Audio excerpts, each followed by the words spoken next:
Okay. Is everything working? I think it is. Okay, cool. Welcome. Another Friday. Another cup of warm tea. And we're ready to do some stuff. So I hope today is going to be nicer. Wait, why the hell is my headphone cable all twisted up? Let's not do that, please. That's better.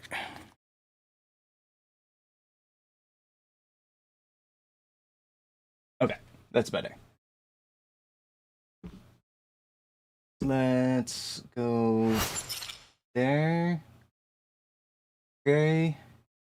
That is also working. Nice.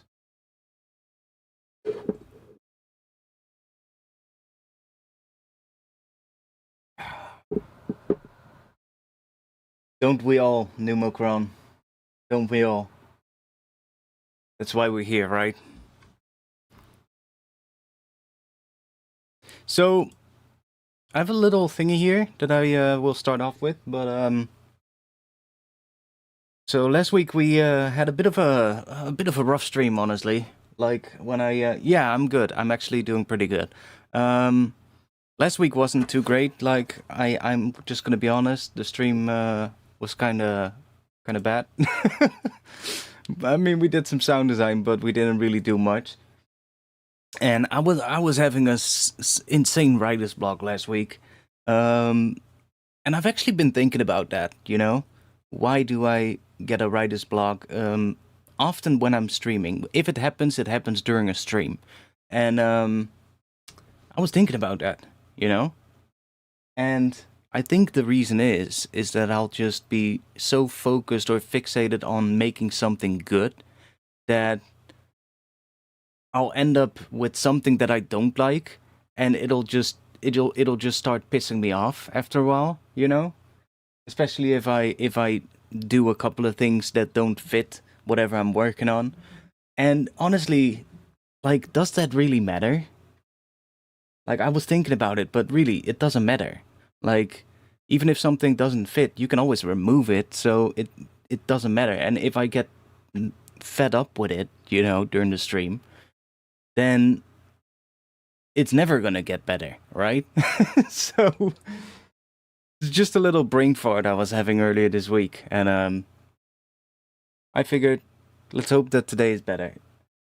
It wasn't that bad. Yeah, maybe not for you guys, but honestly, I didn't really enjoy it much.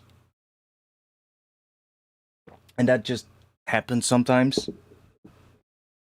But I just need to remind myself every once in a while that you're not always gonna make something good, you know?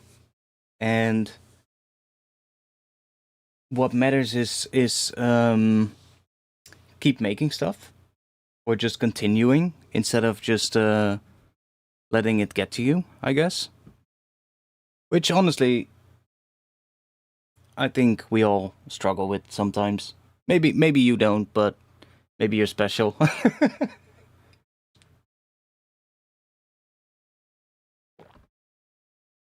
Chrome won't let you type in the chat,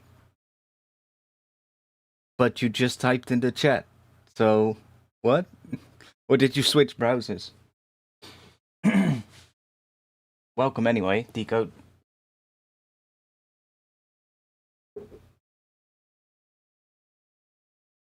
Weren't you talking about making music you like instead of others? Yeah, exactly. That's also something that I sometimes need to remind myself of, you know? I'll sometimes go through a phase where I'm like, I don't give a fuck what anybody else thinks. I'm just gonna make what I want to make. But then, after a bit, you know, you hear some other kind of cool music and, like, unconsciously you kind of start comparing yourself to others, which, like, that is the absolute worst thing, you know, for creativity, really. Switch to Firefox. Cool. And so yeah, sometimes I just need to I guess kick myself in the butt and just remind myself that it doesn't matter. Just make something.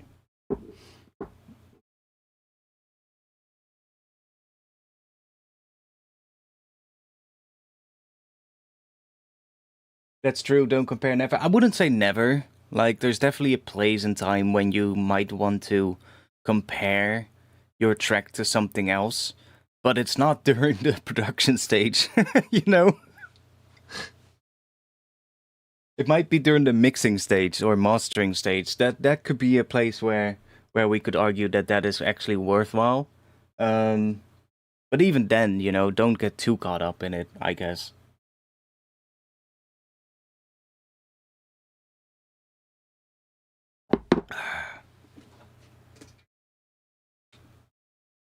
Hola, hola muchachos. I actually read that as hola mustaches. I was like, what?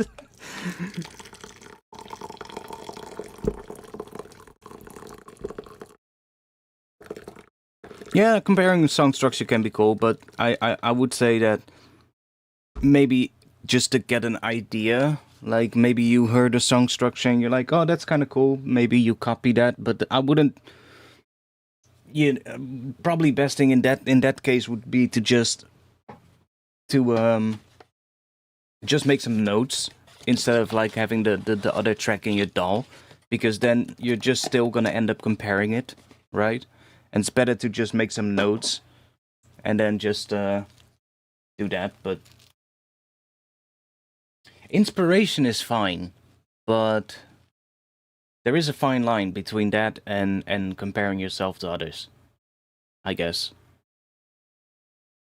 And it's a bit of a.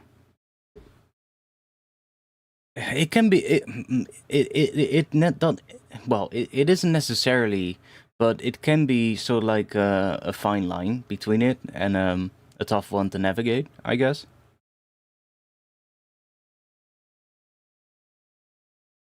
Are you satisfied with this headphone? Yeah, I am.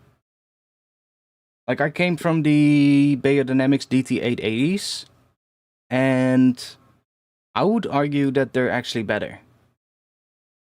Like, I actually think they're cheaper as well, which is kind of interesting, but maybe they're not anymore. But DT880 Pro 250 ohm is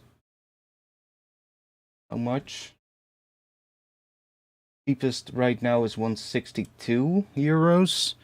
DT900 Pro X. Okay, it's actually more expensive these days. It's 229. But yeah, I'm actually pretty happy with them. The DT880s are good, you know, they're fine. They're actually pretty good headphones. The only thing that I usually found with them that I didn't like was the really crazy boost in the high end that they have. And especially on like a longer session, it would get pretty fatiguing at the near the end of the session. Or at least sessions would be less long because it just gets more fatiguing. And the 900s, the 900 Pro X, they have less of that high-end boost. They lack a little bit of low end, but I mean the 880s and I guess the 990s and the 770s also do that, so it's like whatever. And it's not that you cannot hear the low end, it's just maybe a little bit quieter. And it's not even that big of a deal, honestly, in my opinion. Like, I actually don't really have much issues here in the low end at all.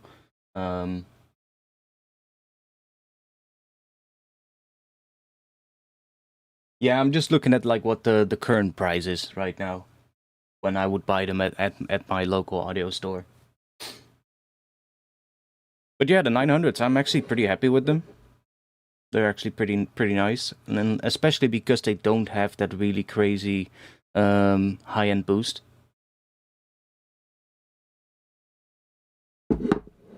No, I don't use Sonarworks. I used to do it on the 880s because of that you know, specific frequency curve that they have. I would use Sonarworks on them to try and sort of like mediate it a little bit. But I don't know, man. I don't really like using Sonarworks because it just changes the whole, you know, like frequency response and also the phase response, which is kind of, you know, I'm not a big fan of it, you know, because it's always going to mess with what your track sounds like. You're basically hearing something different than what you're making. Now, you would argue that you know, a pair of headphones does that too, right? Because if you change to a different pair of headphones, your track's gonna sound different. But I would say like it doesn't really matter what your headphones sound like. Like it to a degree, of course. Like it does matter that they sound relatively good, but at that point, right? Like you can try and make them as flat as possible, but it's going to be 10 times more useful if you just get used to whatever sound your headphones have, as opposed to trying to get them to be as flat as possible and then, you know, doing all kinds of tricks to get to that point.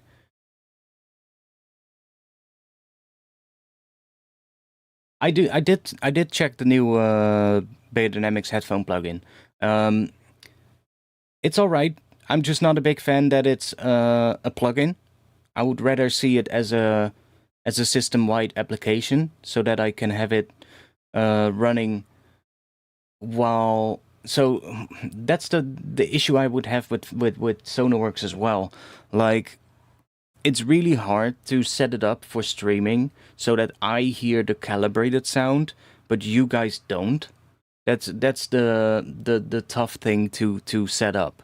Like you would have to do some crazy like routing stuff to get that to work because I would have to send a different audio stream to the stream, which is the non-calibrated version, and then have my headphones somehow pick up the calibrated version, which would also probably mean I would need a different audio interface to be able to even do that.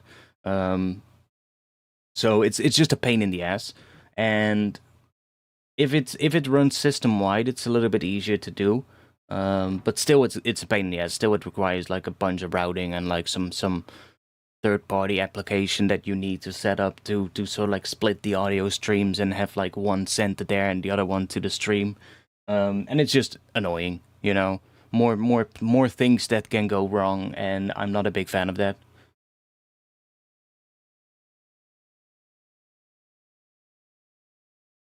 So these days, like I don't really use any calibration software. I just, you know, use the headphones that I have, and just being used to those is so much better. Damn, I really need to get a new fucking what do you call these things? What do you call these things that you put your hot water in? It's not the kettle because that's what you use to boil it. But this thing is so fucking annoying. It starts making a hissing sound when there's hot water in it. For like, if I don't unscrew the top, a thermos. Okay, yeah, that's right. If I don't unscrew the top, it just starts hissing, which is fucking annoying.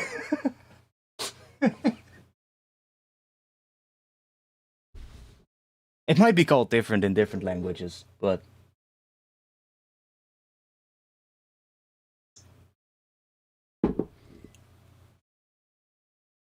got the HD 560S. That's Sennheiser, right? Founded all my previous tracks like bass. Like this is the thing I would say I is probably the best advice when it comes to what headphones do you want to get? What do you want to use? Do you want to use calibration or not? I think the best advice I can give you is learn the sound of the headphones that you have. Know what other tracks that you like sound like on your headphones, and then basically just work with it, you know? If you know what a good piece of music is supposed to sound like, you'll be able to make your track that way, you know? And then you shouldn't have issues with like a lack of bass. And we're coming back to the whole thing now with comparing, because at that point, like when you're done with writing a track and you're gonna mix and master it, you would be able to compare it, and you can check like what your track sounds like versus another track that you like that has sort of like a similar kind of sound, or let's say it's sort of like in a similar kind of production or whatever, and maybe your mix isn't there yet, but you want it to sound similar to what that track sounds like, and the production is kind of similar on like a similar level of heaviness or something. Then you can compare it, and that way you can make sure that your track does not lack bass compared to another track, even if your headphones have like the bass at a little bit of a lower level, you know?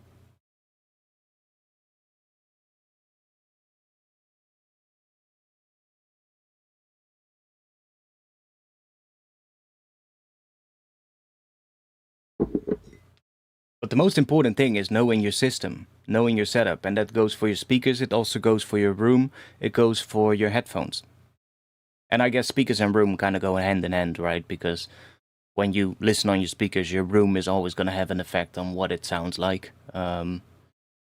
And like that's also the thing. Like my room isn't treated. I just work in my bedroom, right? So when I work on my speakers, sure it's gonna change the sound. But if I know what other good music sounds like in my room, then that shouldn't be the biggest issue. Is it better to have like a treated room? Yeah, probably. But is it absolutely needed? Not really.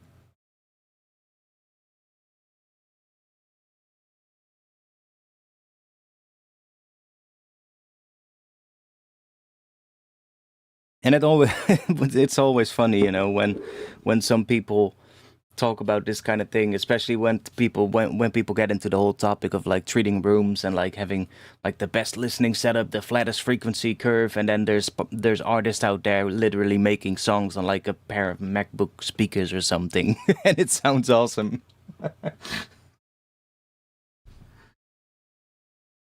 It matters more that you know your setup. That's the most important thing.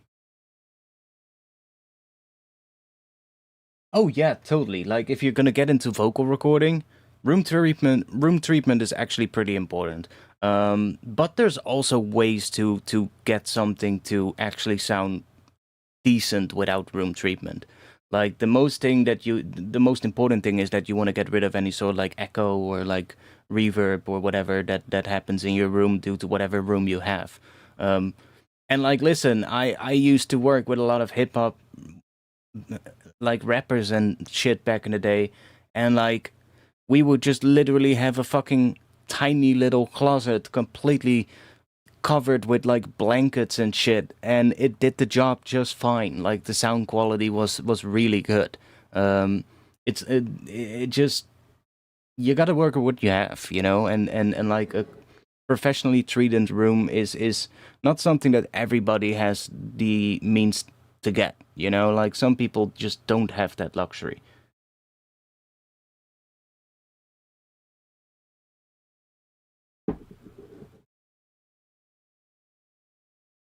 But you can do plenty of things.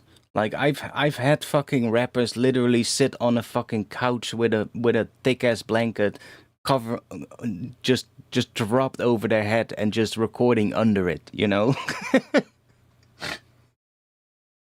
And you might have to do a little bit of extra work, you know, to get it to sound good, but still, like you can do a lot with very little stuff if you know what you're doing, you know? But with like production, like especially if you work on headphones, that is no problem at all. Like your room has no effect anymore, so not that big of a deal.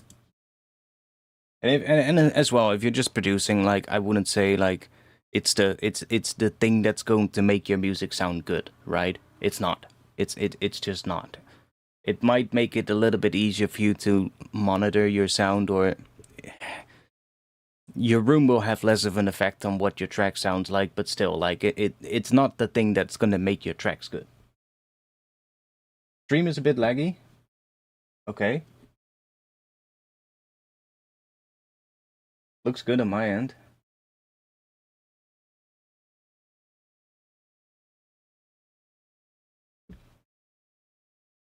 My internet connection is all right as well, so I think.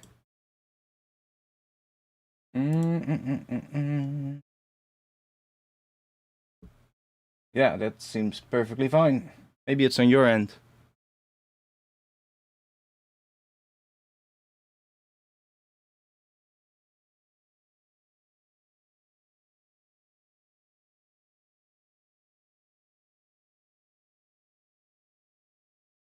Yeah, it looks perfectly fine here, man.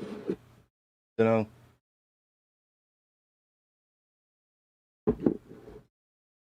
Yeah, you could have the best, latest quality microphone for recording a song, but in the end, if the song isn't good, then having an amazing equipment to record it won't matter. No, exactly. Exactly.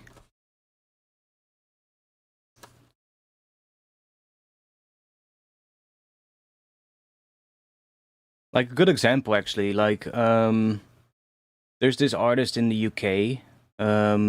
Like whether you like his music or not, like, um, he's actually a pretty good example of like well, that the equipment doesn't necessarily matter. Um, to a degree, of course. Like to a degree, like he uses a lot of well, his name is Ren, and he uses for his videos and the music as well in those videos. He often does like these live one take recordings, and he will use a lav mic, basically, just a fucking lav mic. That's all he uses on his recordings, or a lot of times, and it still sounds amazing. You know, of course, they probably have to do quite a bit of extra work to make it sound good, and he probably uses a relatively decent lav mic and not like some shitty Timu quality one. But a lot of his stuff that is out right now hasn't been recorded on like a really expensive studio mic in like a treated room. It's literally just him with his guitar or whatever, and just a lav mic and just doing a one take recording. And the songs are what matters in that case, and not the quality of the equipment.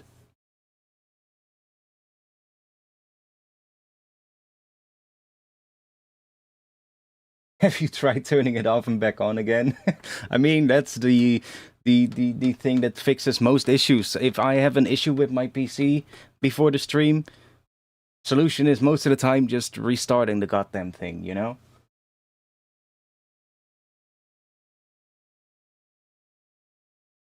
Same with Ableton. Like sometimes Ableton will have the issue of starting to lag a little bit, and when I move my mouse around. Still don't know why it happens, but I know that when I restart Ableton, it fixes itself.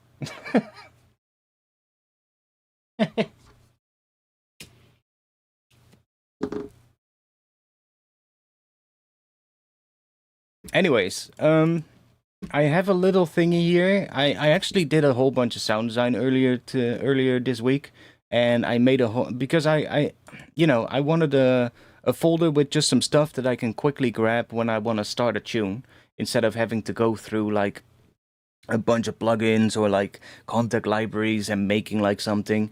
And I know like with drum and bass, or like a lot of bass music actually, or not even bass music, a lot of music, a good way to start something with is like having a nice drone and then just starting to write on top of that. So I actually made a whole folder with like 100 drones or something that are all just, they're all in the same key, they're all in the key of D sharp, but just all kinds of things like that, which are sort of like within a sound that I would like.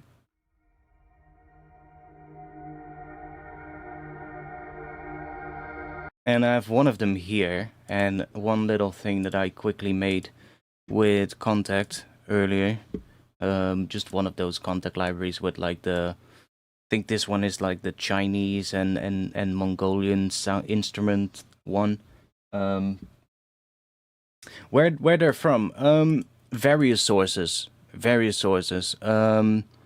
Most of them were made with Omnisphere. Some of them are just presets from Omnisphere that I have. Like I have a bunch of like third-party libraries for Omnisphere, mostly aimed at like film music and that kind of stuff. And some of them are just that, just literally a preset. Other ones are multiple presets stacked up on top of each other and then just automating the levels so that they sort of like move in and out of each other. A couple of other ones were made with Kontakt. A couple of other ones were made from like recordings that I had that I threw into a granular synth. Yeah, just a whole bunch of different things actually.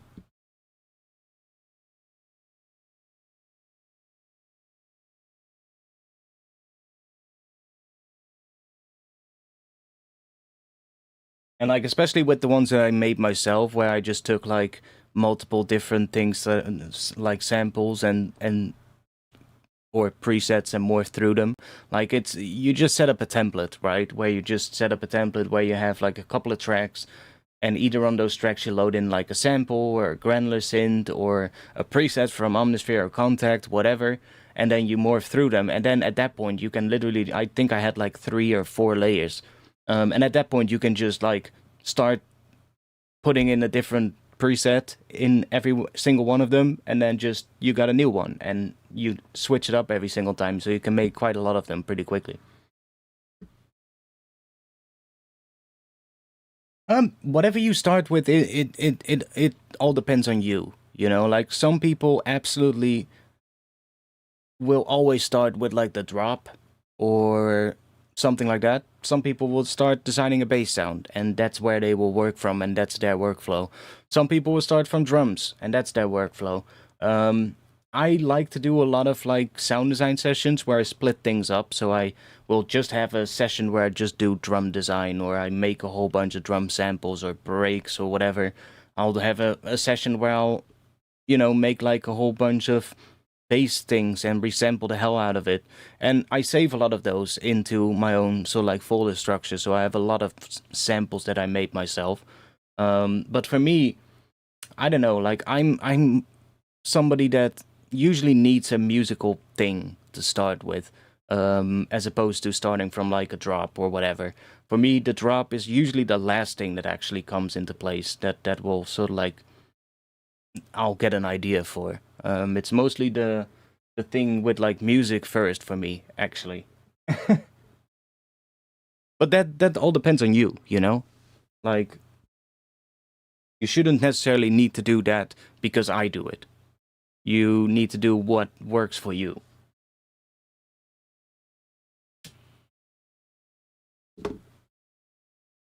What hard drive capacity do you have?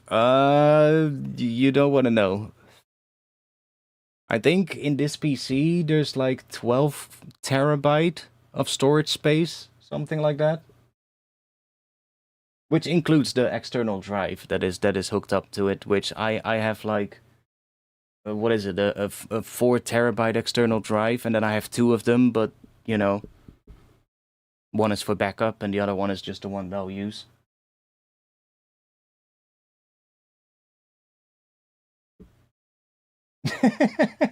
But listen, I do so many things, like one is for I'll have like a separate drive for like all my photos. I have a separate drive for like all video kind of work that I'll do. I have one fucking SSD for all my Kontakt libraries. Like there's so much stuff.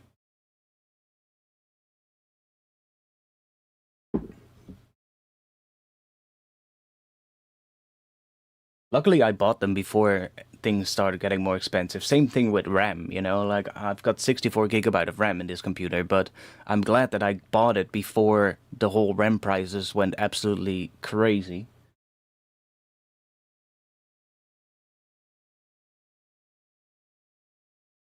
Yeah, I've also got a NOS setup here in this house, which is mostly for like movies and like storing music and like all that kind of stuff. Which is also nice because then, you can access it from every computer in the house. You can access it from the television in the living room. That's always nice.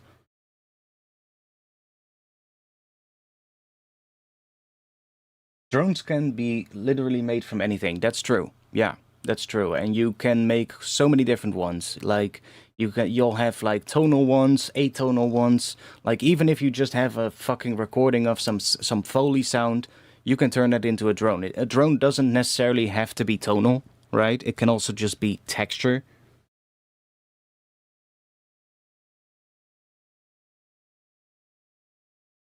A friend was building a new computer. 32 gigabyte of DDR5 is like 5,000 USD. Holy fucking shit.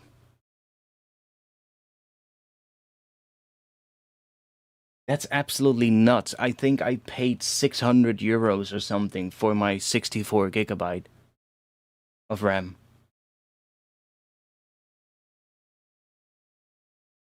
Maybe 800, but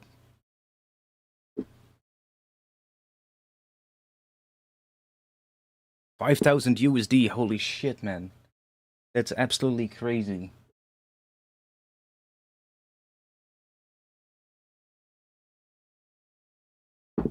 Yeah, I know why it happens.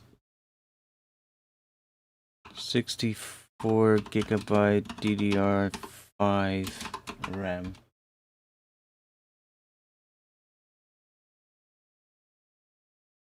See how bad it is here. But if I would like to get the same RAM as what I have.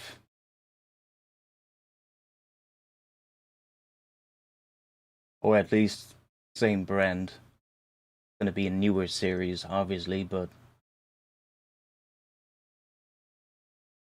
bro, I can literally fucking buy 256 gigabyte of DDR5 RAM for 4,688 euros.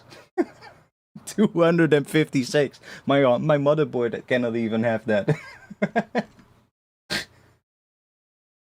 Your prices are absolutely fucked, mate. Absolutely fucked.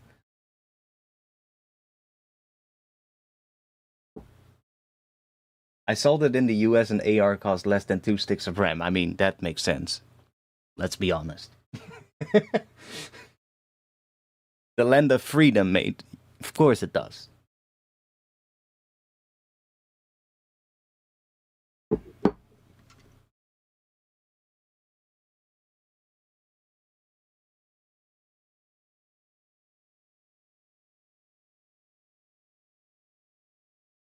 I think my PC in total might have been 3,500, maybe 4, with the upgrades that I did over the years. But, I mean, it works just fine, so...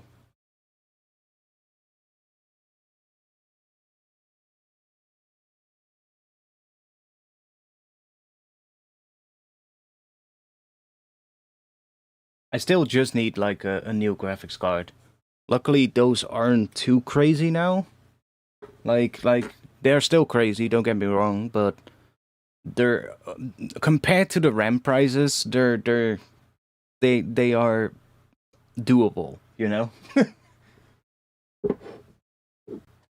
But I'm just waiting to find like a nice offer on like maybe like a second-hand 5080 or something like that, you know?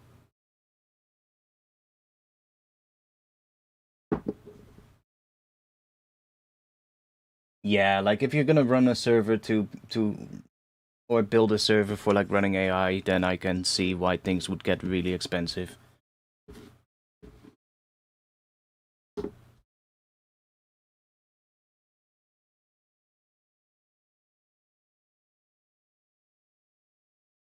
Not that I am too familiar with any of that stuff, because I really couldn't give a shit about AI at this point. But I can see there are also useful uses for it, you know? It's not all generative AI, right? So...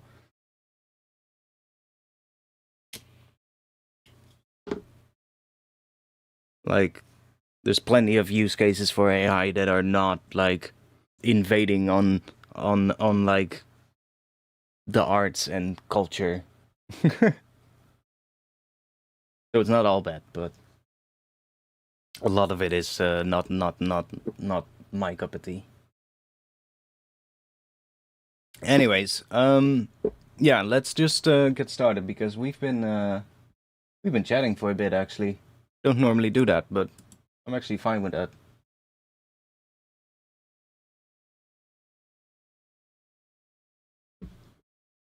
So we have this little thing here. It's very filtered, but it's basically without the filters. It'll sound like this. And somebody, I think I completely missed the question, or I saw the question, but I didn't answer it. Somebody asked, like, are drones pads? Kind of, but they don't have to be, you know? Like, a drone is basically sort of like a sustained bed of sound that can be high frequencies, can also be low, can be in the mid frequencies. It can be anything. It can be tonal, it can be atonal, but it's usually just a bed of sound that isn't changing notes and stuff like that. It's literally just a pedal tone. If it is tonal, of course. Like, if it's not tonal, then it's something. I guess it's not a pedal tone, but it's just something that sits there sustained all the way through, and then you write something on top of that. So it could be a pad. Doesn't have to be. Can drones be made with stock plugins? Of course.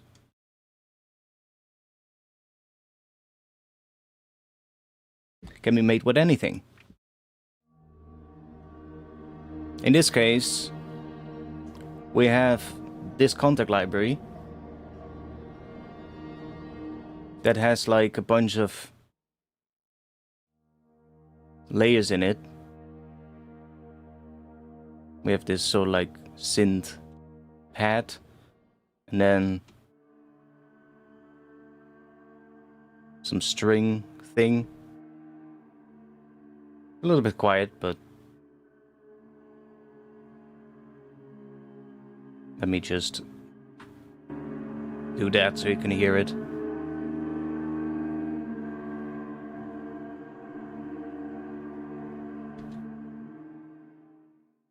And then we got another string layer. I really like this library. It has like all these sort of like Chinese and Mongolian instruments, and it has a lot of these layers which just they're evolving over time. Like they'll have these swells and like other things within the layers as well.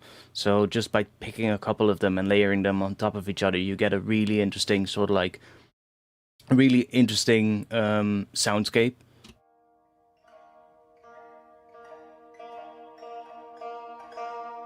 We have a bit of a plucked kind of layer.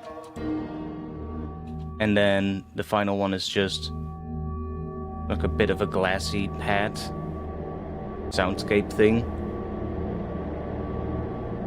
And I think I'm not really using much of the effects here. Oh, I'm just using the convolution reverb with a concert hall.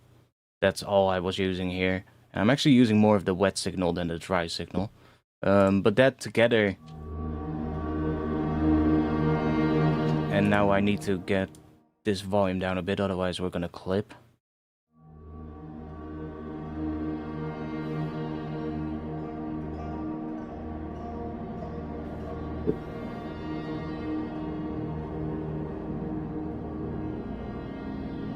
So that creates that, which is kind of cool.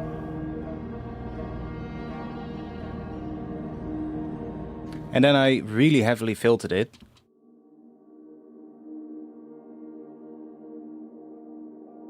And added a reverb.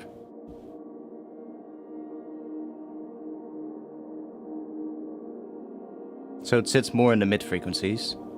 And it opens up over time because you can see the filter is opening up.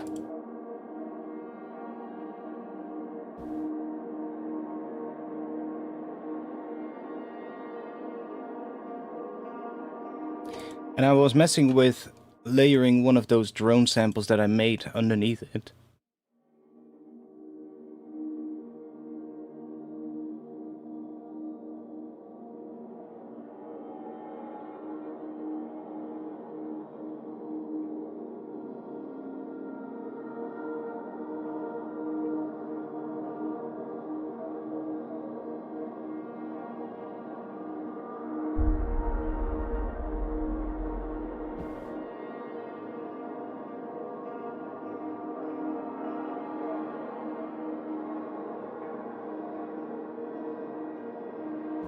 Let me just put this utility on the group, because all of these are relatively quiet here, so let's just boost them all up.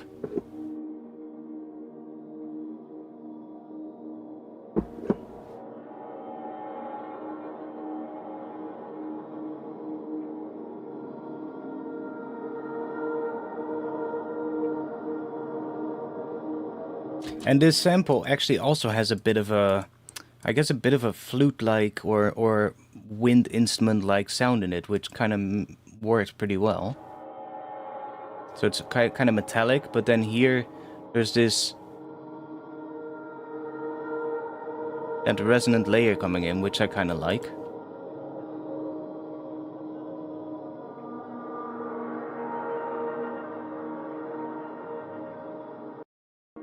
So let's see if we can start from that. Maybe we'll throw in another one.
Yeah, I guess you can make horror soundtrack with this.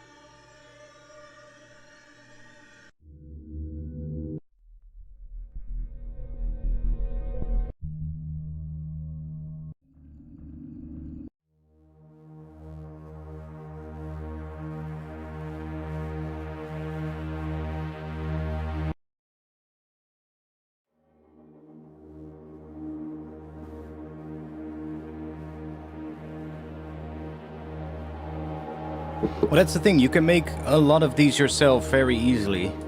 Like, you don't even need to make patches for it, honestly. You literally can just open up a random synth, go through some of the presets, and just find, like, some sounds that kind of have, like let's say a nice synth pad or something, and just sustain one note and just start putting effects on it, processing them with, like, reverb and other things, and layering multiple different ones, and then maybe automating their volume and stuff like that. Layer a Foley sound on top. It's literally, you can do this very easily. It's not that complicated.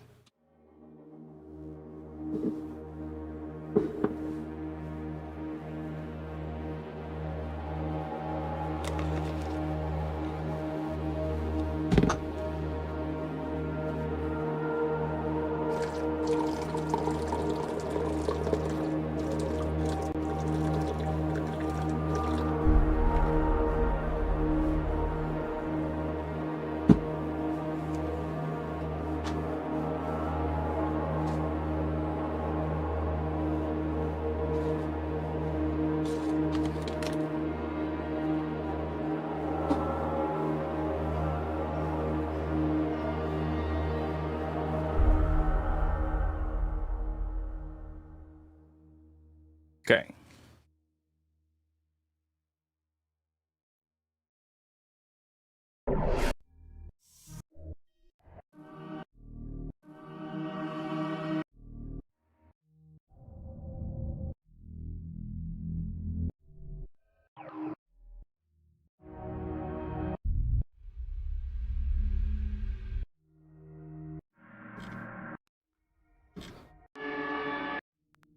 Granular synths are also really good for this stuff.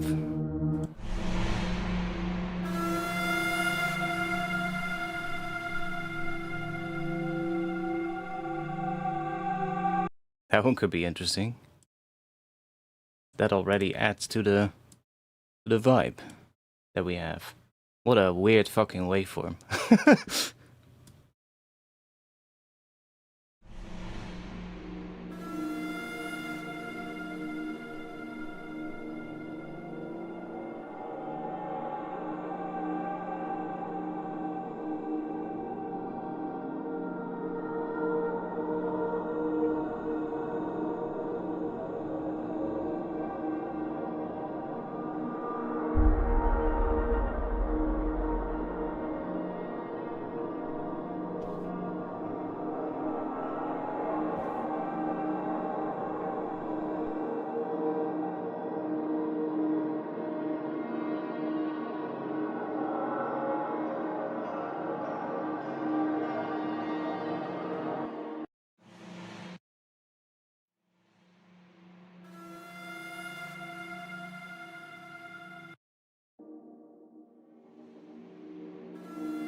Actually kind of like that one.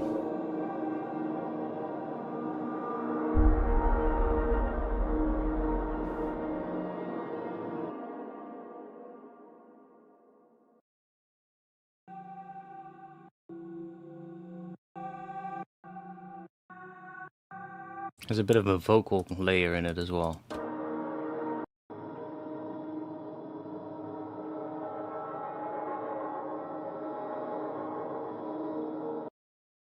Maybe we'll also filter this one a bit.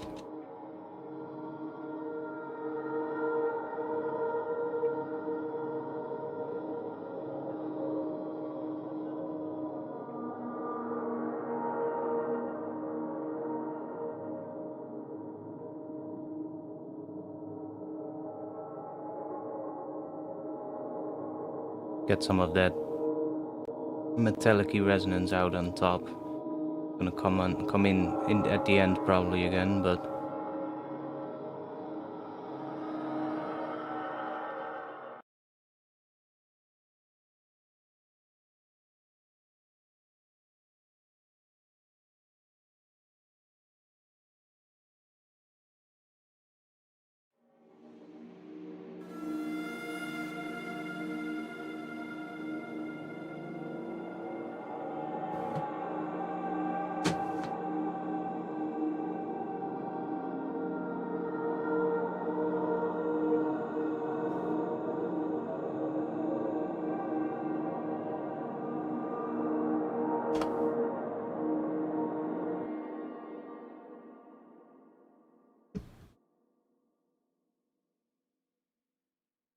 let's see if we can find some of this one as well.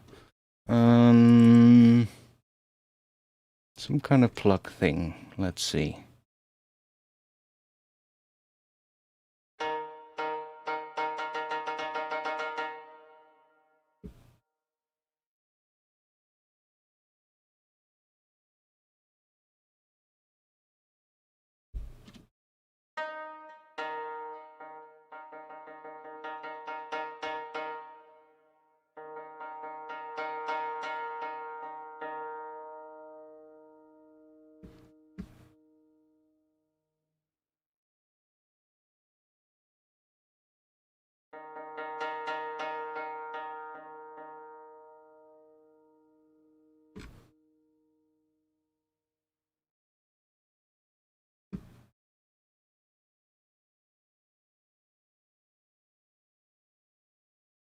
Okay, why did that close?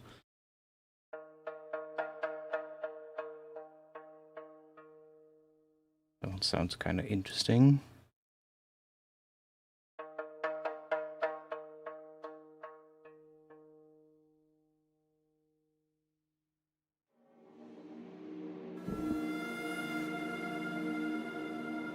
Okay, that's still hot. Holy shit.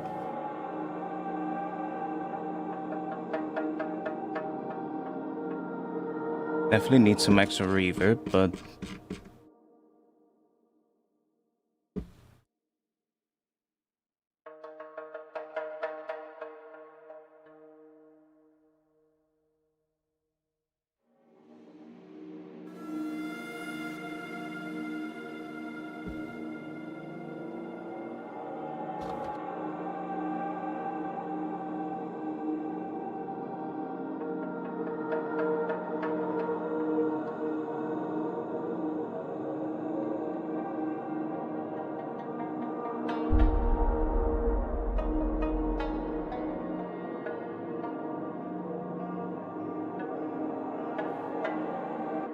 what skill are we in? Are we gonna do?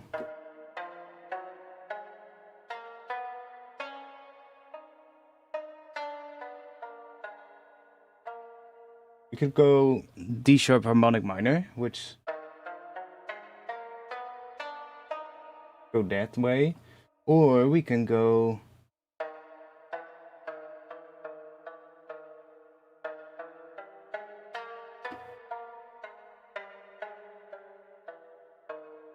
Which might actually be nice, eh? Let's see what else we have here. Maybe this one.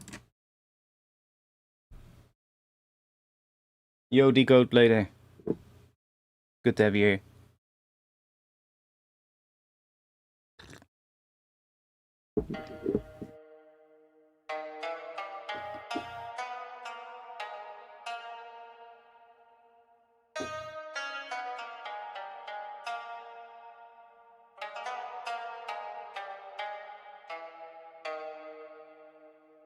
Could go that way. See what sounds better on top of this drone. Just gonna loop the drone and then we'll just play on top. See what actually sounds better. Yo, Greedo.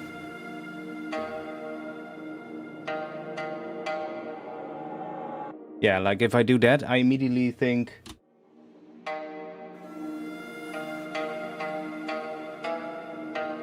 that would be better. So that would be D sharp, Phrygian, and I guess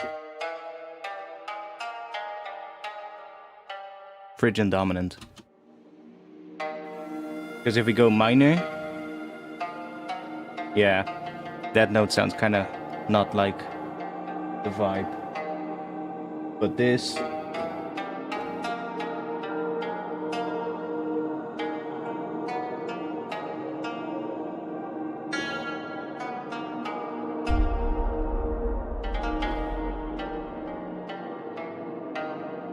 sounds much more like it.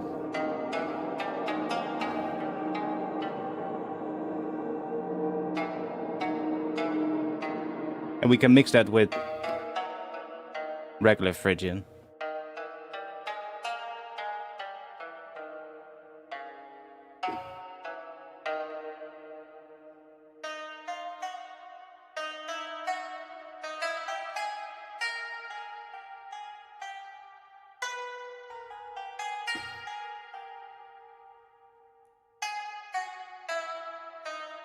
That's the thing with like Phrygian.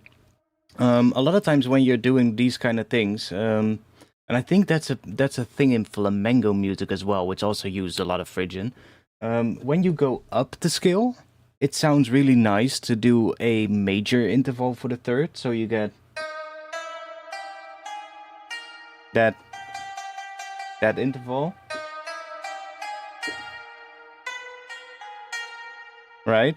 And then we go down. We can go major, that one. That works really well, but we can also go to the minor third if we go down. When we go up, minor third still works, but...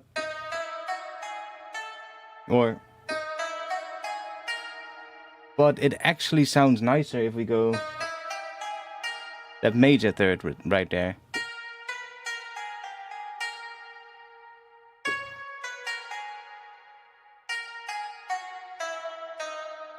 But then down it sounds really cool with a minor third. So that's actually a little tip I can give you. Mix between major and minor in Phrygian. One is regular Phrygian, the other one is Phrygian dominant. I can put the... where's that thing? Was that this? Yeah.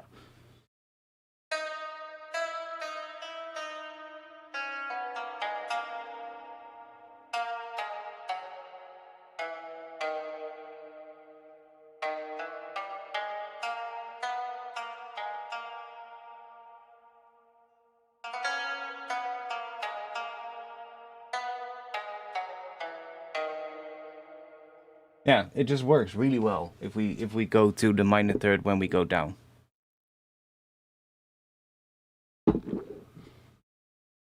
I think there's a similar thing in melodic minor, but I could be wrong. Like, I think with melodic minor there's also a similar thing where going up you would use melodic minor, and going down you would use like the natural minor or something like that.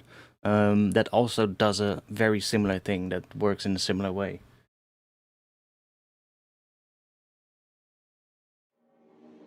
But I'm kind of... let's see.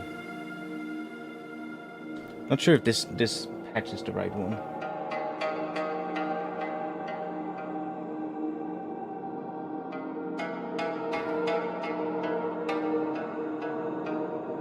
I mean, it works.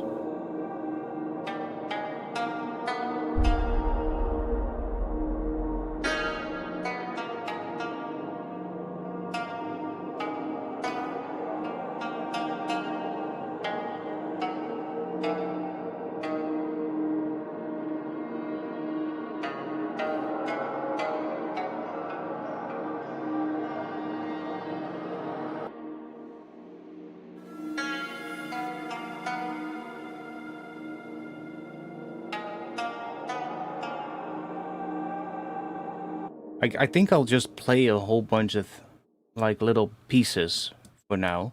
Let's just chuck this one here, and play a whole bunch of little pieces, and then just record that, and then I'll just be able to chop that file up and just sprinkle them in wherever I think they work. Let's put something in that is gonna give me a little bit of like a rhythm, because this thing here is a little bit... it doesn't happen that often. So maybe just like a little hat or something, which I don't think I want in here, honestly. Like during this, I think it will be nice to just have no drums here, but maybe something just to give us a little bit of rhythm here. Not that it really matters for something like this. Let's see, what do we have? Maybe a tambourine. That's a shitty tambourine.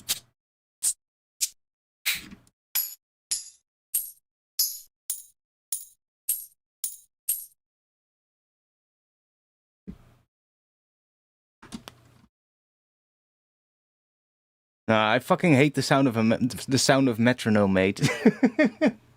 I just cannot stand it. Like, there's a couple of options in Ableton, but... oh, and I actually have my speakers still turned on. What the fuck? It also is... I hate that it's... when we're on 1/7/2, it's this tempo, and then when I slow it down, I can do like 1/2. But then it doesn't change the accent. It will actually still do the accent in exactly the same place, which with this click is a little bit harder to hear. But if we... see, I would love it if it would actually give me the option to change the accent so that it actually runs the metronome as if it's 86 BPM. But I just hate the sound of the metronome to begin with, so I usually just make my own with something.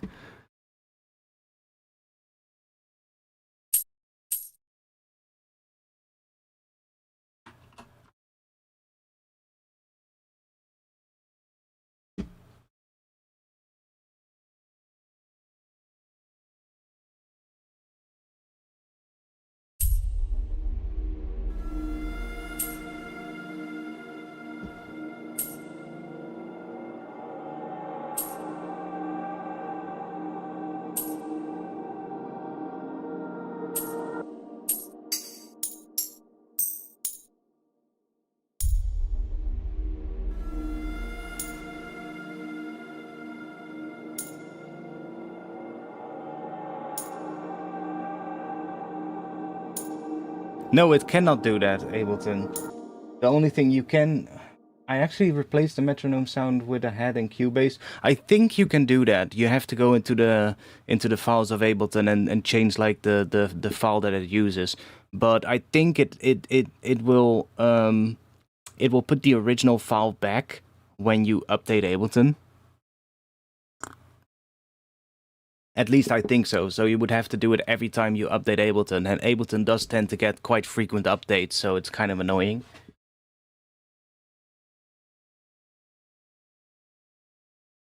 I think at least it does that. It sometimes also does that for the Ableton themes, which is so fucking annoying. You'll update Ableton and you start it after the update, and then it's back to the fucking you get flashbanged by the default theme, because it's the light theme, right, and not the dark one, and you'll get fucking flashbanged, and I'm like, holy fucking shit, and I want to turn the theme back, and then all my themes are gone, and I have to put all my themes back manually. And the weird thing is that it doesn't do that every time. Sometimes it does that, and sometimes it doesn't, for some weird reason. Like lately, it's actually been doing it again, but for a while it didn't do it. For a while, it just kept the themes in place, and it would just be fine. But lately, with the updates, it's actually been removing the themes again. So I'm not sure what they did, but it's really annoying, especially because the first couple of times it happened, because I didn't have like the themes all stored in one place, and I would have to actually, the first time it happened, I actually had to go onto my Patreon and download the theme that I shared with all of you. Because I couldn't find it on my computer. I was like, holy fucking shit.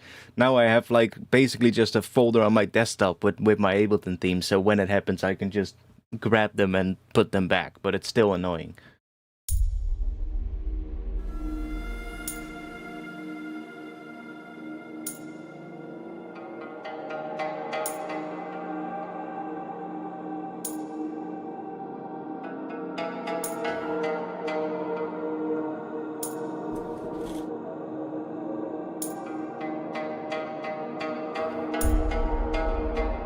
Ooh, pitch bend works on this one.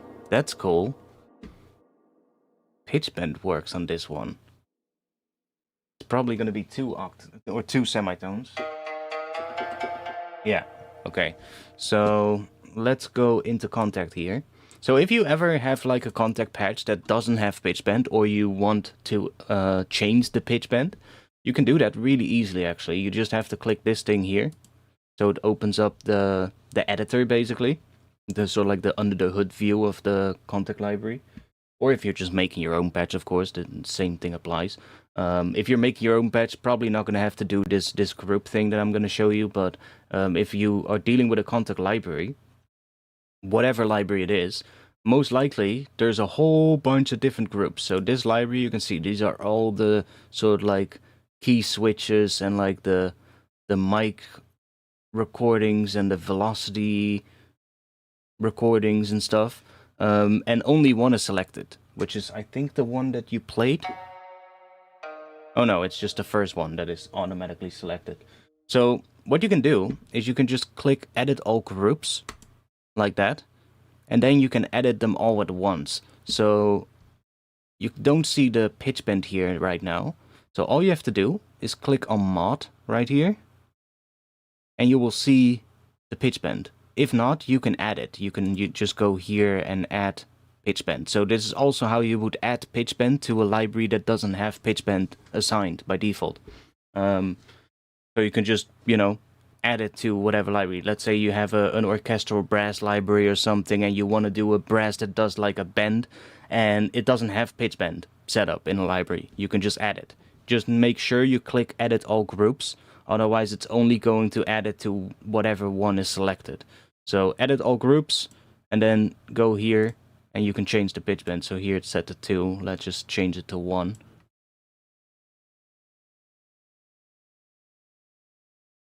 Kontakt is actually a really powerful plugin, like honestly. Like if you want to resample bass with it or something, it's actually pretty powerful. It's a really good sampler. Not just for like orchestral sounds and stuff like that. It's what it's used for a lot, but you can do so much more with it. It's a bit maybe outdated in terms of the look. Yeah, I agree. But at the same time, like there's so much parameters, it's hard to make something like that look good, and I think they actually already did a pretty decent job. So we're not really going to mess with anything else. So we're just going to go back out of here. But now we should have one semitone. That's going to be nice. Because then we can do some bendy kind of things like that.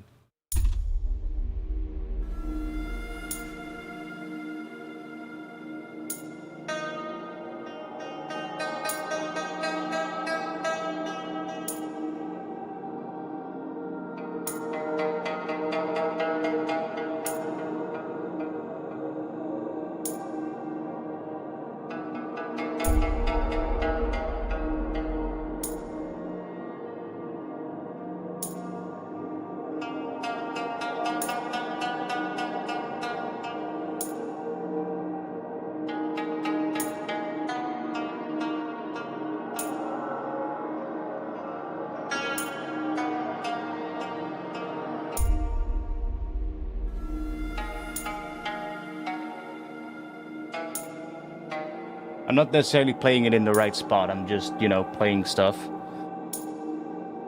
And then if we do this, we should have it recorded, so...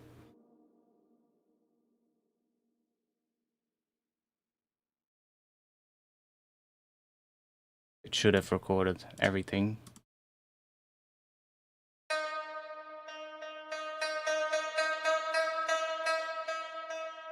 Yeah.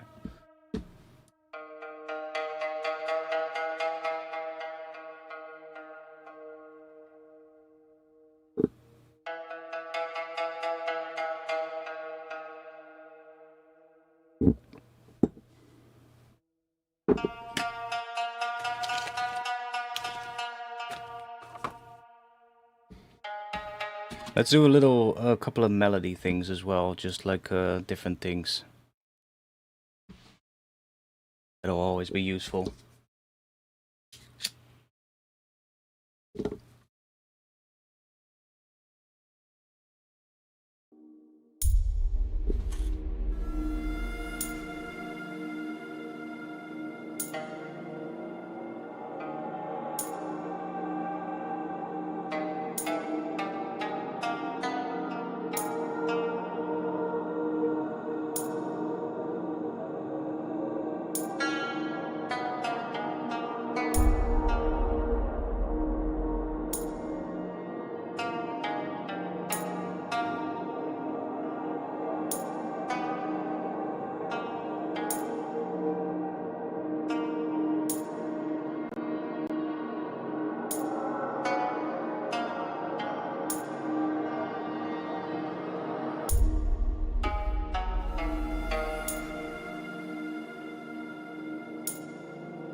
re-record some more instruments because this is kind of cool.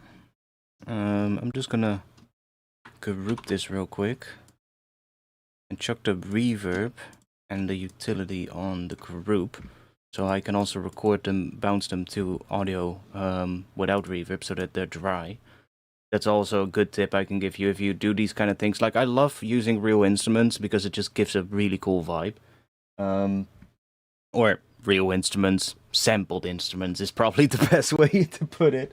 But like, if you do that and you want to be able to chop them up easily, make sure to record them dry and not with like the reverb on it, because then you're gonna have to cut into the reverb tails, which is gonna be annoying as hell to work with.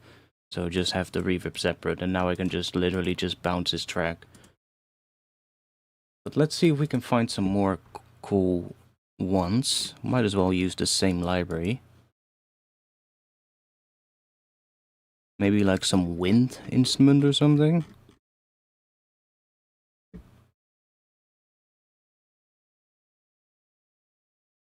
Or maybe there's some more cool ones in here. Just turn the reverb and the releases off. Like, the releases is fine, it's kind of plays a little sample when you let go of the note, but I don't really care for that, to be honest. Not trying to make a most realistic thing out there. Just trying to get some cool sounds.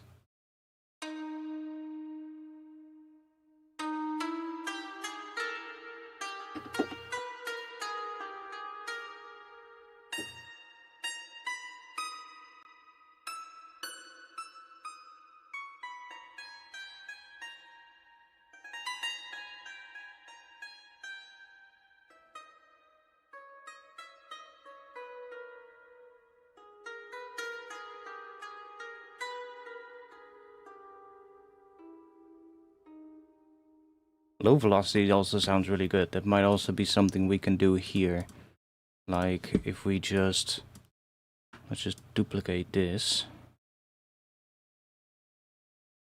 And put a MIDI velocity device here.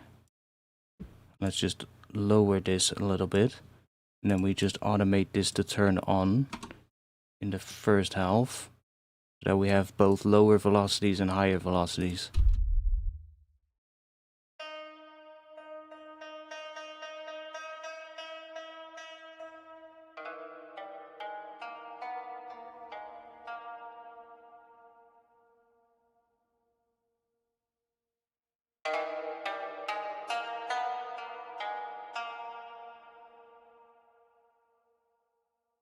We can do that for the other one as well.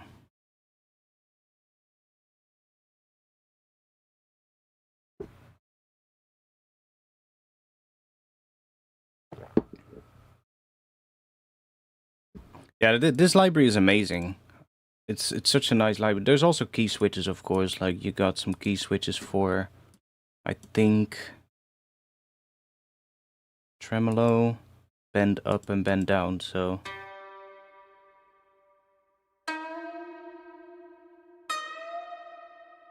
get that as well, but... don't really care too much for that. That can be nice if you want to make a drone out of it, though. Have like a tremolo.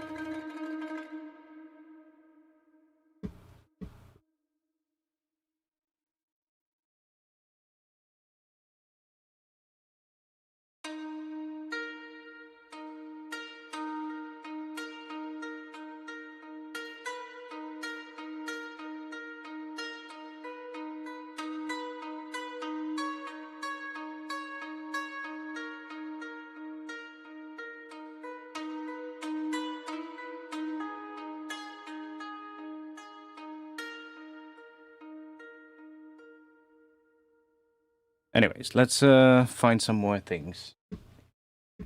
I'm gonna quickly switch to this view. Wait, no. That one. So that I don't get too distracted. Let's just record a bunch more things, because I'm not too concerned about what works now. I just want to have a whole sort of like palette of sounds that we can grab from. Um, is that the COD Zombies theme music? What? I don't play Call of Duty, so I wouldn't know.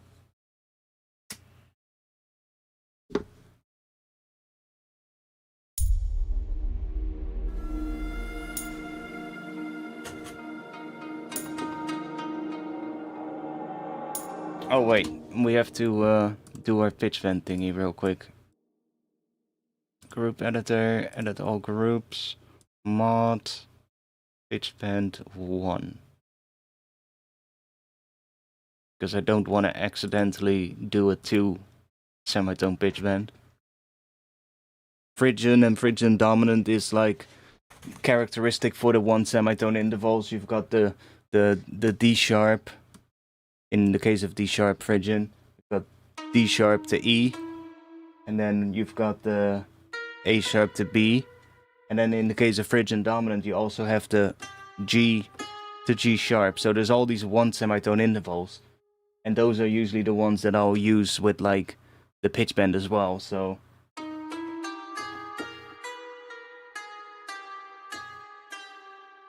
Which is actually, I love this skill, man. It's just, it's so good for bass music as well. Like, even if you don't want to get this sort of like, what is it? Like Eastern kind of sound.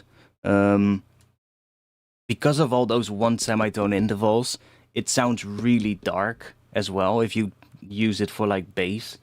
So if you want to get, like, that's, like, of course, like if we're going to make something in major, right? Then you got all these 2 semitone intervals, and it immediately sounds less dark because of it.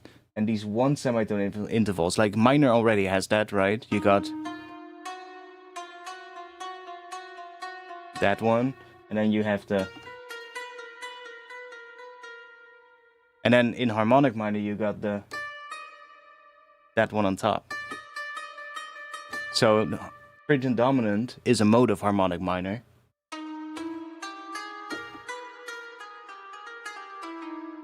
Which one is it actually?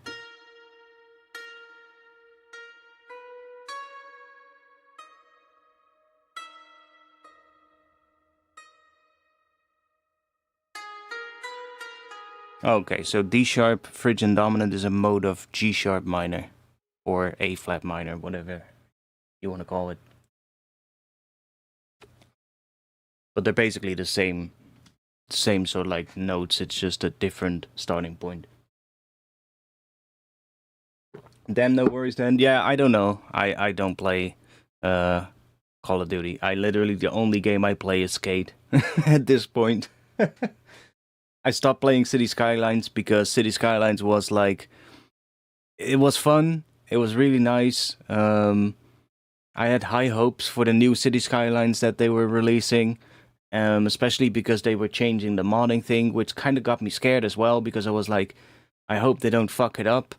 And honestly, they did fuck it up, you know?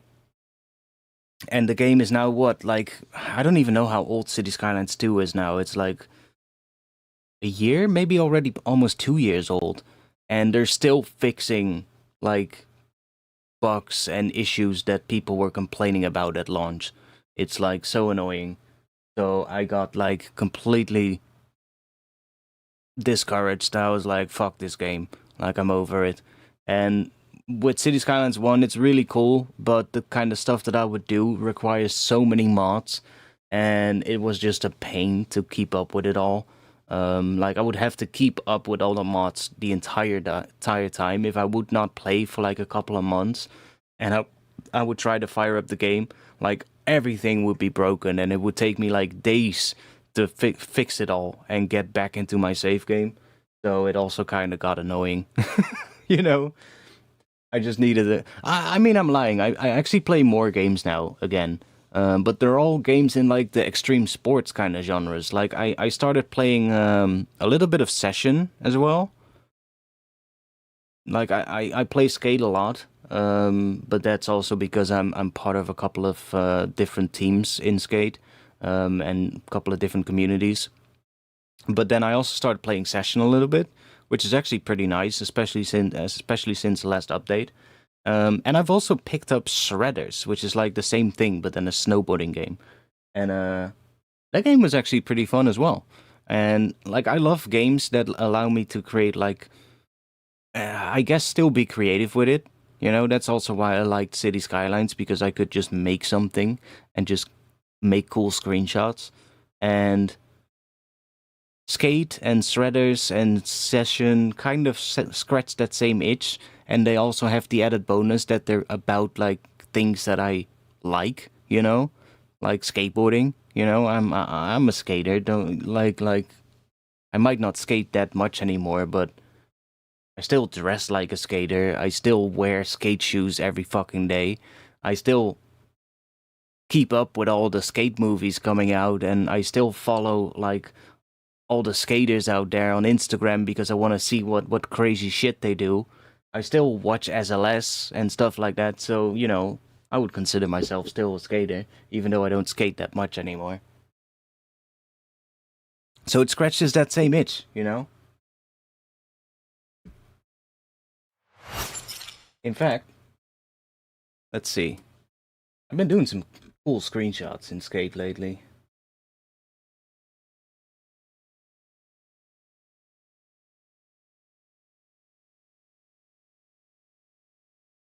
One of my posts, one of my posts got liked by girl skateboards, which was kind of fun. Um, there was this drop of decks of girl in the skate game, and I did a bunch of screenshots, and I basically just tagged them. I was like, "Yo," because they had done something like they said like, "Oh, send us your clips," and I was like, "Yo, what about screenshots?" And they liked it, so it was that was kind of cool.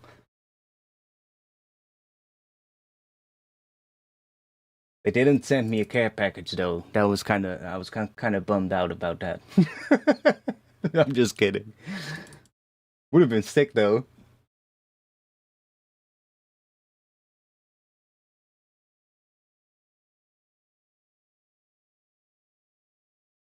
Maybe Vance will send me a care package if I drop these screenshots. I haven't posted them yet, but would be nice. Well, I love just making cool screenshots like that. It's always fun. Got way too many. This one is kind of cool. That one's kind of nice. I think I have the gold ones here as well. Let's see.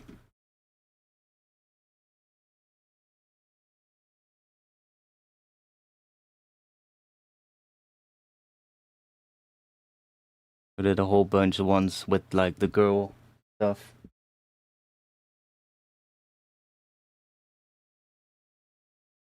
Which turned out pretty alright.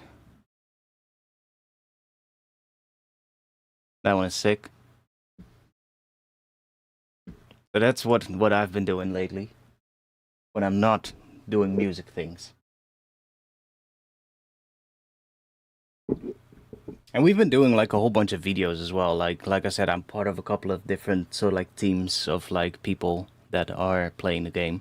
And I'm currently part of one team that basically consists of like nothing but people that make like really high quality video edits and like screenshots and stuff like that. And the team is such a like it's hands down one of the teams with like the sickest people in it right now. They're like everybody that is part of the team just has like is super creative and like does these really cinematic looking edits that are like hands down way above most of the stuff that people post, and it's like super cool to be part of that. We're basically doing like videos every once in a while where everybody makes a part and then we edit it together into one video, which is nice, you know, it's kind of fun. And it's also good to have something that I can go back and just have some fun with, you know, that is not for making money with it or as a job or Like, not that I, you know, do music for money, obviously not, but like, it can be a bit of like a job sometimes, right? Because I do the stream stuff, I do, you know, have the Patreon, I do sample packs, and like, it does go into that direction, and it's nice to have something that isn't that, you know? It's also a reason why I decided not to make like videos about it like I did with City Skylines, you know, because that also at some point like started turning into more of like an obligation than just being able to have some fun. And I don't want it to turn into that, you know?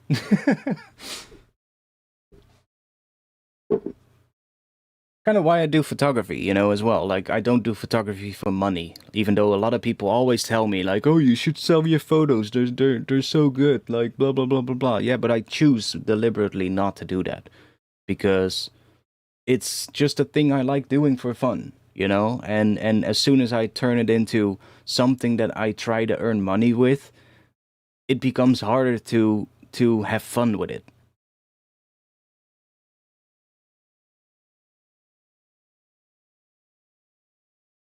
Which is not great.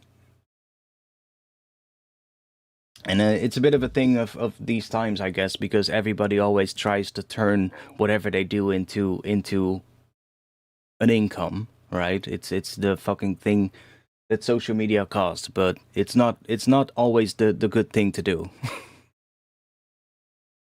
Anyways, let's move on.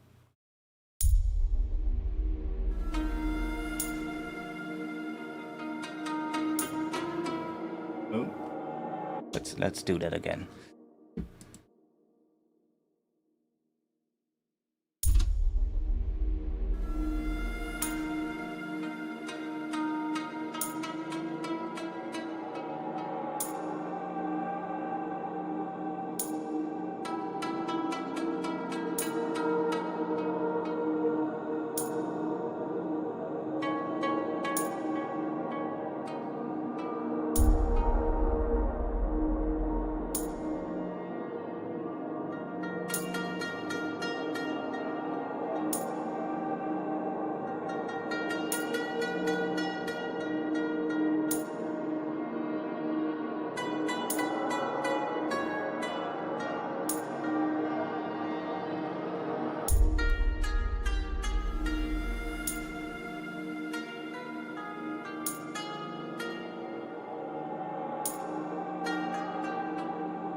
Okay, we should have plenty of that one.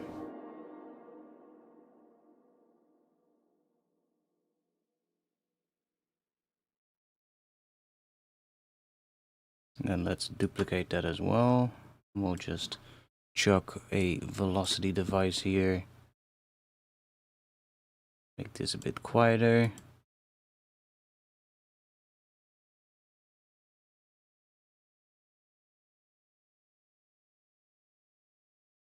Let's see, what other ones do we have? We'll have like a whole bunch of sounds that we can use, we can grab from. Let's go to a different folder, maybe one of these.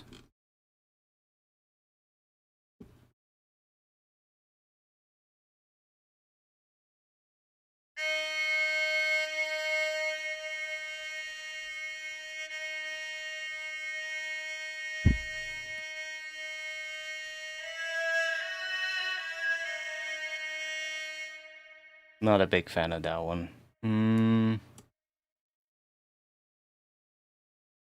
Yo, welcome.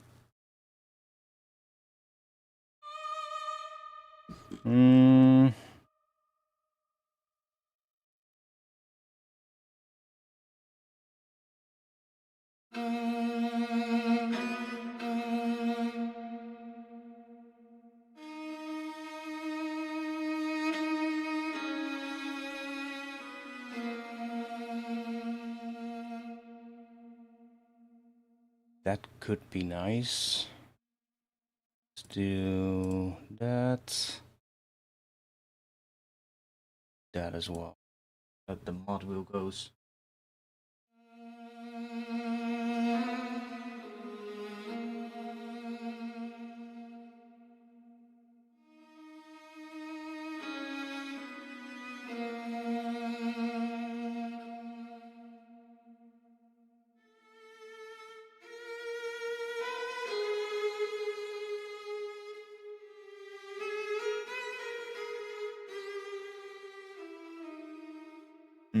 I wish it had a slower legato. That would be nice. Maybe we'll go to something else. Let's try one of these. We can always do have like some strings or something.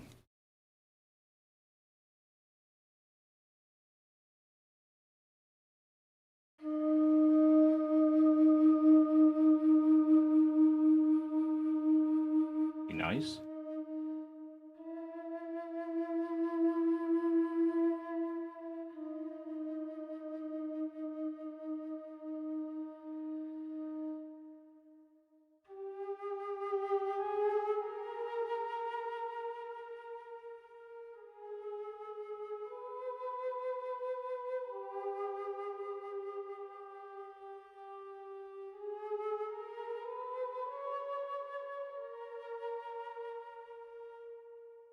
That could be nice.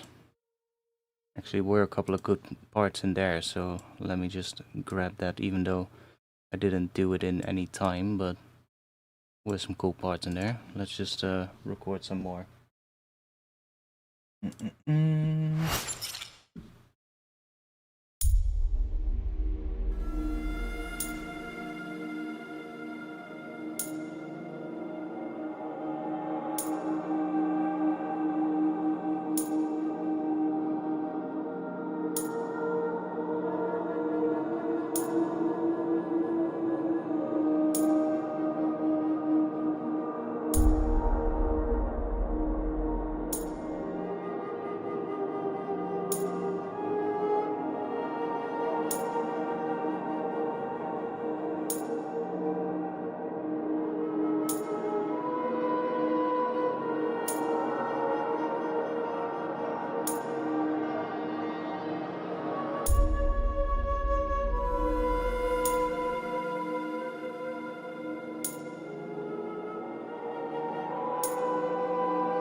Okay, that were a couple of cool things, but now I actually would like some pitch bend parts in that as well. It might not be realistic to have an instrument like that pitch bending. Maybe it is. Maybe they can actually do pitch bends in real life with that.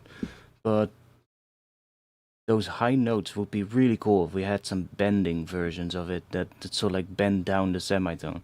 So let's go in here, edit all groups, mod, pitch bend to 1 semitone. Then we can do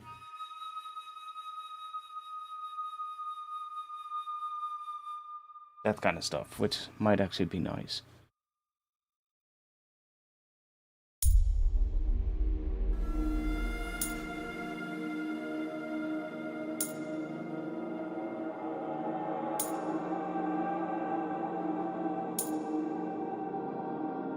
Gonna be difficult to do the pitch bend and the mod wheel at the same time though, but maybe we'll do the mod wheel by hand later. Let's just chuck the mod wheel up.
Okay, let's just that should be enough.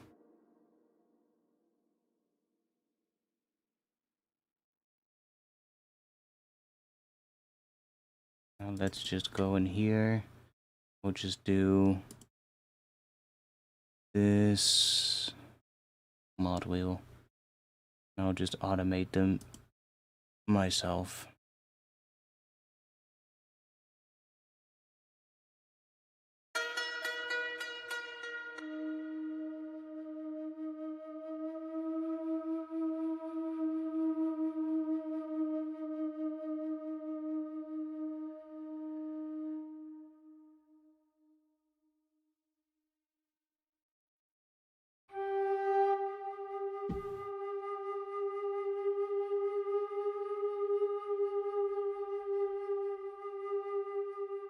Doesn't have to be precise, just so that it goes a little bit up and down and doesn't start abruptly.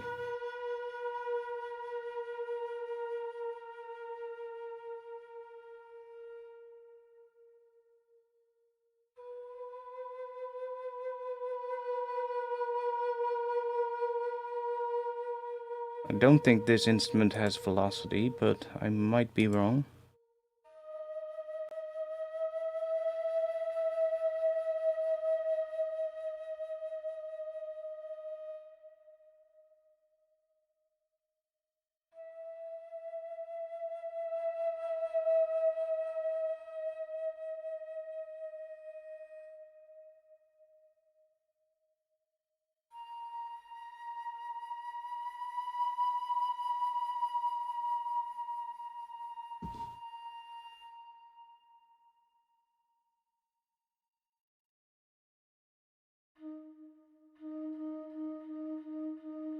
No, it doesn't. Okay, cool.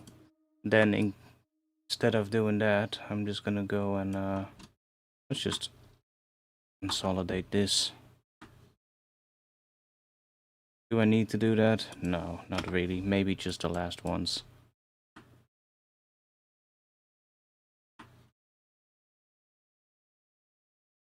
And let's just select all of this. And where's that? Right here. Do something like that.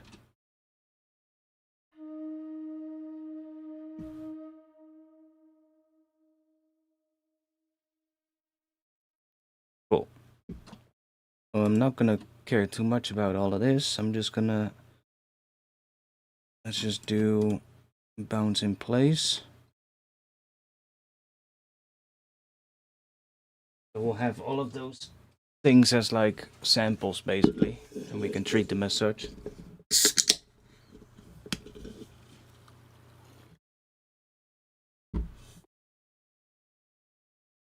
Like we've got way too much then for what we're actually gonna need, but I like having just a palette of sound like that, not really caring too much about what I'm writing, but especially for things like this, you know. It's gonna be mostly used as like texture anyway, and like adding little pieces here and there.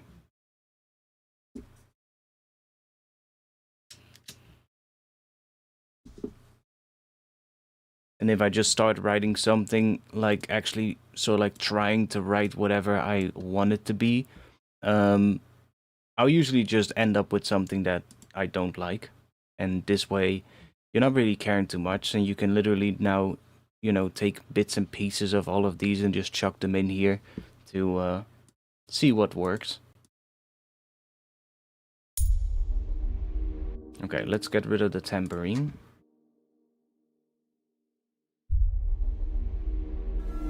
I'm also going to get rid of this impact here, so that we just start with that.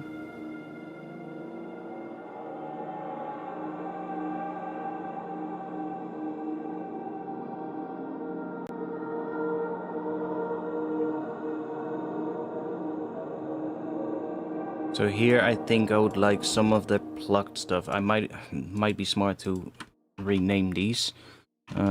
This was a plucked instrument, so let's just call it plucked, and this one too. And this is a wind instrument, otherwise I'm gonna get annoyed with myself. So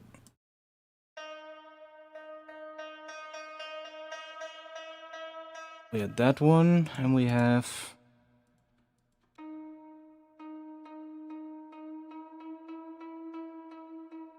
might go for this one actually.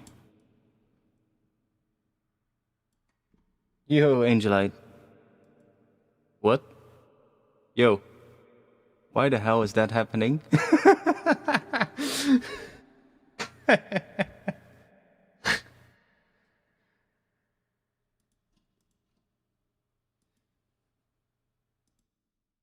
Let's do that.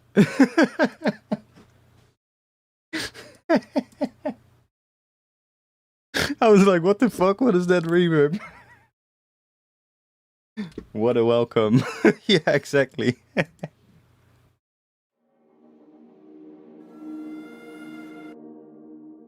Let's also... I'm just gonna increase the gain of these so that I can see the waveform a little bit better. Let's just increase that with, what, like 10 dB or something. So I can really clearly see the waveforms here. And then I'll just chuck a utility here that brings them down again with 10 decibels. Just chuck it there, -10, there we go. Might even increase this one a little bit more because it's really quiet. Do, I don't know, 15 or something. There we go, now we can actually see it. We can see where the plucked part sort of like starts.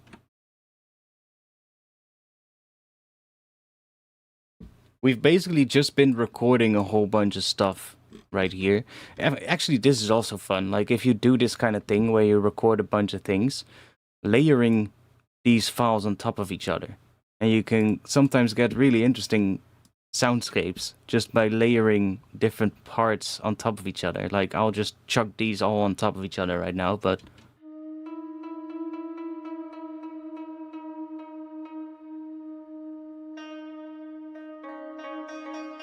Okay, the two plucked ones might not work well together, but...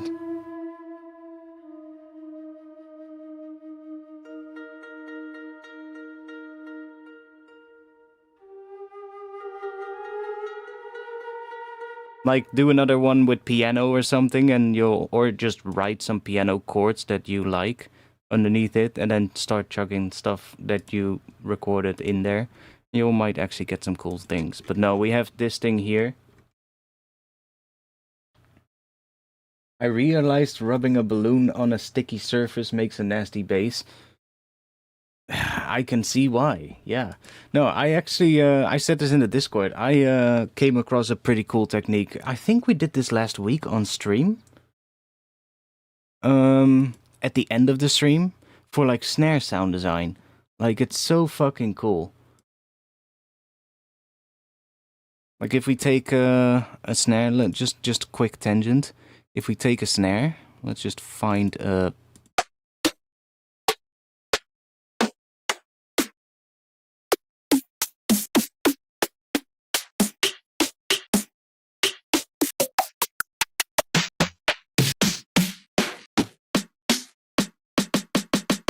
Maybe that one. Just take a snare and just create a little thingy with that snare, like that. And then we grab the kilohertz convolution, the convolver, and I still need to go through. I have a whole folder with acoustic snares. But they have like the different velocities in one audio file. I need to chop them up into single ones. I just did one this week, and these are just the acoustic snares from Addictive Drums. But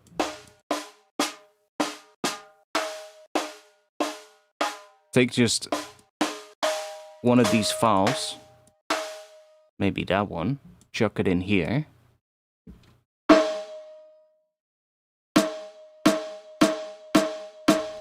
And then we start maybe fading this in a little bit. Maybe we fade it out as well. And then we can start grabbing a piece from it. And then we can start maybe delaying it a little bit so it comes after the transient of the other snare.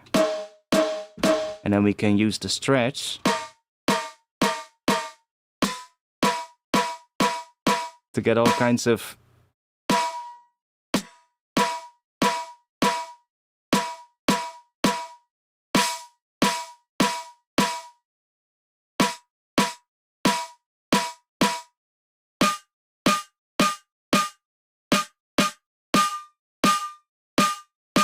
and you're basically applying that acoustic snare, that tone of that, to the other snare that you have. So if we take, I don't know, let's take a bit of a more designed snare. So maybe one without resonance.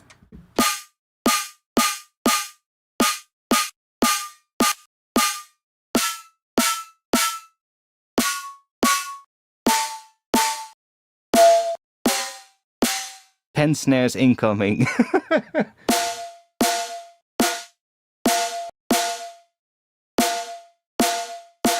So that's the snare.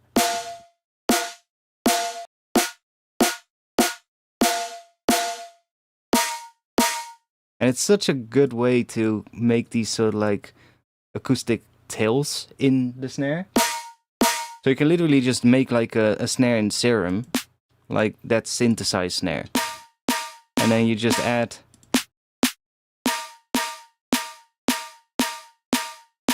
a resonance to it.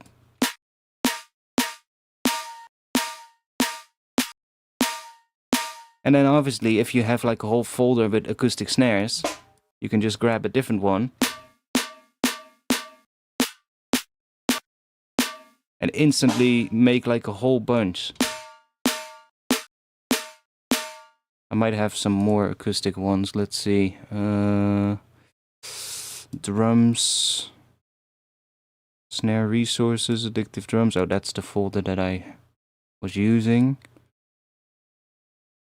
I had one folder somewhere that was like...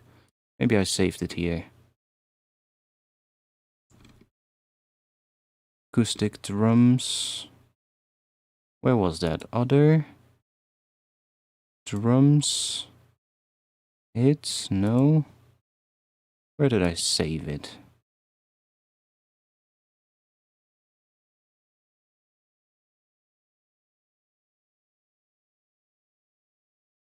I saw it earlier. Oh, here. Just a whole folder full of, like, people's acoustic drums.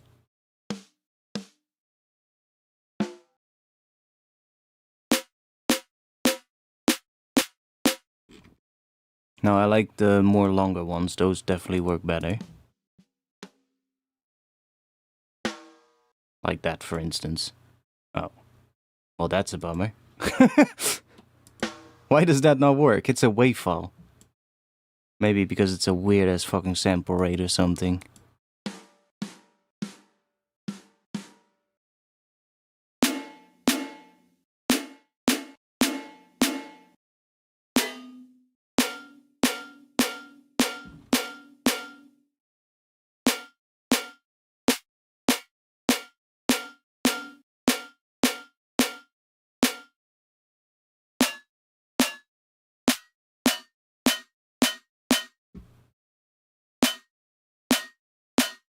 But yeah, it's such a cool way to make snares.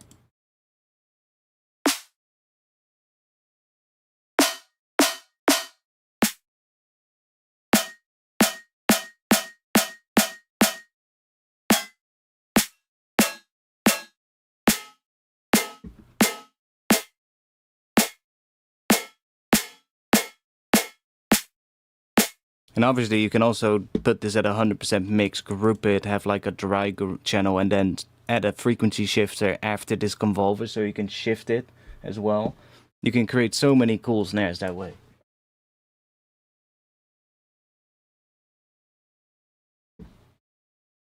But like, I love it for making like the really resonant snares, you know?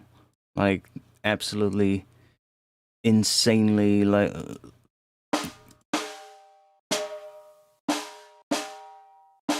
Like taking something like that and just... Okay, well...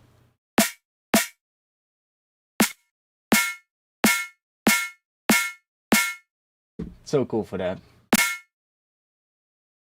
Can see it working with kicks too? Yeah, I guess.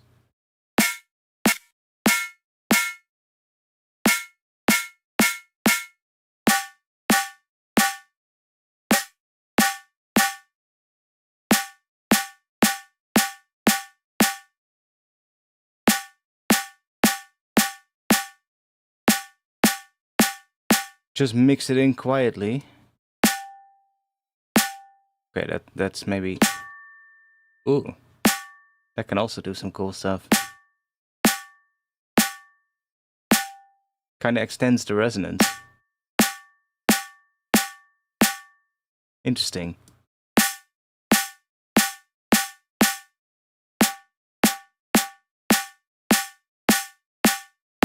This is such a cool plugin. Like, it's such a simple thing, but it works so well. Because you have the ability to change where it starts in the sample. See, so we can literally take that sort of like fundamental punch off of the impulse. And it works so well.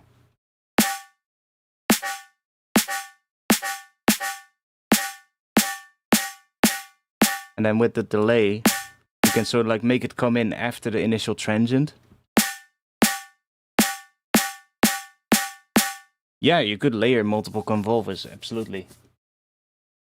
But absolutely goated thing for making snares. Like, I only figured this one out, like... Well, I've known about the fact that convolution reverb is great for drums. Like, I use it a lot when I do drums.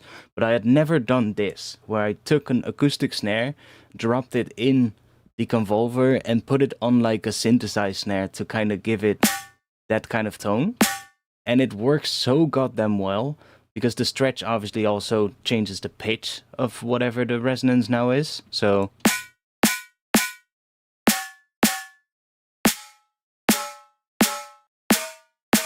you can make so many different snares really quickly.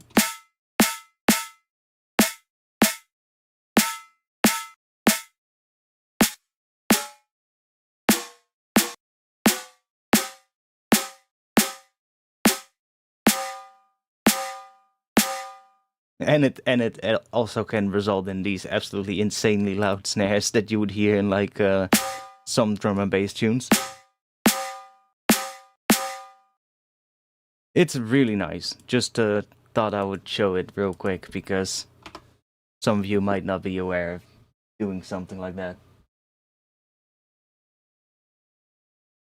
Bunchen uses this a lot to make his sounds more real. I mean, I usually would use convolution reverb a lot just to kind of give, like, I love it for kicks as well. But then I'll just use it a bit more in a traditional way with like, as a reverb basically. Like, I like it to make dirtier kick drums. So you'll just synthesize a kick from scratch, and then instead of having just like a really clean kick, you just add a convolution reverb with a really short impulse, like, or just make the impulse shorter, like for instance here, and just take the decay down, and then play with the size and low pass the reverb signal, and then basically just use that and run it into some saturation, and you can basically just turn a really clean synthesized kick into a much dirtier kick, like something like that. Like, that's convolution reverb. All of these. These as well. That as well.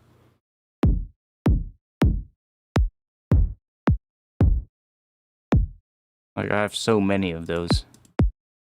Like, some of these are clean, but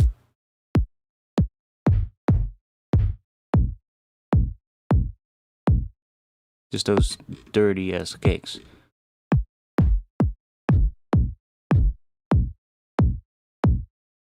And it works really well for that kind of stuff. Just need to EQ the convolution reverb and then run it into some saturation. Sometimes do a little sidechain between the reverb and the main kick so that the initial transient stays clean. But even sometimes it can be nice to just have it just layered, you know?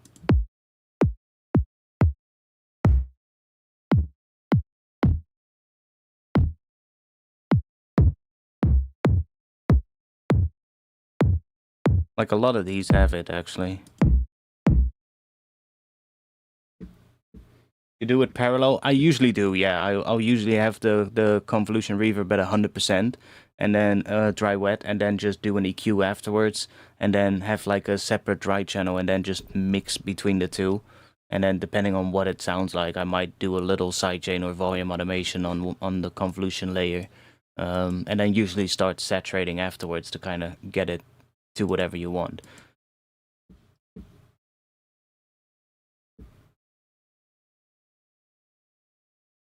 It's basically the same kind of thing you would do as making a techno kick, except you do it in a you apply the same technique in a different way, you know? But like, making techno kicks is all about using like reverb and mixing, or reverb and delays, and mixing it with like a kick, a regular kick, you know?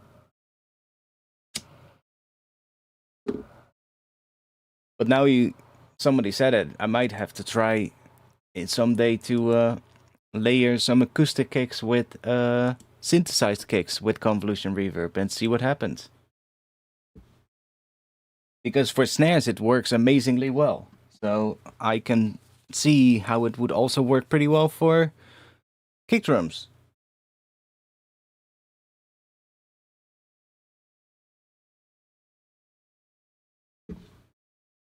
Anyways, let's go back to what we were doing.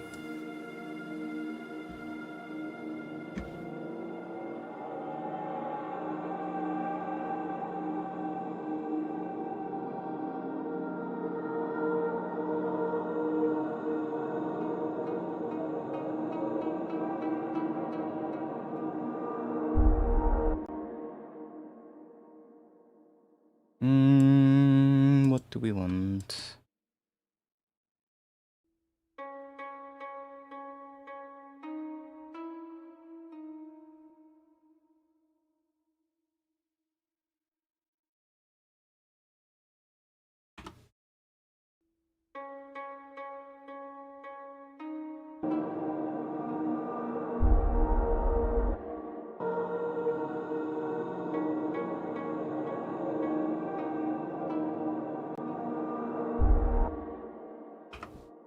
Maybe we do want to use this top one.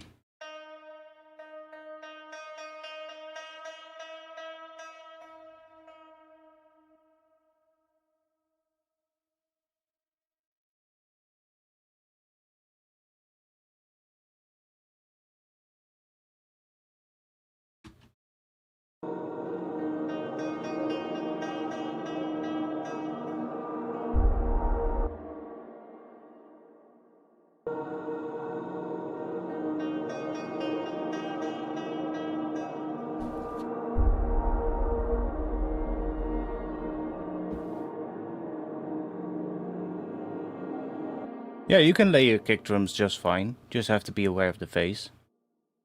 That's basically what you have to do.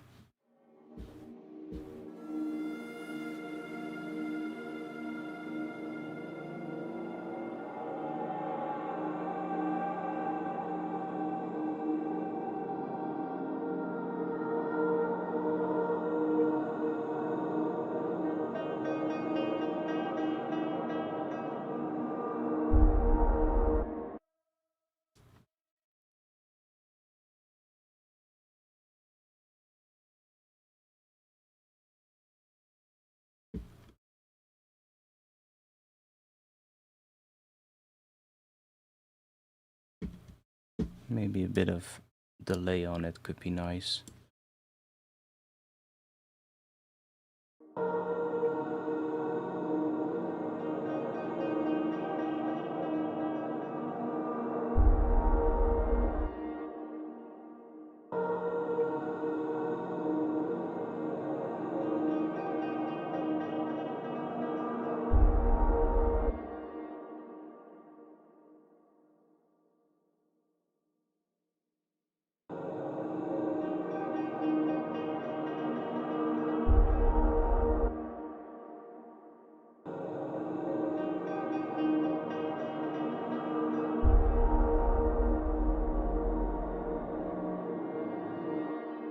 What happens if we pitch this down?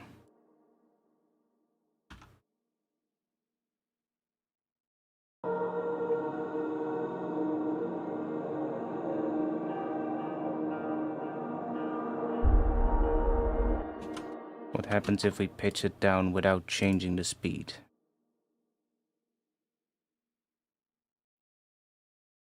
Set it to Complex Pro.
Yeah, exactly, phase.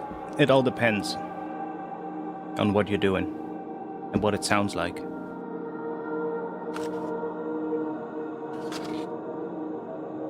Sometimes two kicks or whatever layered that have the face sort of like slightly out of phase can actually help to make it more dirty, you know?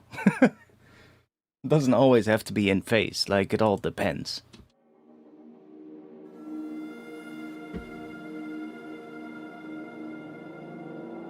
Okay, let's move all of this stuff out of the way.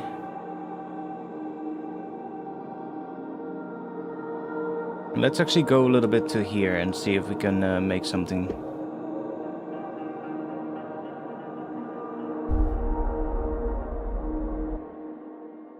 But I do want to add a little bit of something extra. Let's see, we have that thing in here.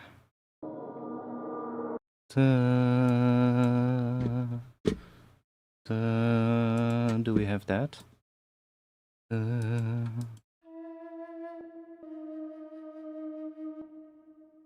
Something like that.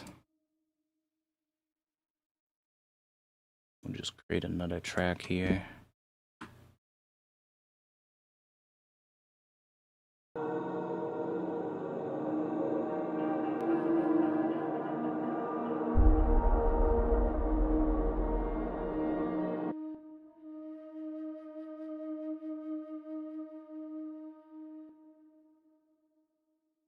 Raise its level a little bit. And maybe we'll pitch that down as well. So it sits more in the same range as that sound before it.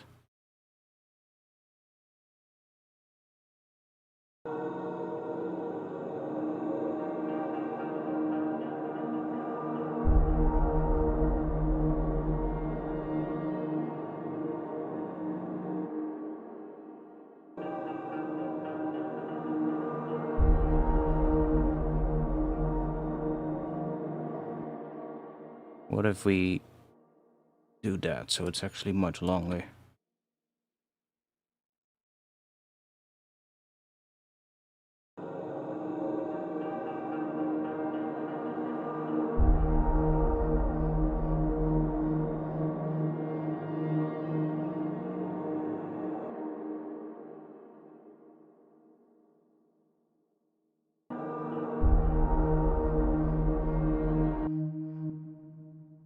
If we change this to Complex Pro, but with this speed, we can change the format. Let's see what happens if we do that.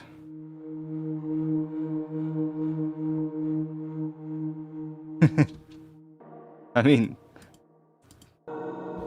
not going for something that sounds realistic. We're just using them.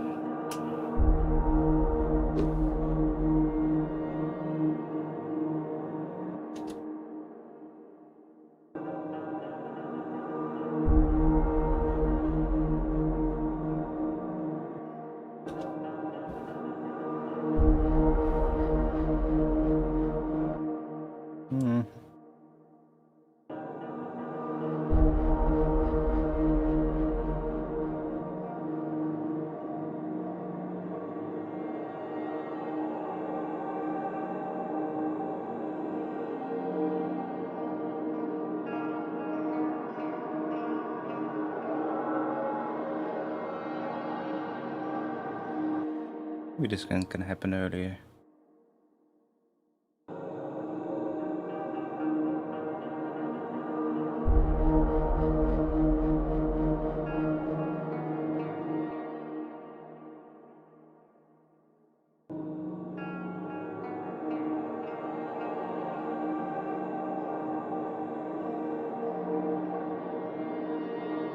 We'll sprinkle some more stuff in later. But let's think about...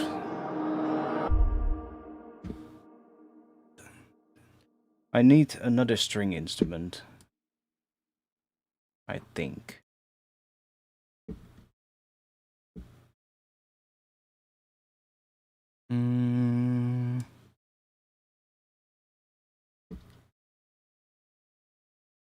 Can use one of these, but I know, and it's we're gonna mix different instruments from different parts of the world now, but I don't care. Let's go this library because it has this one, and this one has some really nice key switches that we might be able to use. Let's do C#. That's the same as same scale as what we're using. Maybe we'll switch this to mono. It's not mono, but it's basically mono.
A little bit of variety.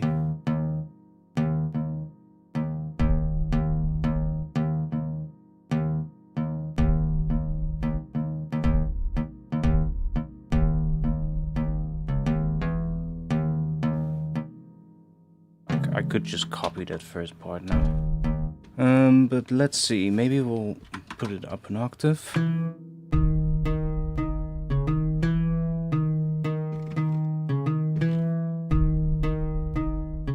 Let's see, where are the key switches? I want to see what happens with those.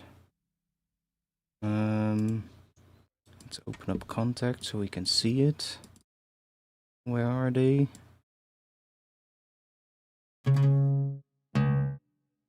Right there, so C1. Okay, cool.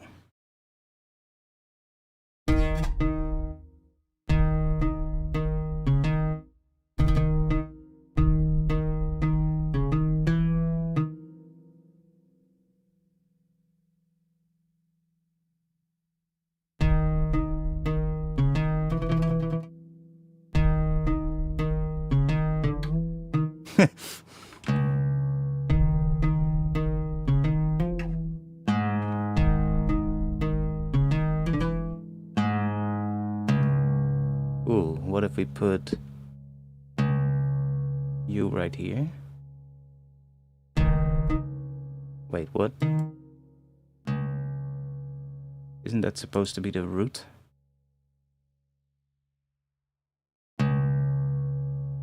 Is it? Yeah.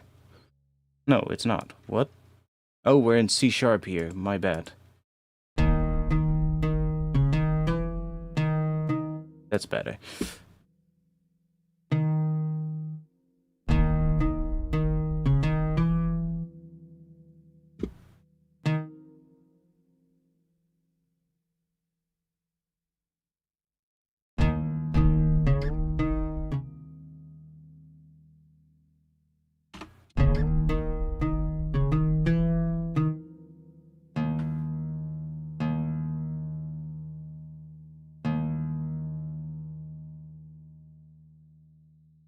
Kind of nice on the first one.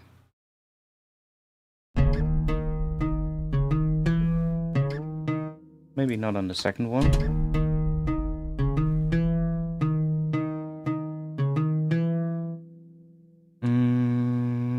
I do want... Let's do that. Why am I not seeing that here? Oh, that's going in there. Okay, one moment. Let's unloop it. Didn't want to do that. Let's just do that then. Then we can just have this here.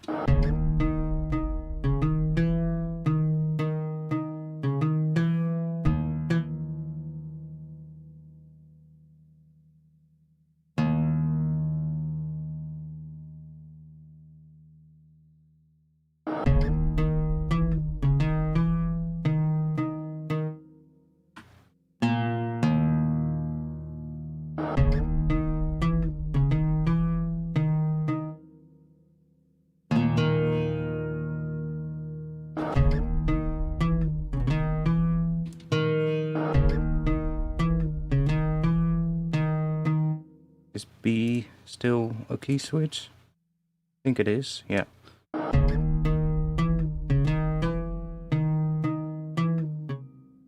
Not sure what it does, but doesn't matter.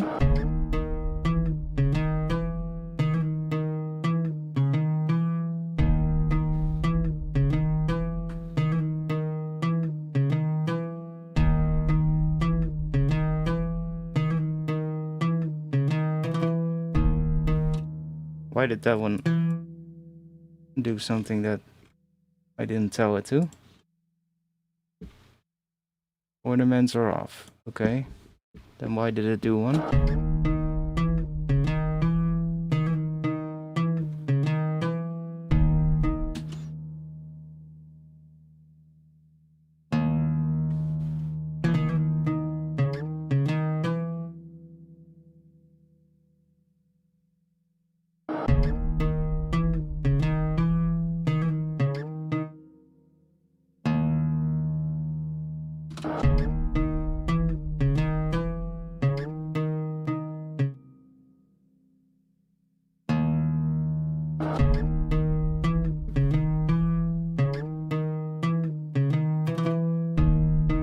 Why does it do that? Because it's one of these. Let me just switch this to chromatic.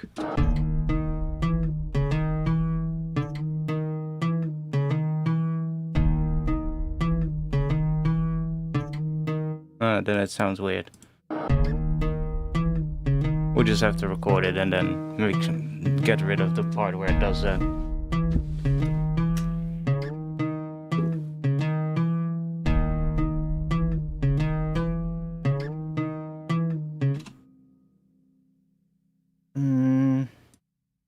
I kind of want to do a little change here.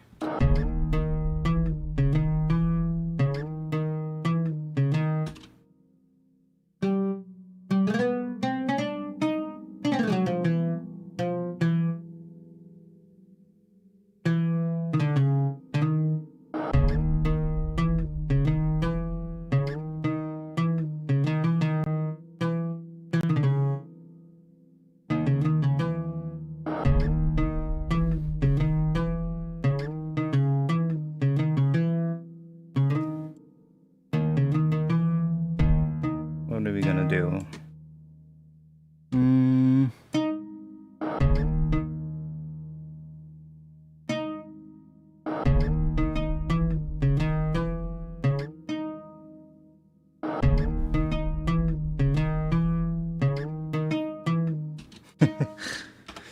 Let's add some percussion first, because we want to have some percussion here, I think.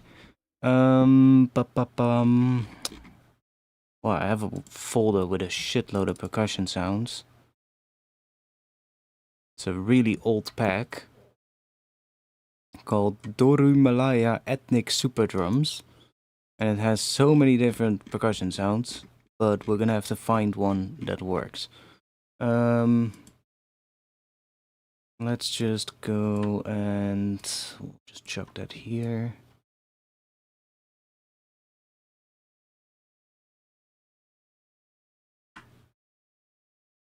Do that.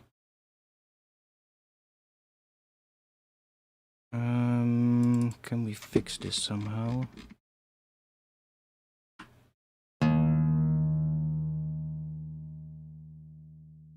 Do that, and then loop this. Loop. And we can, yes, nice.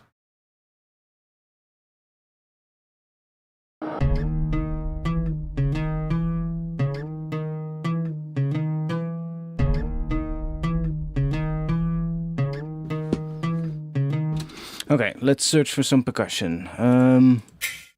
Want something low. I have no clue what all of these instruments are, but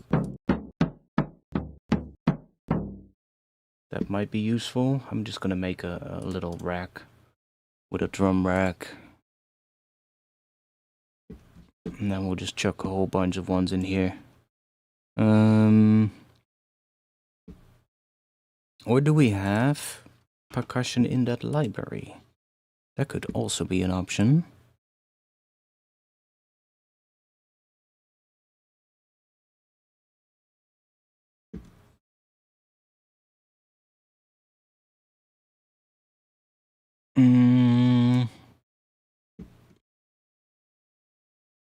percussion.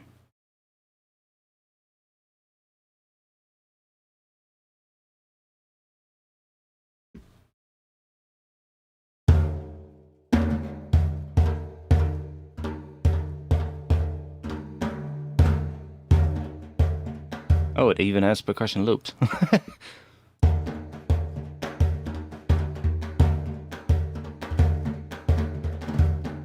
Interesting. The ensemble. Oh, we also have a percussion ensemble. Nice. That should have multiple percussion instruments in it. Yeah, cool.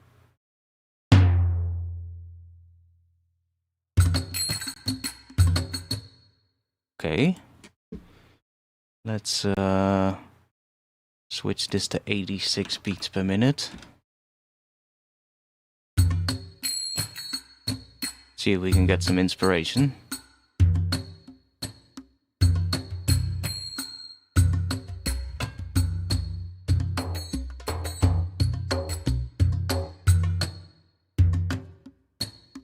Probably gonna end up making my own, but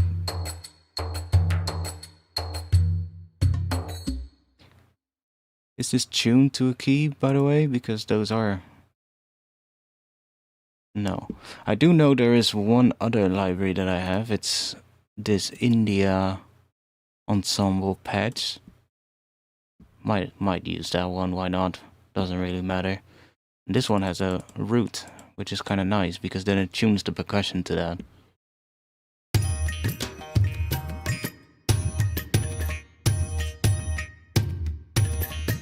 And I don't want to hear...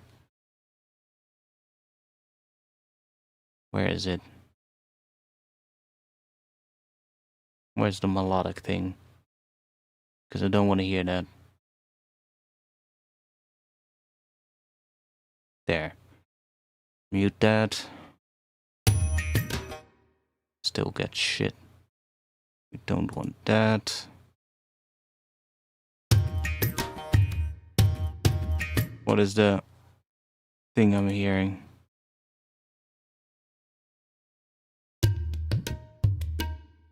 That's fine.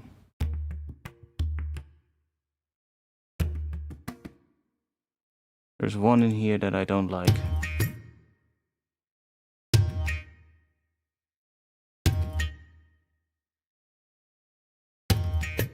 Where are you? Okay, it's on the second page.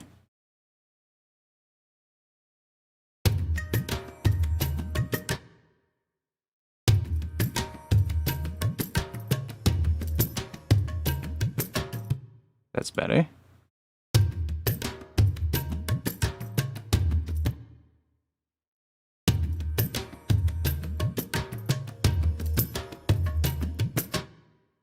Okay.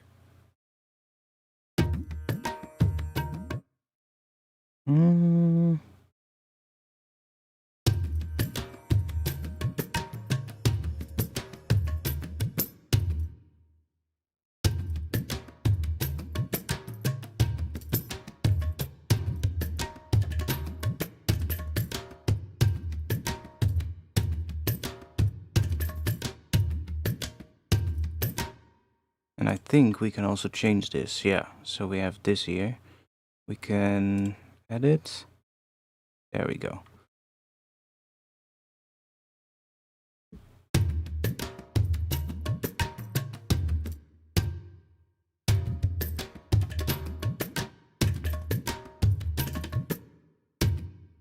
Wait, it only changed one.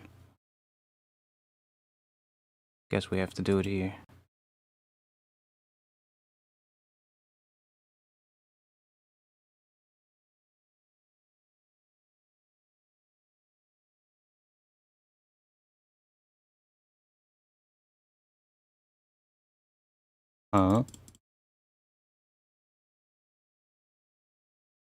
Can we change the entire thing at once?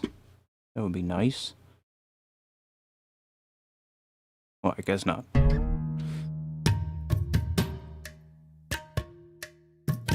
I'm just gonna put that key switch in here real quick, or that key. Let's do... What is that? C1 or something? No. No. Okay, this one.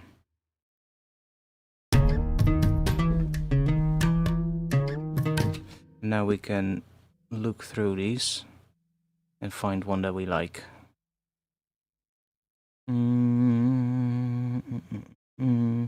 Oh, this one actually has a switch here. That's handy, and we can just keep it like that.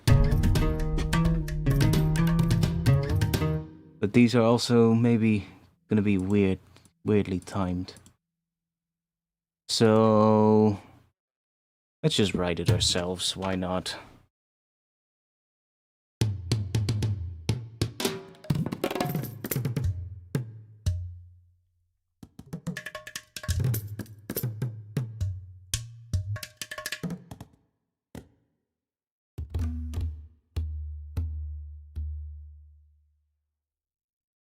Let's make this a lot shorter. Start with this.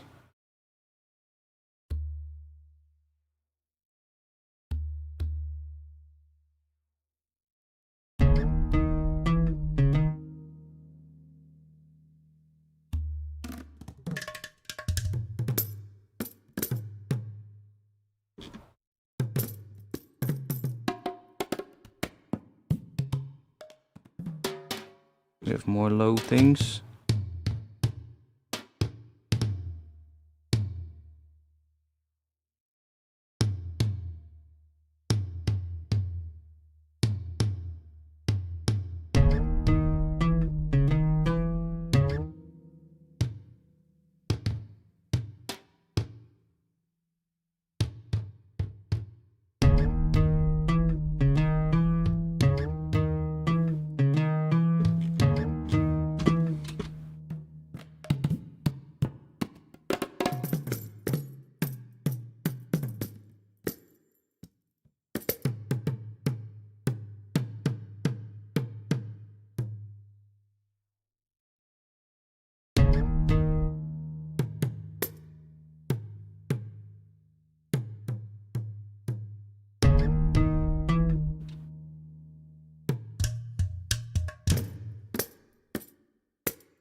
Not sure if I like it, but let's see. Let's move on. Find some higher things. Let's just grab... Do we have some shakers or something? Shakers. Let's just grab the whole bunch.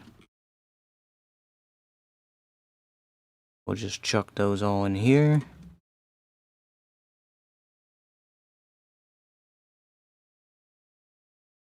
And we have more shakers.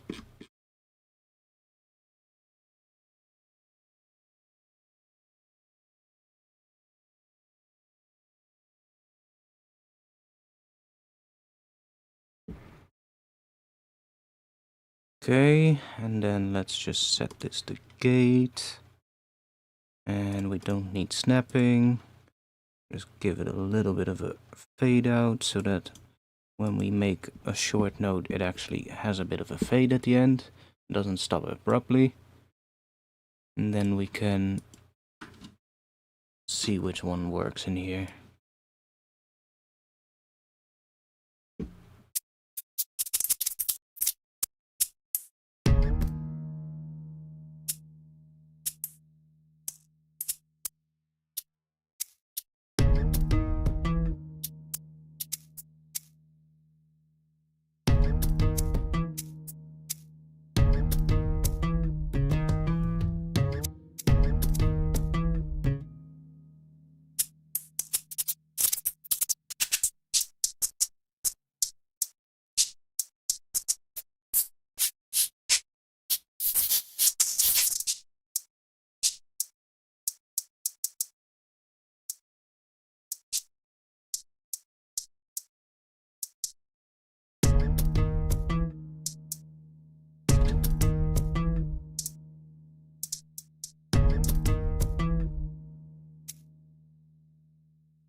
Layer bunch.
I'm not liking this pattern yet, but we'll figure out what we can do with that later.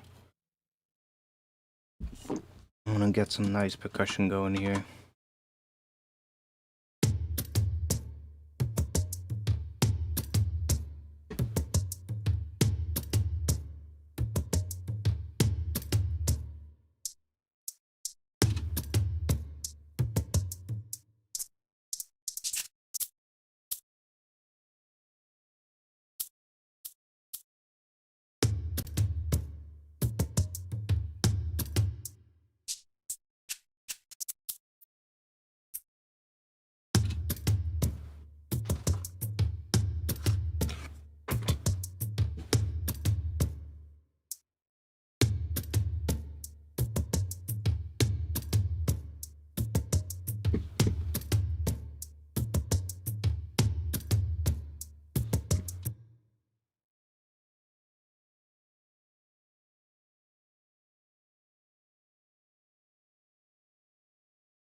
Um,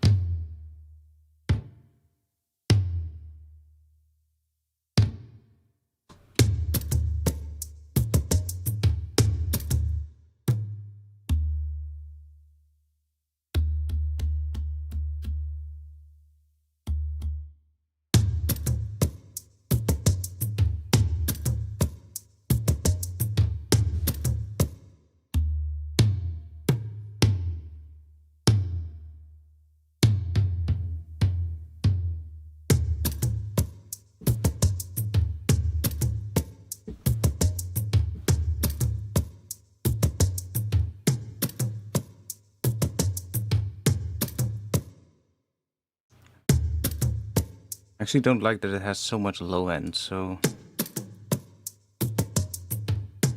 what if we layer it with something? Like we already have this this thing.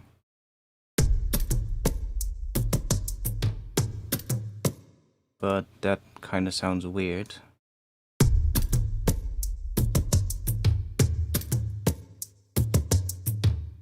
Some of these have like a lot of low end in it. Like most of them have. Which don't like.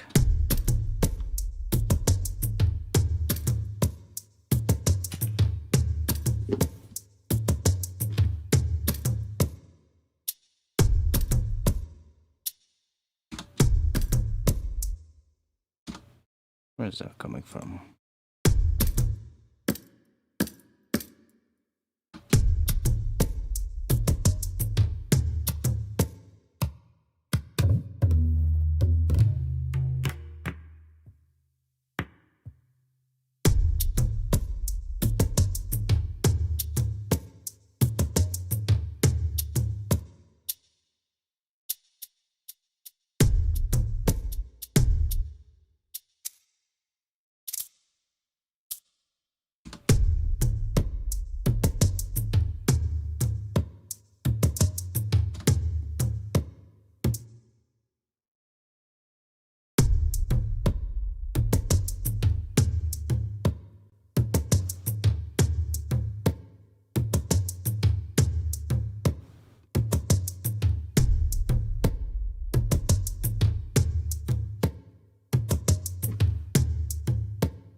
Not sure if this percussion instrument is the move.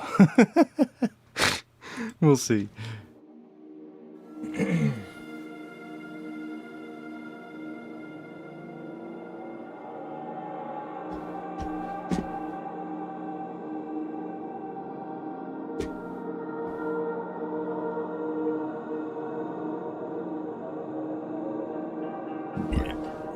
Also, chat, you've gone really quiet. Why is that? Is there something you need to get off your chest?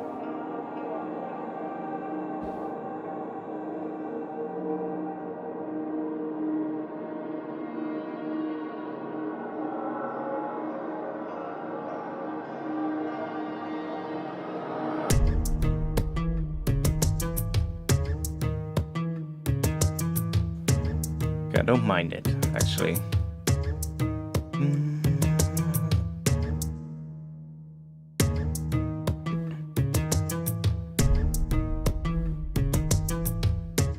I do want to change this though.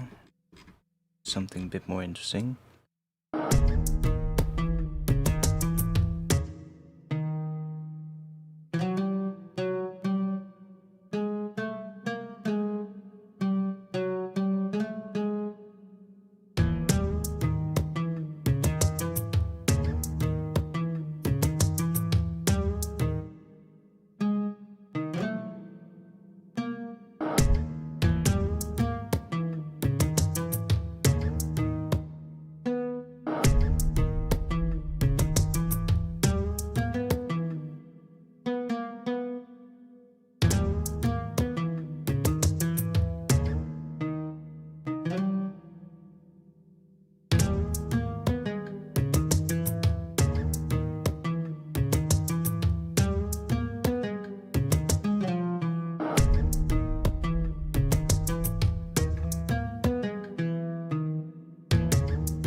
not sure what I want to do with this.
Can we do something on that high note?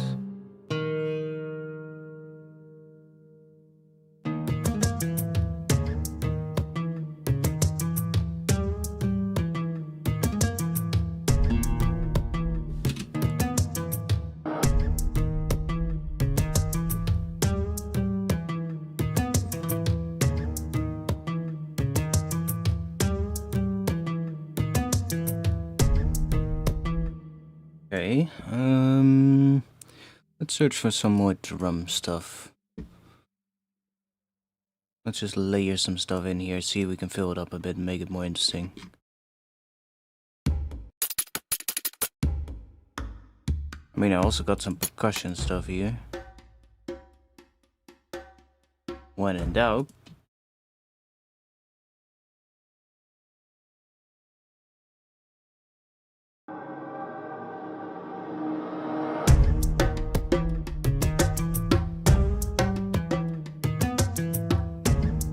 That actually works really well.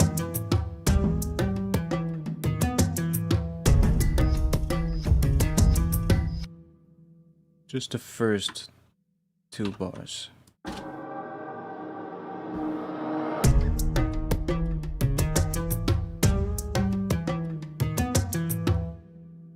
Okay, I don't like the last part of this. I do like the first part. I do like this a lot. This move here.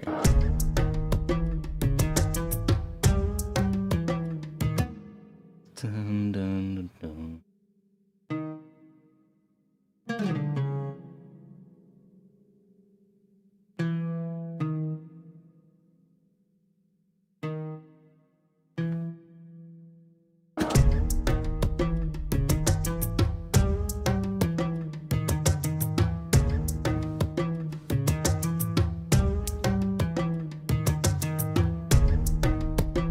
That's better.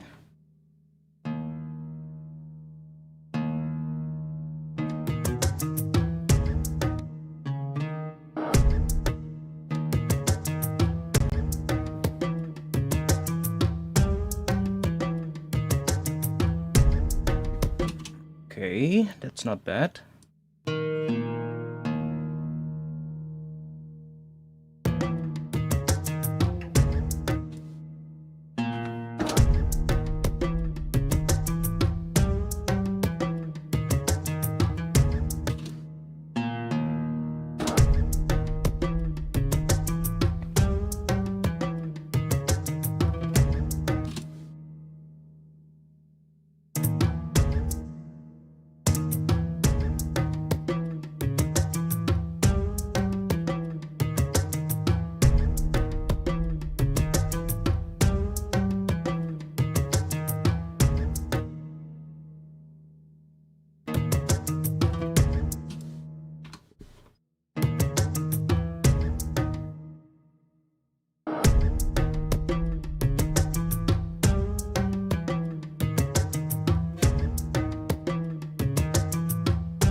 And then we'll probably do another different thing here. Maybe something higher. But I need to piss. So one moment. I'll be back in just a little bit. And then we'll continue. I'll just loop this for you guys. So I'll be back in just a little moment. One moment. I need to take a little bathroom break.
Okay.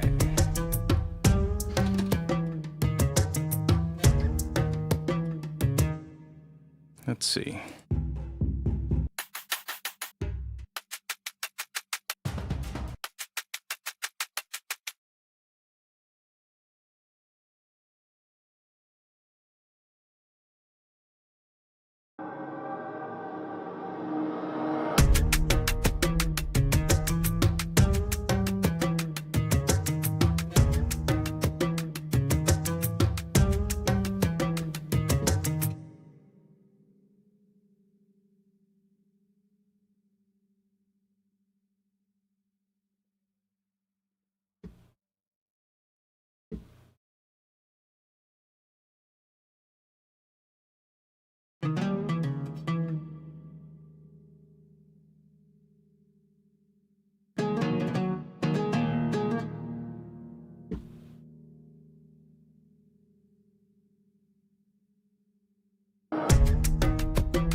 I think this percussion is too static, this.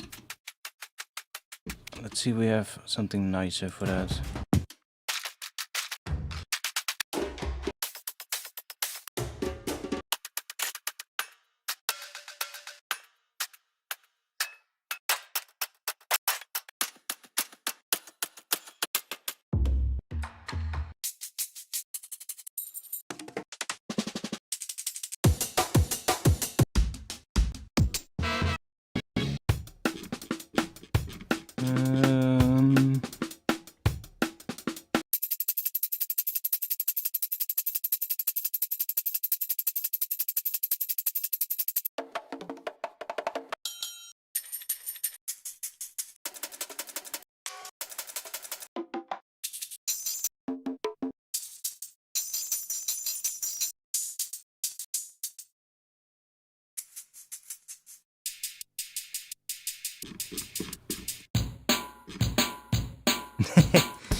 Not in here, but let's see. Drums. Wait, let's see. Maybe I have some in here.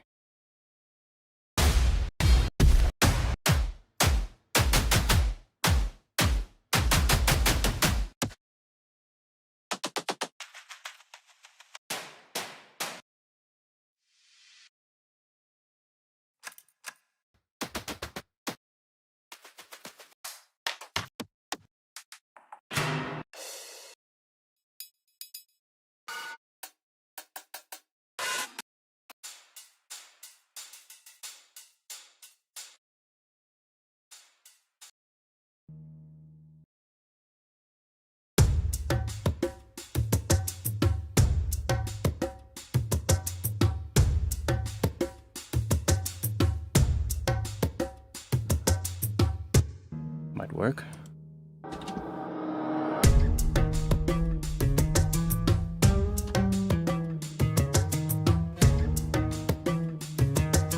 Is the stream still live? Because chat is so fucking quiet. What's happening, boys? You guys are just quiet. Okay.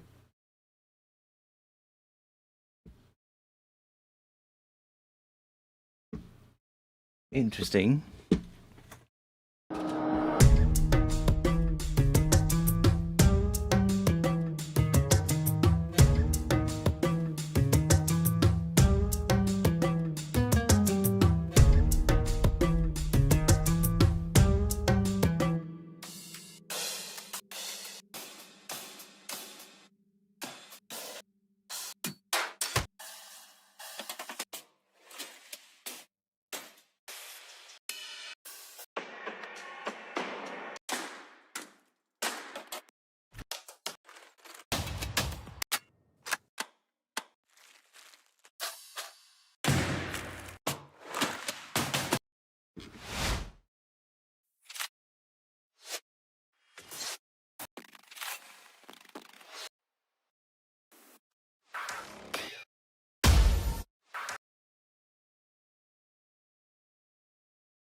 Jesus Christ, this is way too big.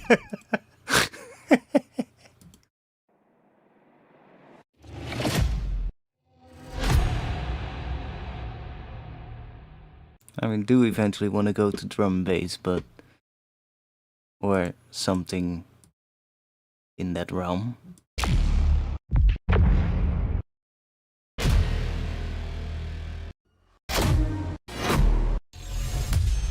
But not yet.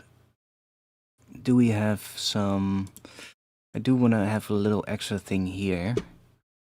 Let's see.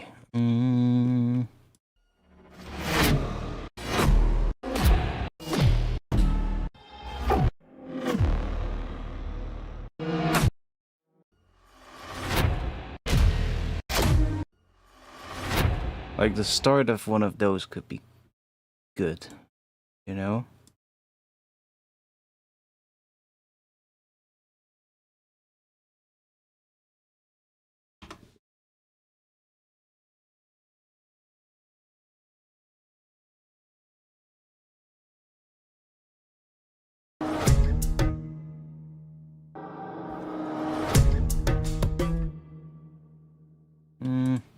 Different one. Some kind of sound like that. Let's see. Layers. What do we got in here? Reversed.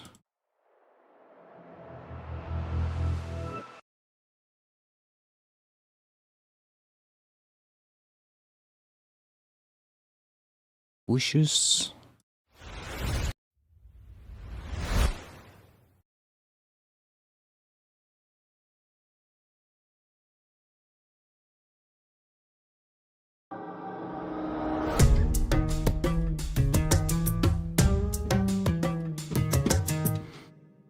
It would be nice if we had like some noise thingy.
Ah, that's what I was hearing.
That's better.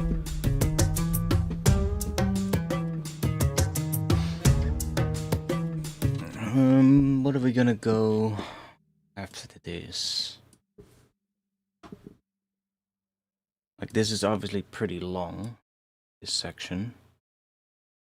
Like, that's 32 bars, so that's pretty long. But I mean, I'm fine with a long intro. I don't mind, especially if we have like a bit more of a drone kind of thing first, and then going into this. I'm fine with that. Doesn't matter too much.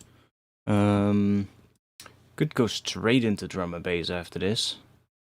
We'll just have to work on the transition between the two, but could maybe work.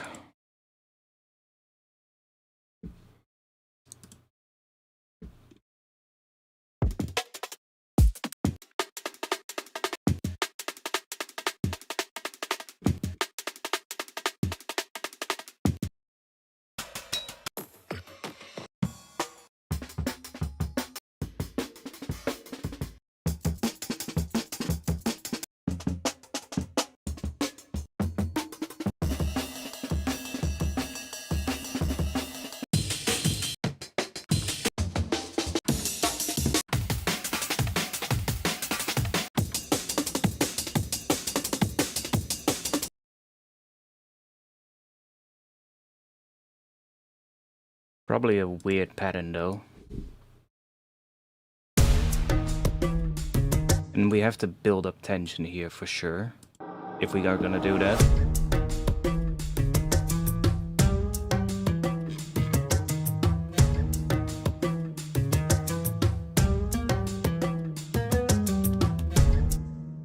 Okay, I don't like that one, I think.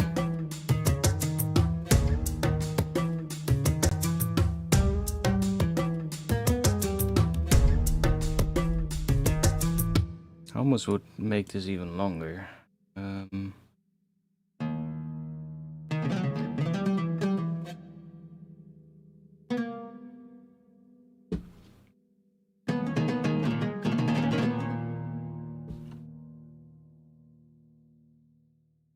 Do another little variation here.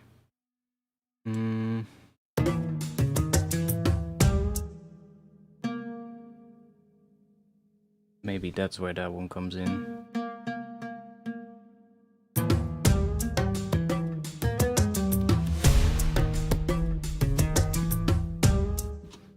Then here, I think we really just want to up the percussion or something. We want something... Maybe we will bring in some drum and bass kind of percussion. I have these filler breaks.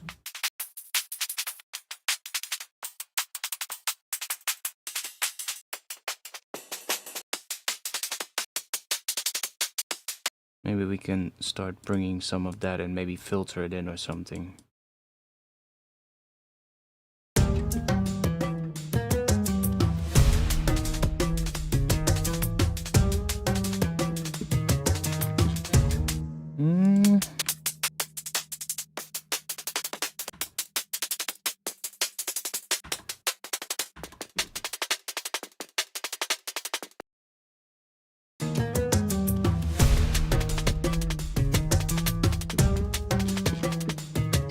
Don't mind it.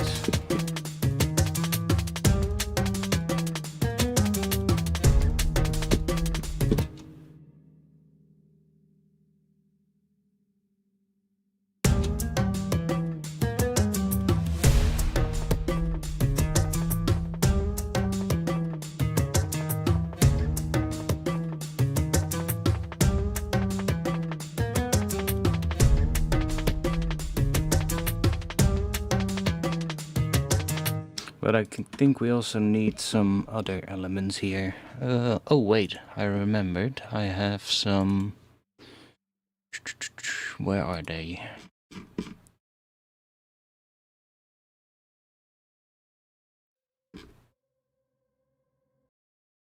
If these work.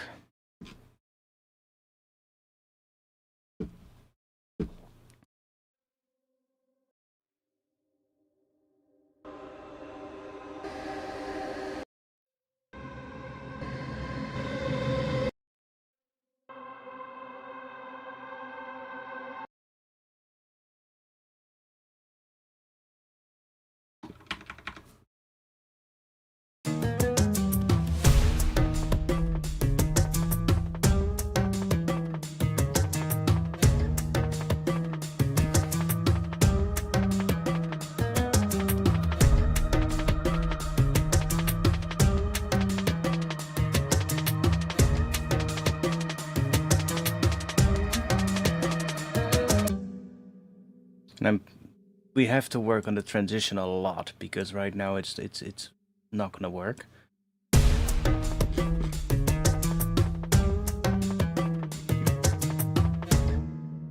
I also think we want some extra things coming in here. Let me think.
Absolutely destroyed bass.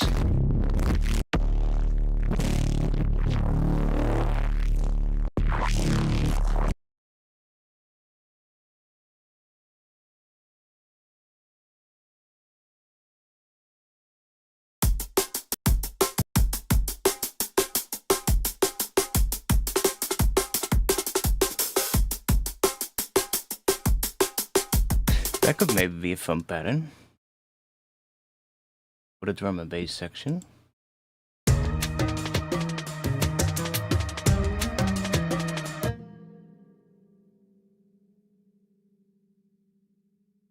Let's see if we can just quickly make the transition a little better.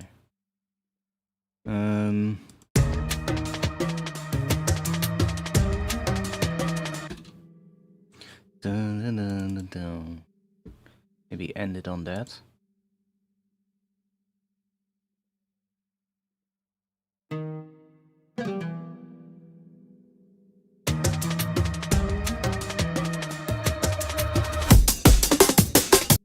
Okay, but now we have 2 breaks.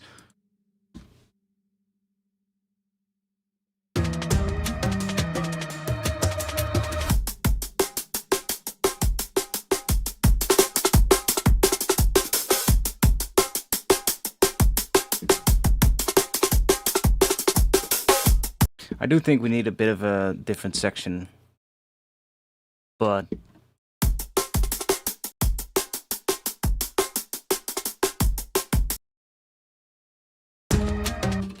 what happens if we chuck this in here?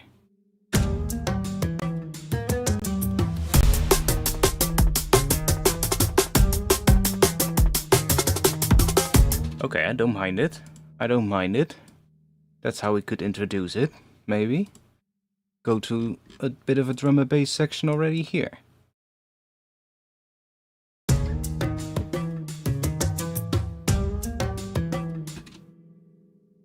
Maybe we have to change this section here so that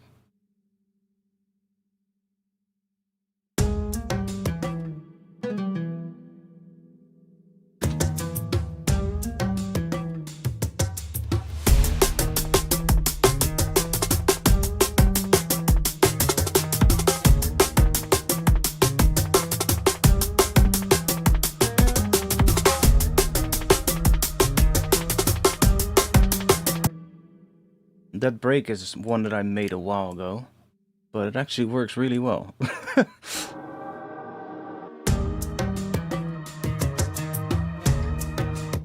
Maybe we'll just fade that in.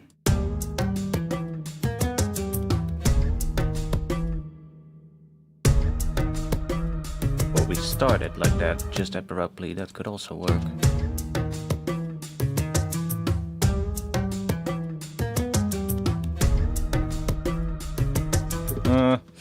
Might be nice if we fade it in a little bit.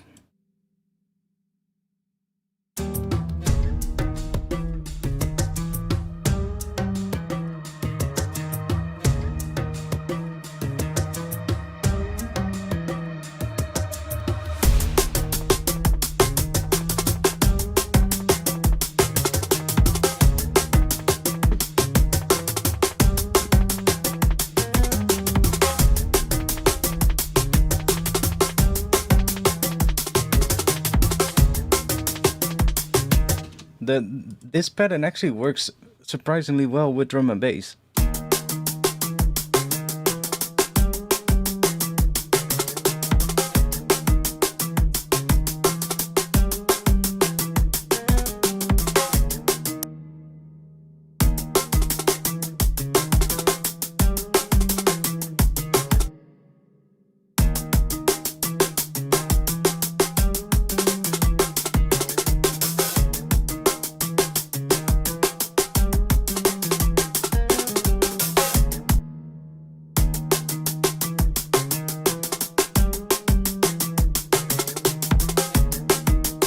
I know why it works, because there's in here, in this break, there's a very similar pattern to what this is doing.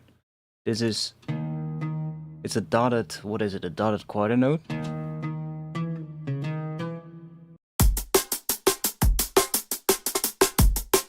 And especially here, we have a dotted quarter note as well with the kick. We get that.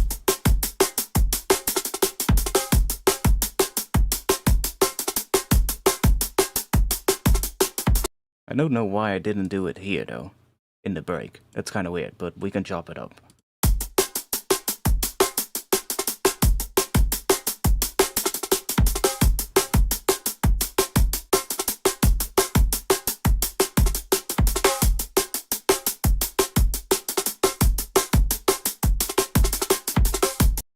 Weird drum pattern, but really like it.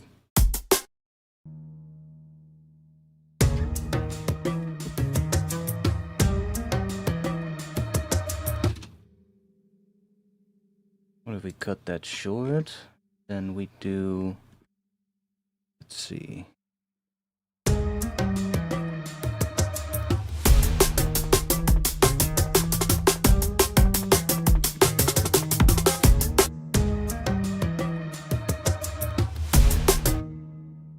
Something here is doing a double thing.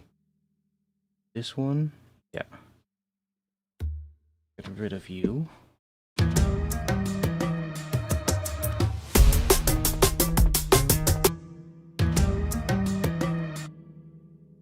Maybe we'll actually cut out a lot of the percussion here.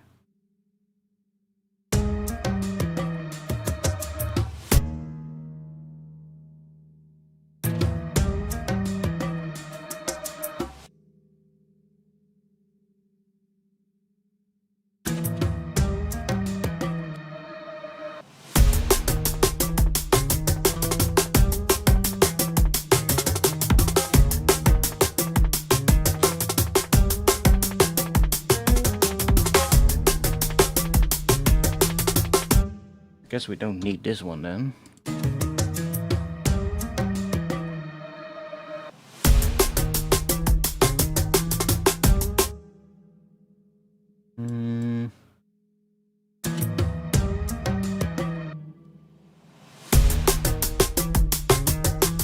Not sure if that reverse thing is, if I like it. Maybe we'll...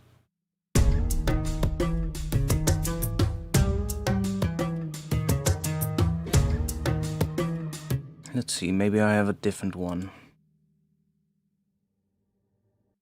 Can just open this one up and then we can just replace this sample.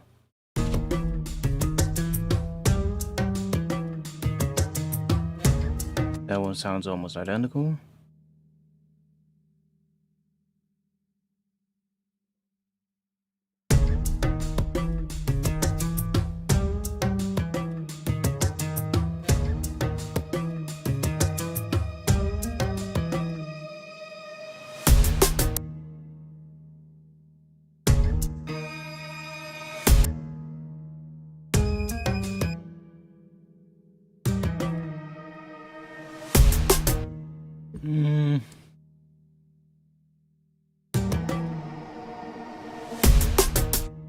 Something else.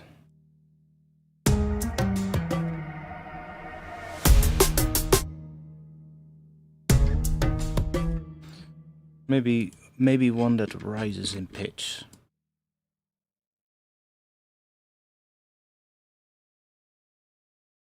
For extra tension.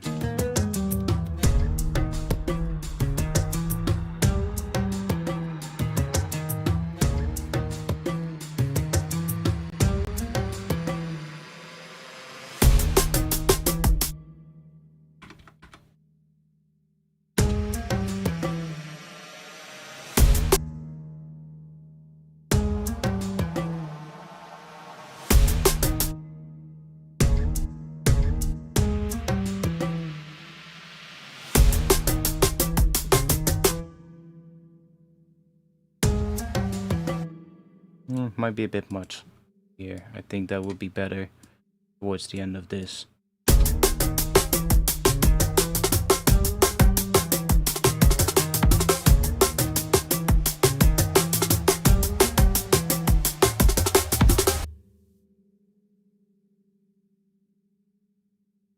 Because here probably the bass will come in.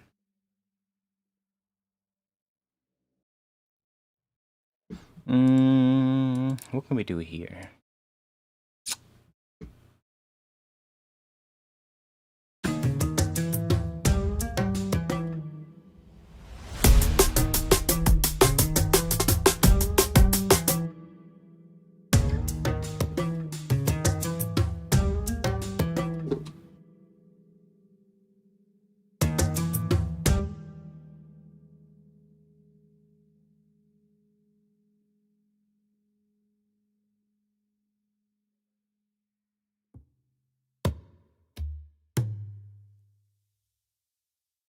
Get rid of these real quick.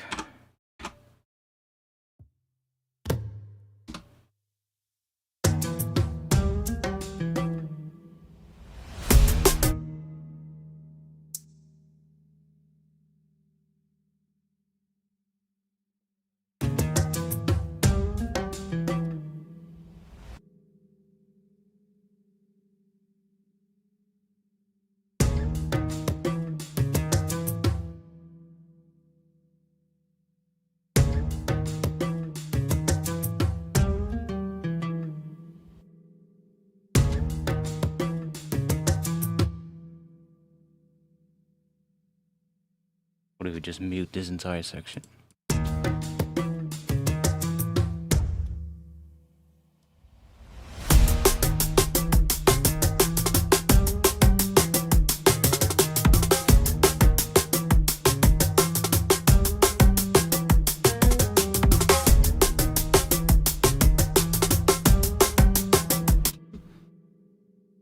I mean, we had these things here. And bring one of those back. Just fade that in so that it...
Is this gonna come back, or is it gonna stay away?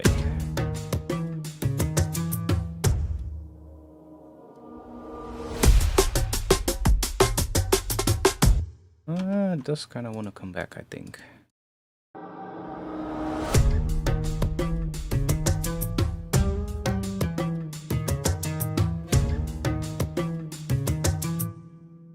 Might get rid of some of the percussion here, though. Maybe that one.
We can have one of those sections coming in right in that gap here.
Not the biggest fan. Yo.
What the hell?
That one is kind of cool.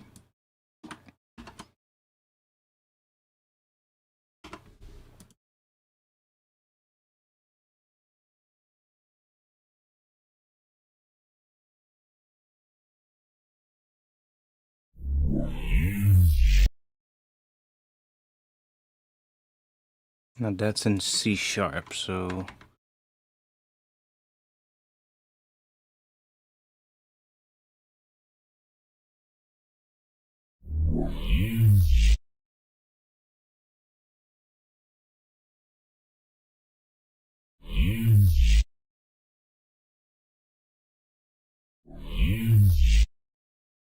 Now I'm kind of wondering if we had like some kind of drum thing here, but like more like a fill or something. Can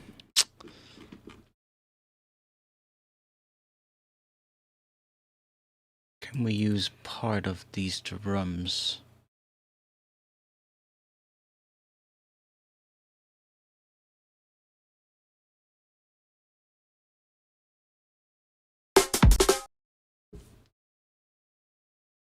Wait, I might have some resampled drum stuff.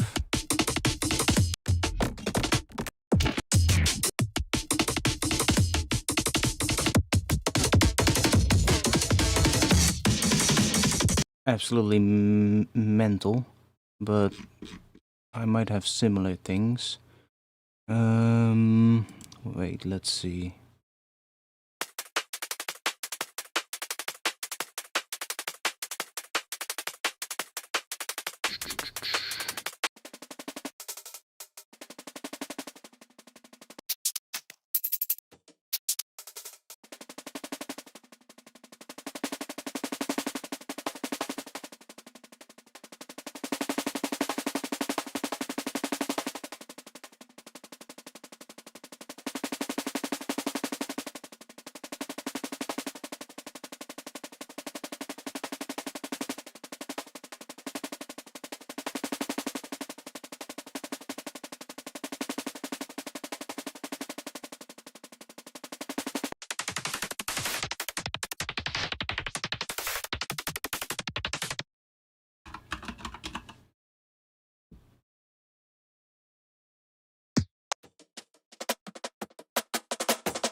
I want to see if we can use that break to create a rhythm on this. So if we grab, what can we use for it? We could grab a gate maybe. If we chuck that on here. And then we do external input from the other track, so this track above it. And then let's do the floor all the way down.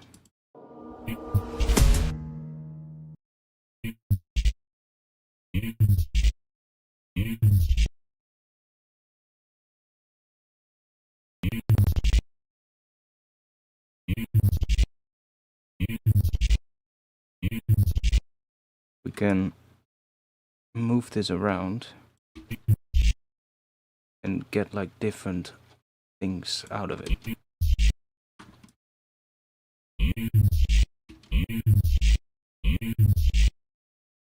If we set this to beats and then do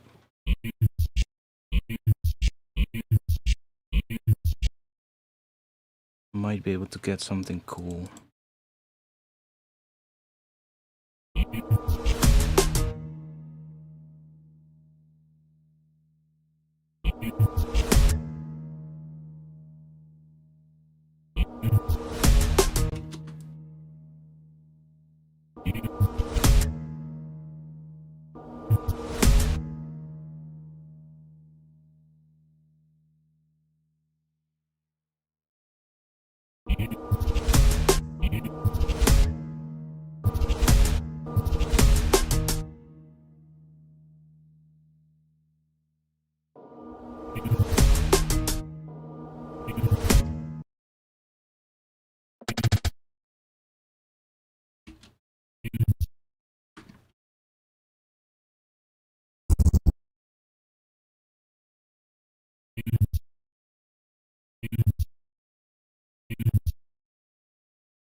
Not doing what I hoped it would do.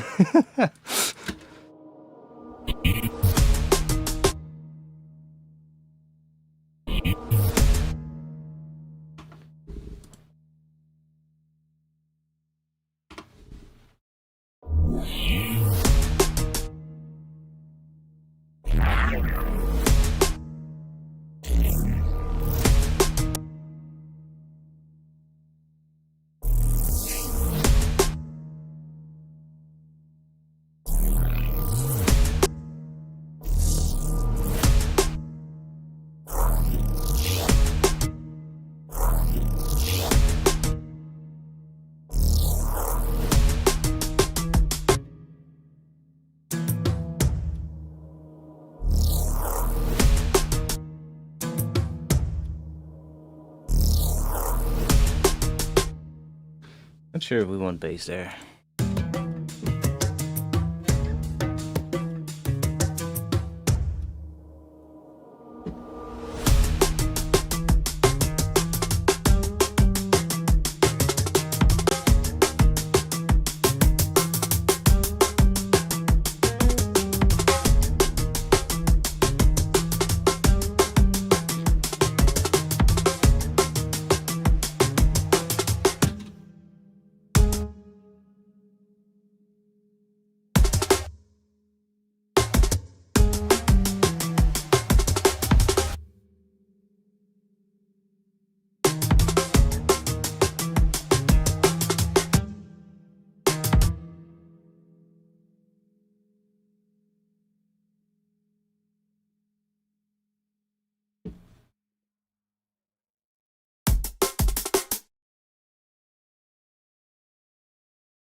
We have a section.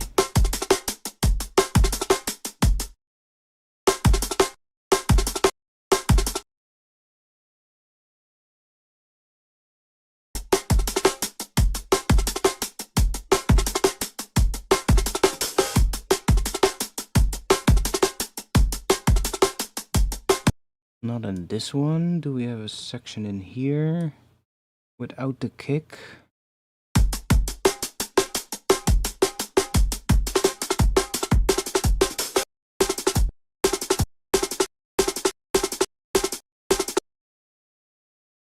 That is kind of a section.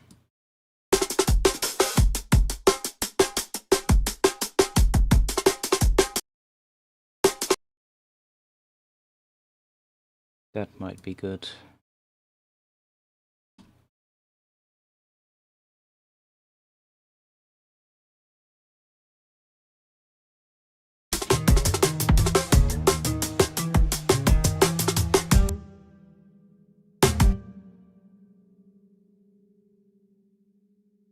Where is it?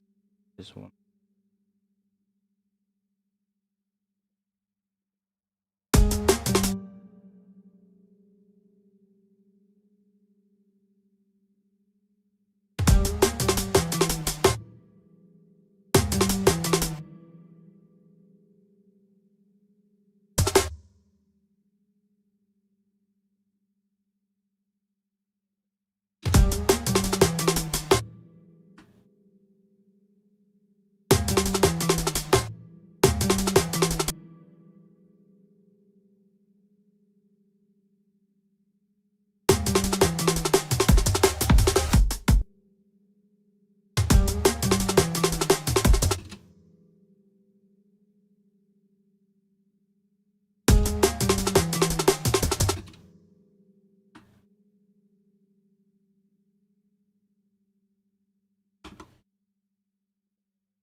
Might be cool. See, move this out of the way.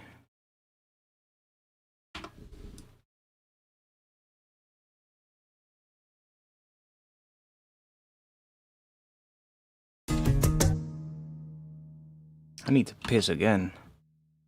Because I drank a liter and a half of tea. It's 1 a.m. Okay. I'm gonna take one more bathroom break. And then we'll continue for a little bit more. We got some time left. Feel free to throw some ideas in chat if you want. We do have something that I kind of like. It's has a bit of an interesting vibe. Definitely needs work, but at least today's stream has been a lot better than last week so far. So that's a good plus. The writer's block is gone. I at least have wrote something that I can enjoy. And today's stream was also interesting so far, so that's a big plus. Yeah, one more bathroom break because my bladder is screaming for help. I'll be back in a couple of minutes. One moment.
I think this break here is a little weird, but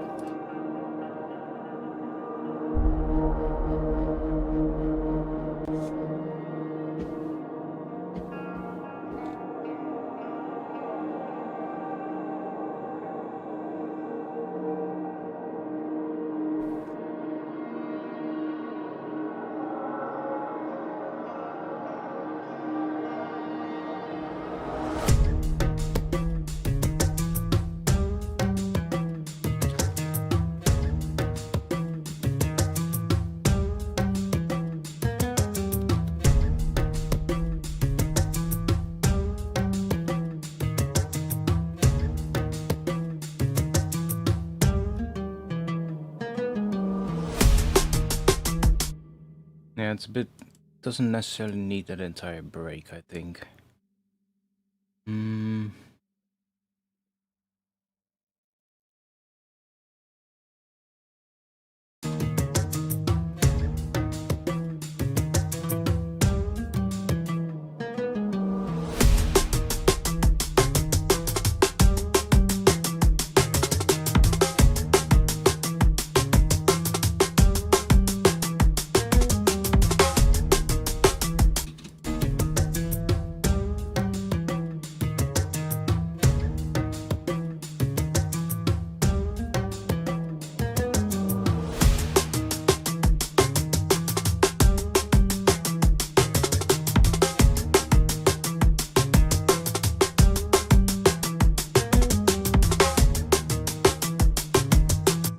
Probably also want to wait with those really big snares at the end there. The end of the phrase. Maybe that one is fine, but that one is really big. So maybe I'll replace it for this one.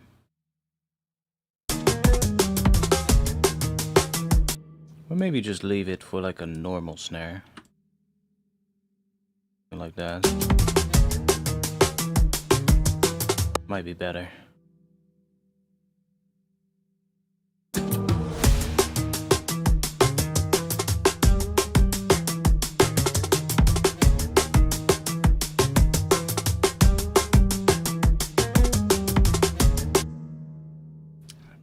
Could also do a little shuffle here, maybe that could also be fun. We can just grab one of these.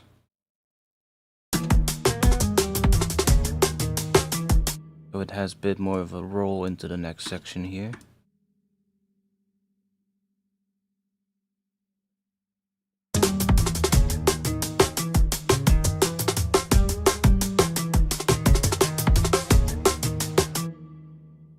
And then we copy this one again.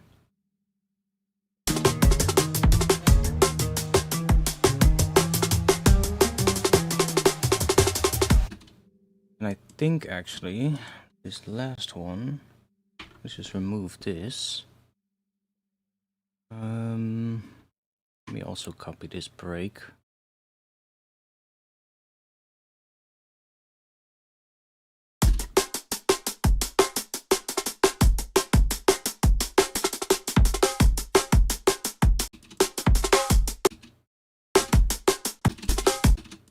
Maybe we'll actually use that snare now.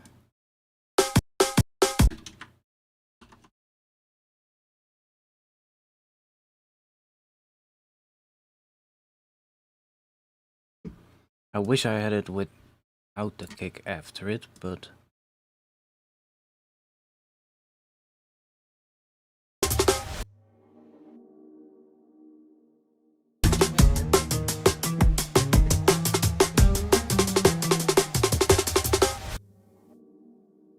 yeah, I wish I had it without the kick, but... well, I mean, we can also use the thing we did earlier. We just grab one regular snare.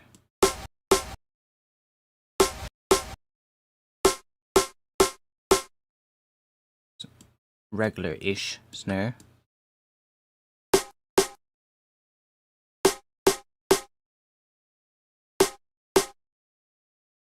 Let's just put that on a separate track.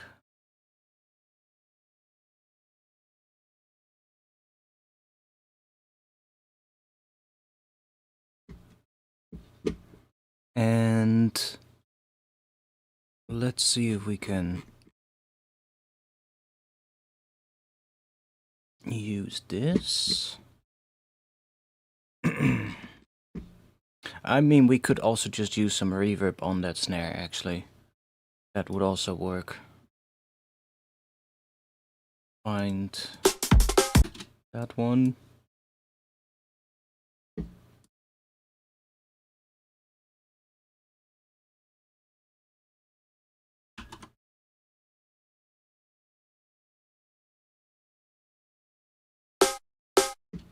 And then let's put this in a rack. So we have the dry chain. and then a reverb chain, and then on here we just want to have something. Ooh, can I add the, or do I already have them? Ableton Hybrid Reverb, nice.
That does it.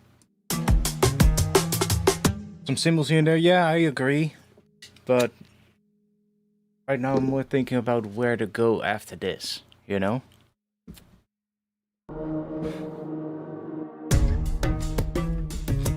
But we can see if we have some cymbals.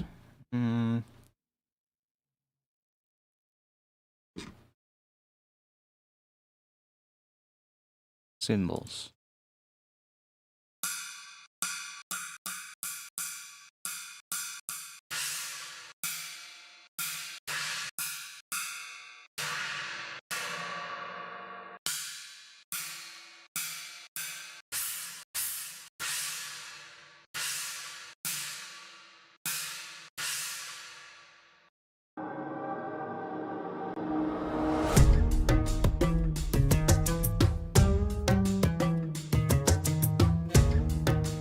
I don't think I want to have a cymbal on the first downbeat here, though.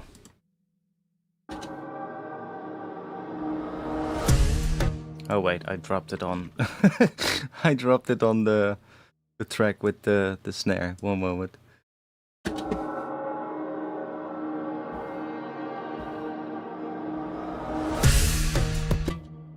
I like it when that doesn't have it, so.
Don't like that. We want to have it here. Like there it actually works. There it's fine.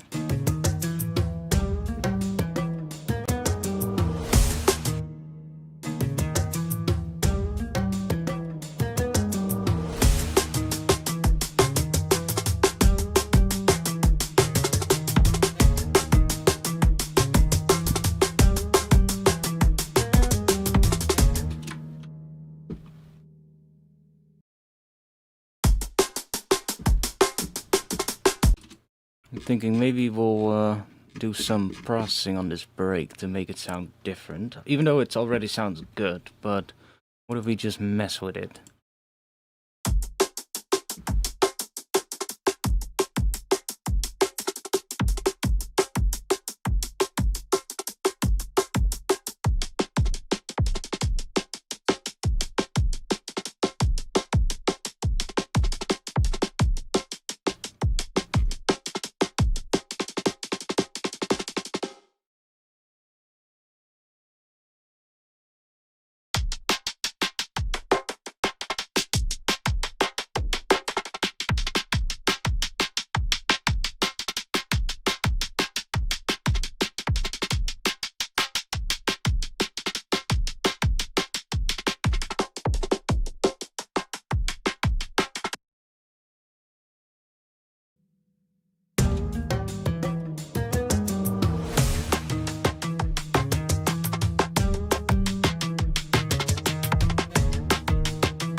I get what you mean, but not sure if I want to sit here and do that right now.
Does kind of sound interesting, but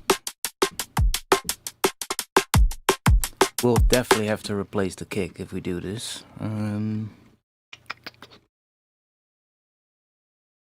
Oh, you know what I also did, by the way? That's actually also something that I haven't used yet today.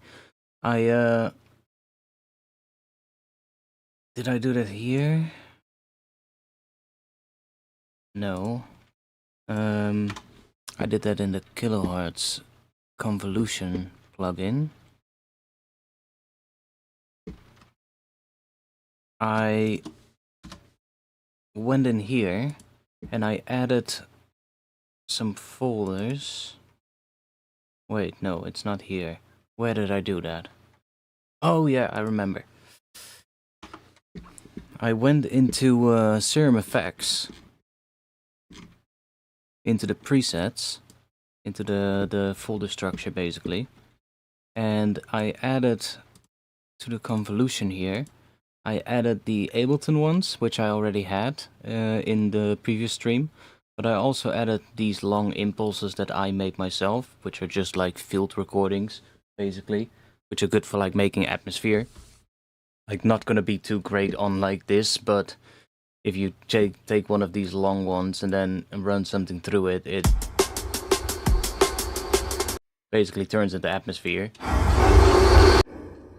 Getting really loud. But I also added the Trash 2 impulse responses. So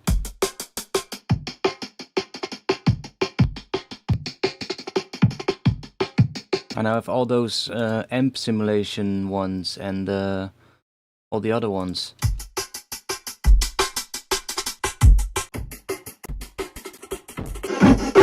So if you have Trash 2, or if you don't, you can just find these impulse responses on Reddit.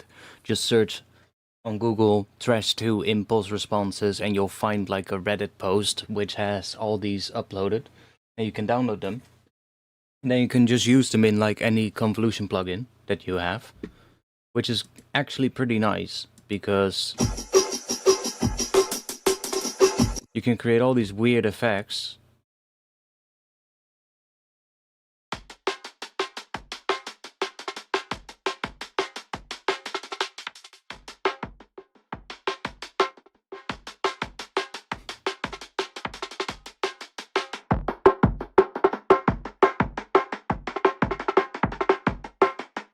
Which can be pretty nice if you're working on drums, you know?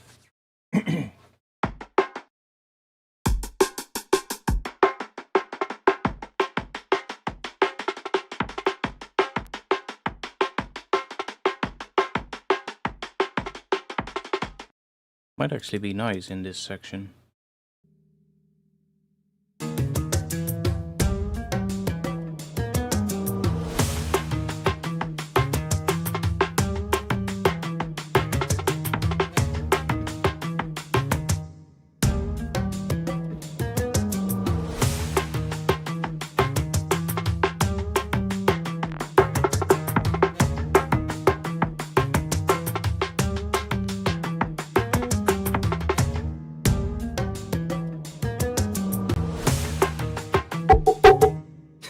Sometimes you get weird as fucking shit though.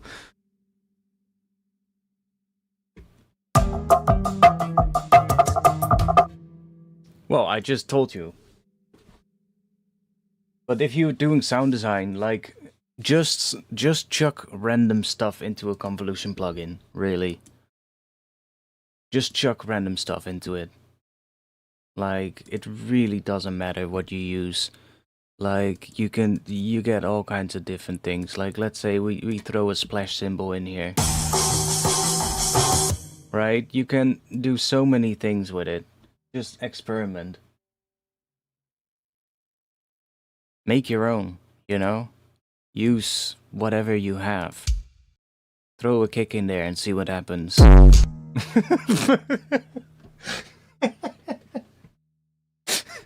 Distorted part, that's what happens.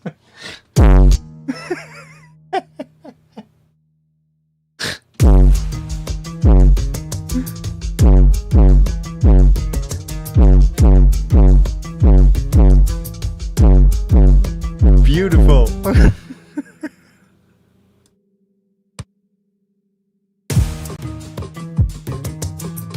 But yeah, just mess about, you know.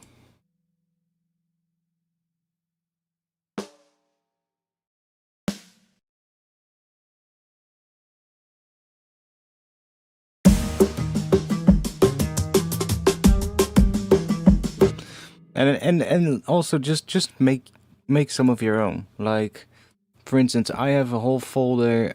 Well, first of all, I would advise you to just grab the Ableton hybrid reverb impulse responses from Reddit, because those are available as well. I mean, you don't have to get them from Reddit. You can just literally get them from the folder structure of Ableton.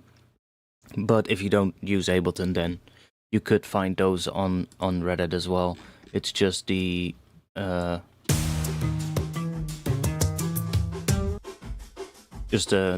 reverb ones from Ableton. But there's also a couple of weird ones down in the, what is it, the texture area.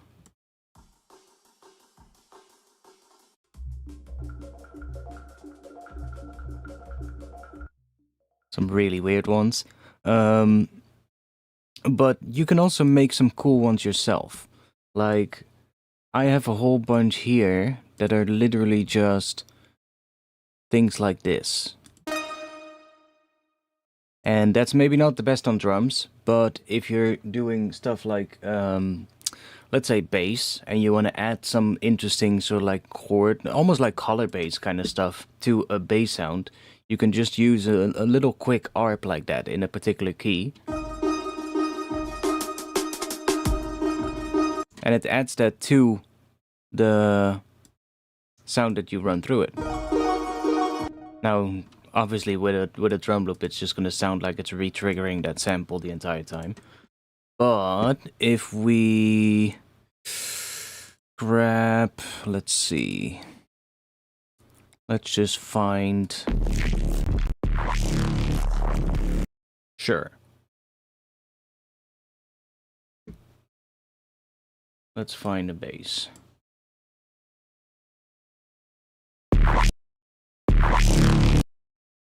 Let's say, I don't know, we just do a little, make them a little bit rhythmic or something.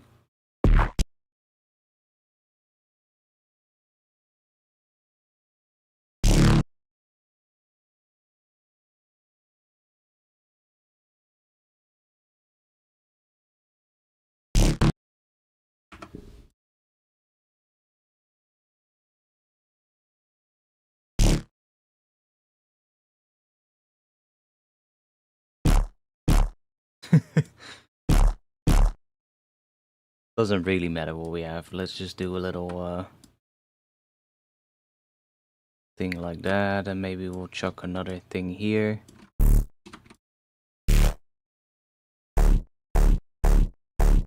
Sure.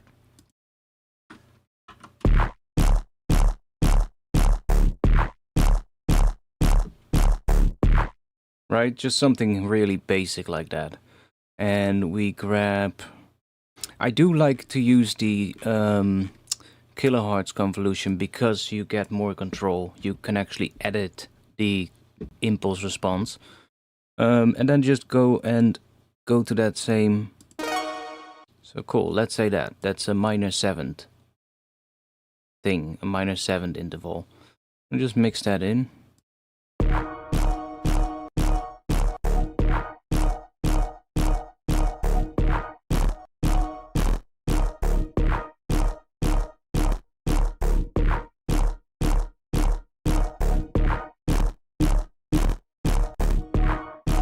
And you can make this really easily. This is literally just a saw wave with like a plucky sort of like envelope on it.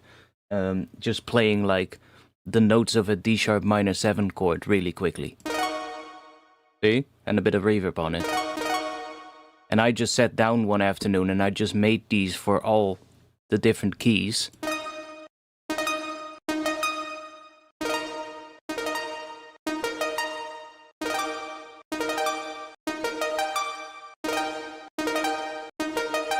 A major, minor, and you can just chuck one in.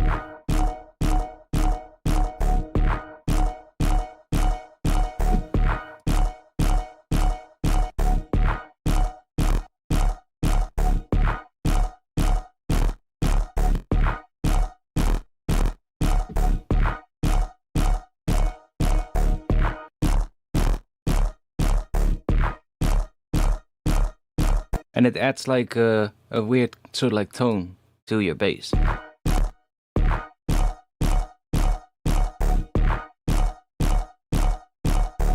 And then changing the stretch will change the pitch.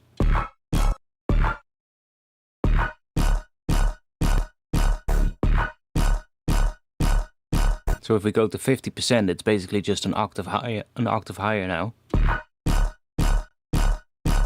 If we go to 200, it's an octave lower.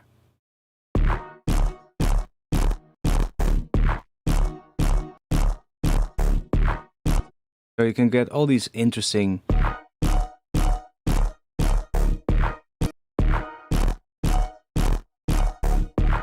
and I have a whole folder with these, with like all kinds of different keys, different instruments, and I believe these are on my Patreon as well, so if you don't want to make them, you can just get them from my Patreon. See?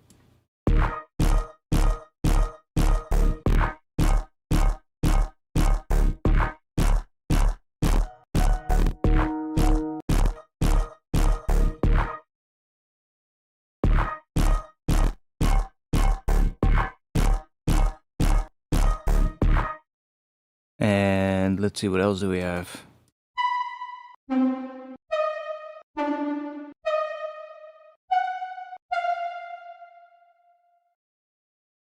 I had some other ones somewhere as well. I think they're in here.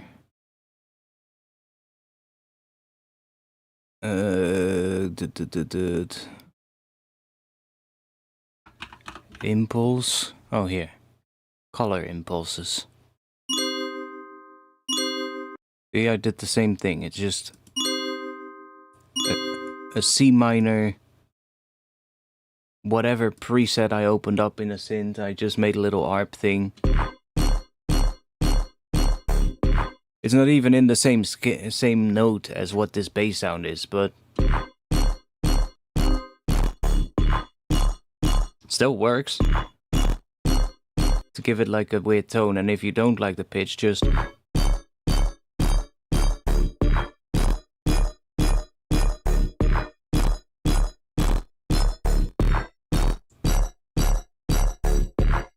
change the stretch and you get like different things.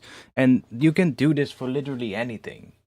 Like, it doesn't have to be a tonal thing like this is.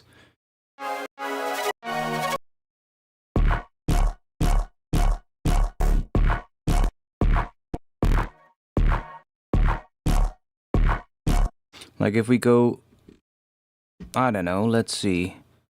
Sound transit. That's not. These are MP3 files. I'm not sure if Convolution allows me to open up an MP3 file, but no, it doesn't. Okay.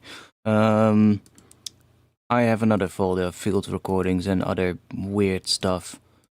So freesound.org has like a ton of sounds on there, right?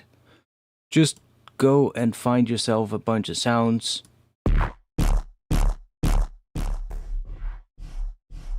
Maybe not vinyl noise.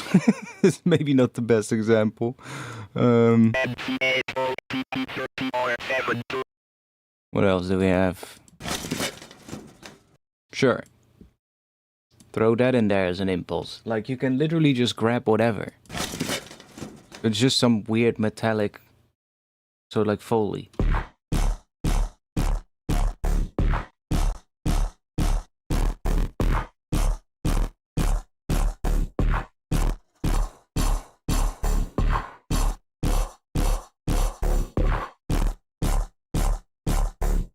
And it's just gonna change the tone of whatever runs through it.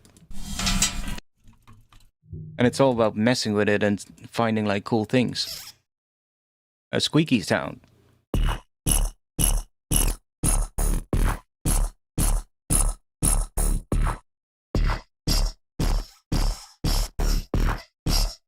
Like, you can just try stuff, you know, and see what happens.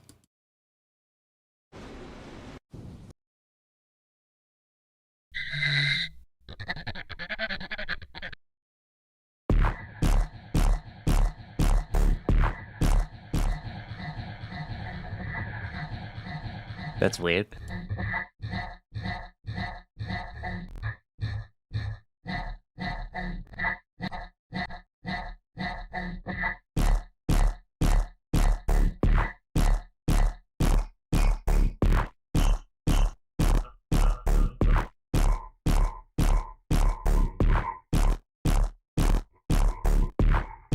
And obviously, if you process it again afterwards, you can get some weird stuff.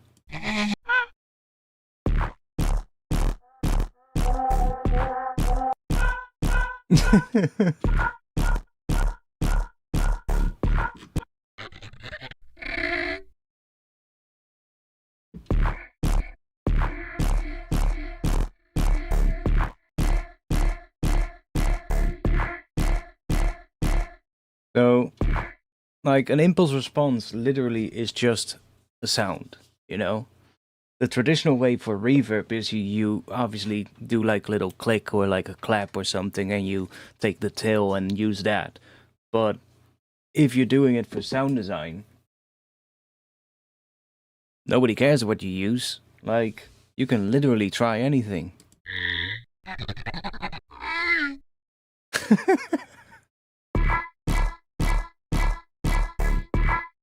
I mean, it actually works.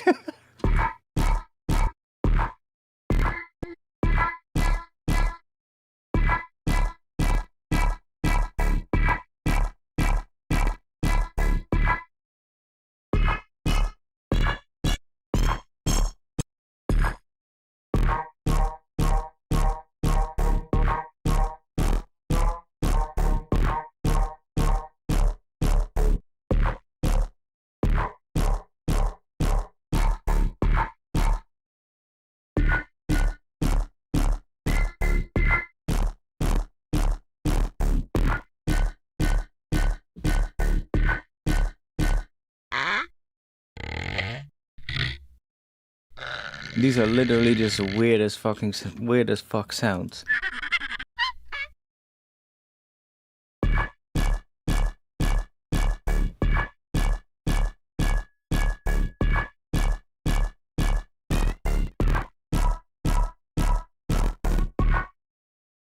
But yeah, be creative with it, I guess. Just try stuff and see what happens.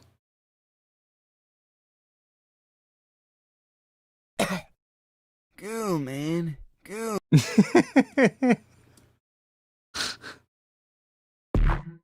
Don't ask me why I have these on my computer.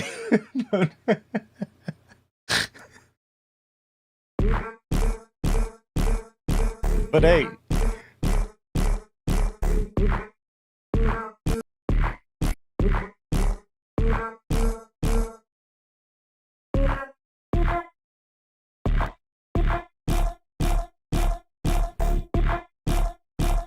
It still work?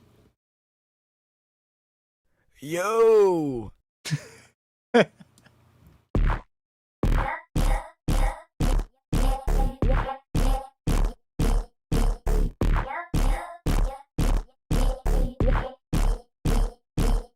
So many weird things you can do with convolution stuff.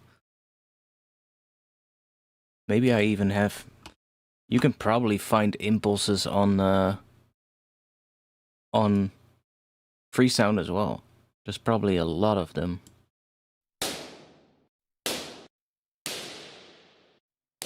Like those are obviously just like reverb, but...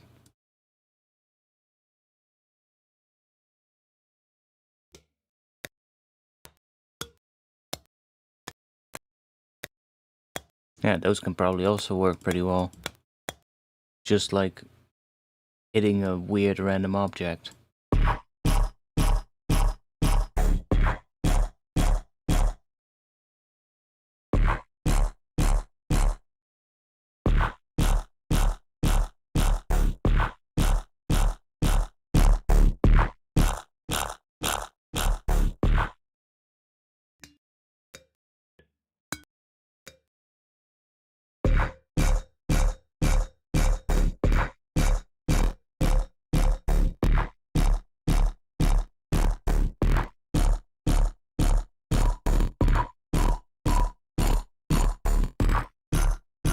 But I can definitely advise you to make some of those sort of like just stuff like that. And you can literally just do that with any plugin you have. Just open a plugin, open a preset, and just be like, okay, let's take this one, and just make a whole folder with like. You just pick a chord and you just let it run through a chord. Might even be better to do them all in the same key, so like all in C or something like that, so that you can basically keep the stretch at like the same value. You can just tune it with the stretch here, or in another impulse or in another convolution reverb, might be called size. Just use that to tune it, and then you can just swap out any of these files. These in this folder that I have here that I made are in different keys, so every time I throw a new one in there, I will have to retune it, but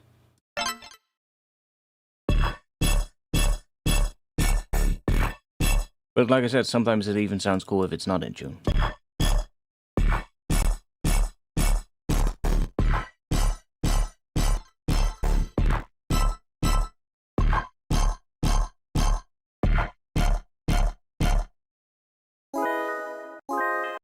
Or what else can we throw in here?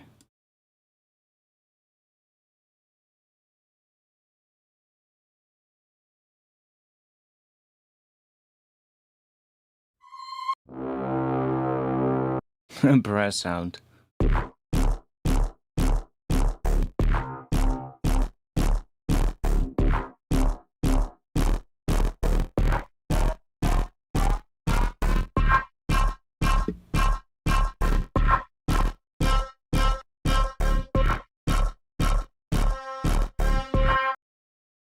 Never thought about using regular audio files. I mean, it's just what an impulse is. It's just an audio file, right?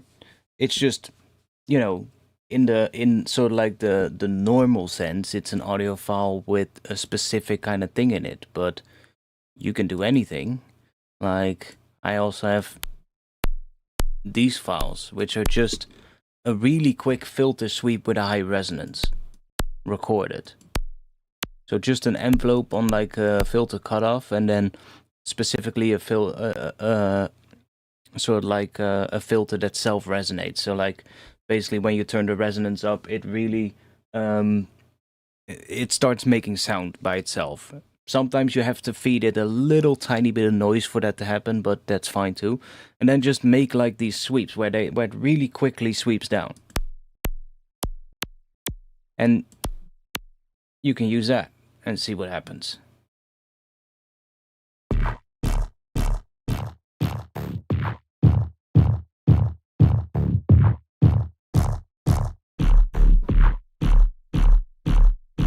Some reason actually makes the sub heavier.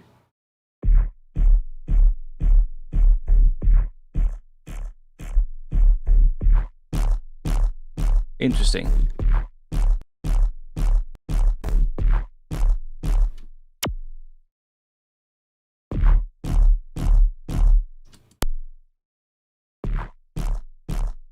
And that one doesn't, but okay.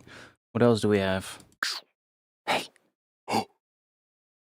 Breathing sounds.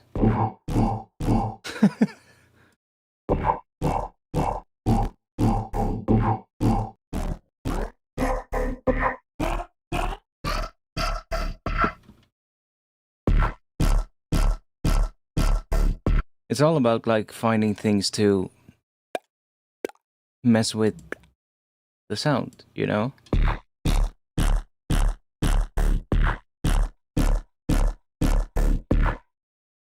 But yeah, there's so many. Just even if you just search like on Google like impulse response Reddit, you're gonna find so many different things, so many different people who have uploaded their impulse responses, and you can just download a whole bunch of them, and you'll have like a whole folder full of impulses just without doing any work. So.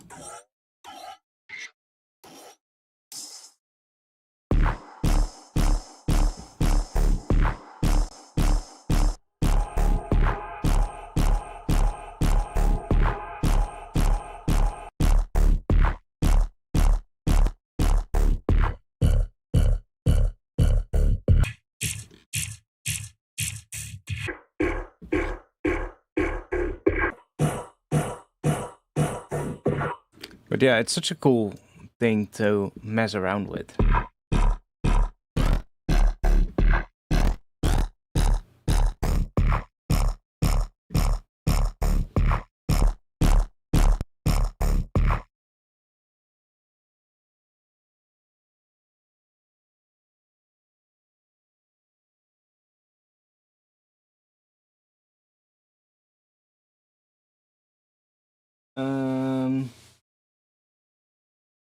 How you would make them from like, I'm not entirely sure how to make them from this, but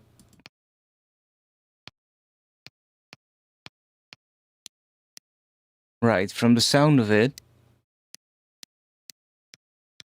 they've just taken a click. So probably just white noise and just a really short click, and then run it through devices to capture the sound, the tone of that device in that click.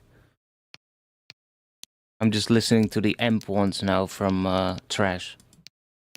And as you can hear, they're just really short clicks. So, see? And by keeping them really short, you're not really adding a tail, but it's just a very, very short click sound. And that runs through a device, and then you capture that again. And you'll basically capture that device. So you could do it for a whole bunch of things, actually. I'm not sure if it's just a click, or if with noise, or if it's gonna be like a, might have to be like a really quick pitch drop thing. But I'm not entirely sure. I've never really thought about that actually. Because it does look like the start has like a higher frequency than the end of it, so... But I'm not sure if that is the case for all of them.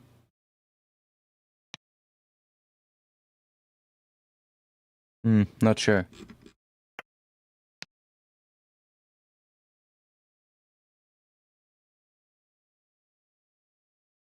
See, there is a quicker frequency here than here, but...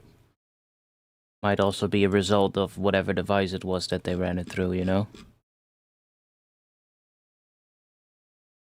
I would assume just a click is enough. Especially if it's noise, because noise has like all frequencies. If you take white noise, it already has like full spectrum sound anyway. So I think that's the main important thing. It just needs to be a short click of it. Because every little extra till is going to result in reverb. Like this is also a pretty cool thing to do actually. If you take noise, you can also use it as an impulse. So literally just white noise.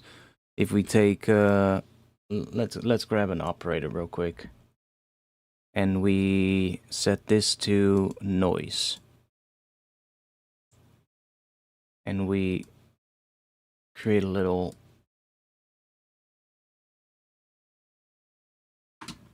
clip here.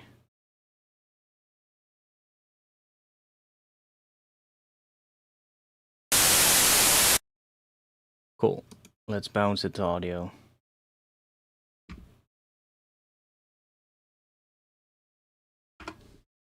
Let's do this.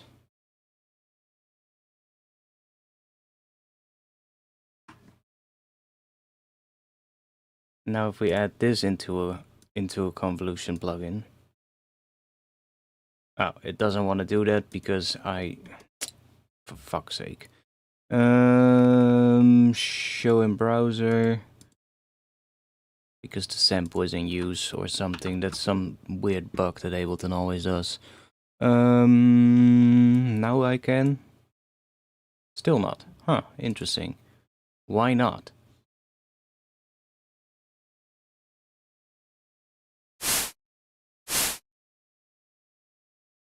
Now it works. What the fuck? That's literally the same file. Okay, whatever. So now we've put noise in here. Listen to what it does.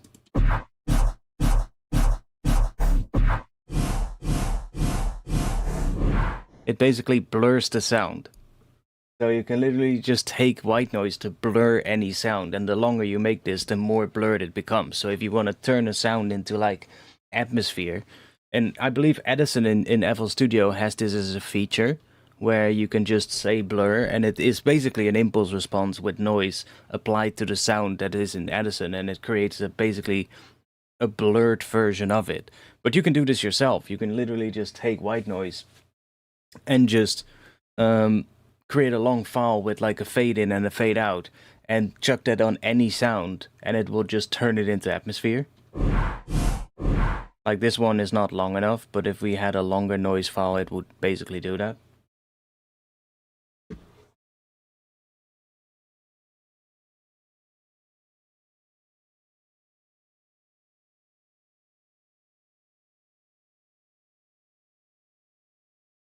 Yeah, for my last plugin, I had to add in impulse response samples, and they're all like 1 second. If longer, then it blows up your CPU. Oh, I do have a folder with like really long impulses right here that I use sometimes for atmosphere, to make atmosphere with. But yeah, they can be pretty annoying to work with. Let's see if I don't remove anything important. There we go. That's also safe. They can be really fun though to mess with. Like if I just grab a piano real quick. Let's see.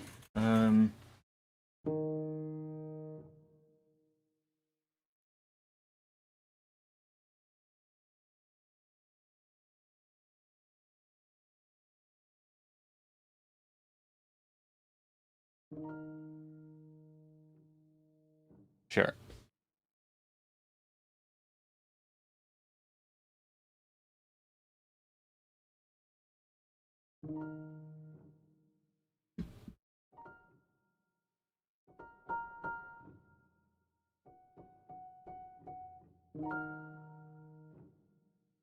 And let's just chuck this on it so it's sustained. And now we'll chuck the Convolution plugin from Kilohertz on here.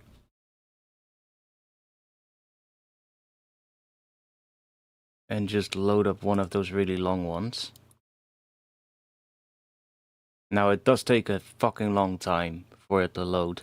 That's the only issue. But these are like 30 seconds plus, most of them.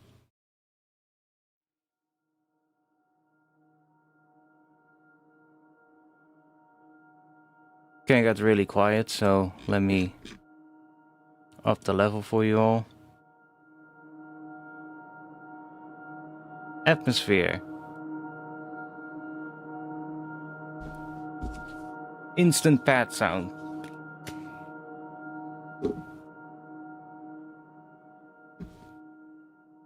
And what this file is, like, I have them somewhere here. Impulses, long ambience. Which one is this? Birds at dawn. Oh wait, these are different folder. Oh, okay, it's in here.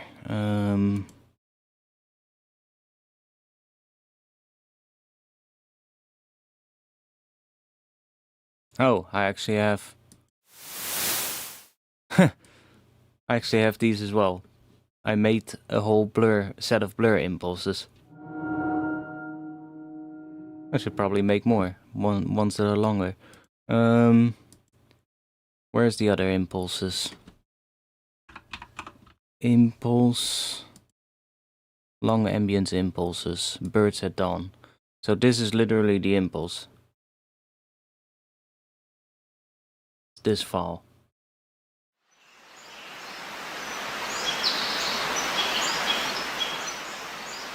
Just a field recording.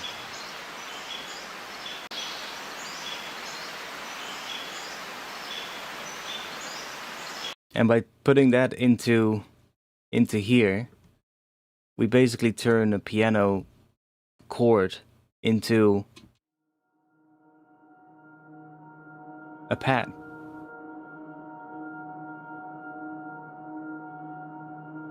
And it's such a go-to tool for making atmosphere.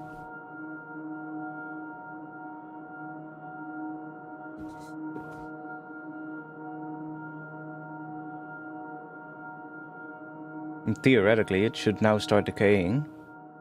Yeah. And I have a whole bunch of these, and these are on my Patreon. This one is even longer. Dust Storm.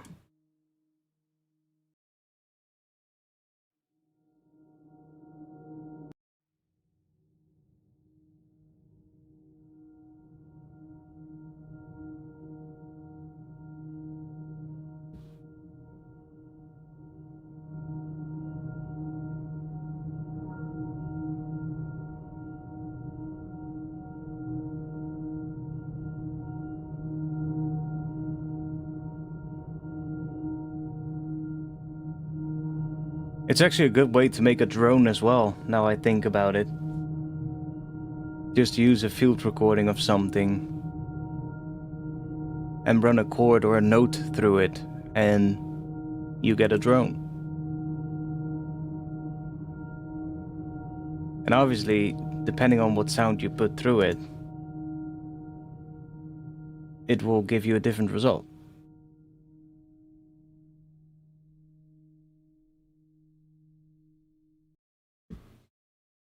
Let's see.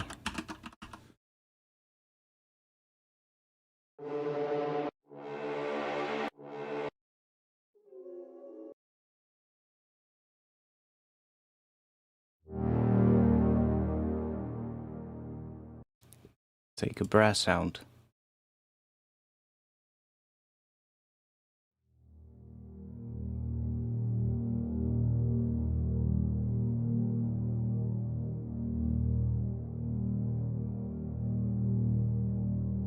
instant pad.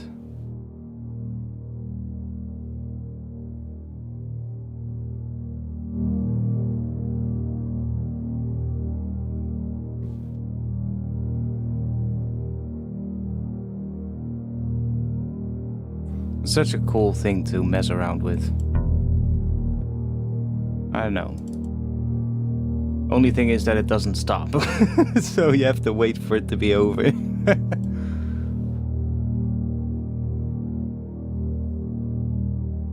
Yeah, like this is so good for making like really big sort of like atmosphere. This is like a bass sound, like a bass guitar.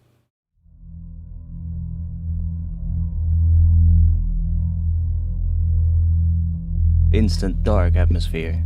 So cool.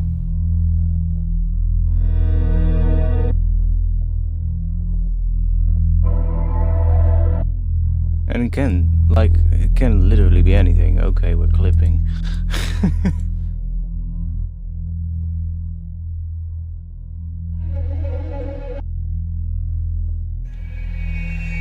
Like these are already really long, so it doesn't make sense to put it on there, but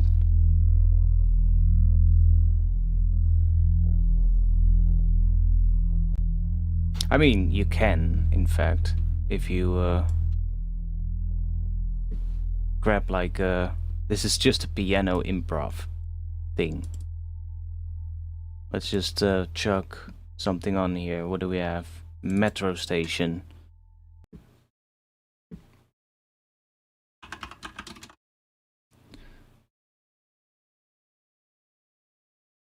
Which sounds like...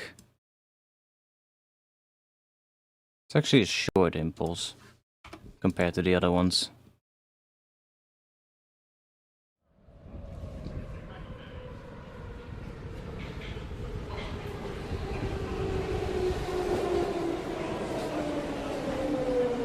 It's literally just field recordings that I used for all of these. And you run...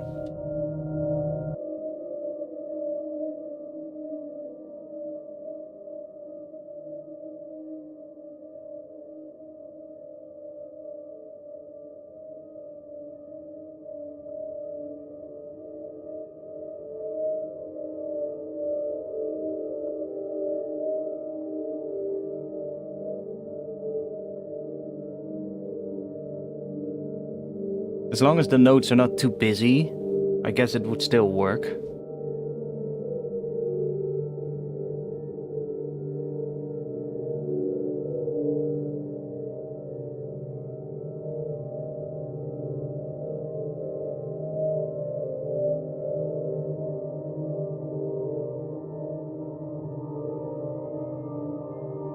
Actually sounds kind of beautiful.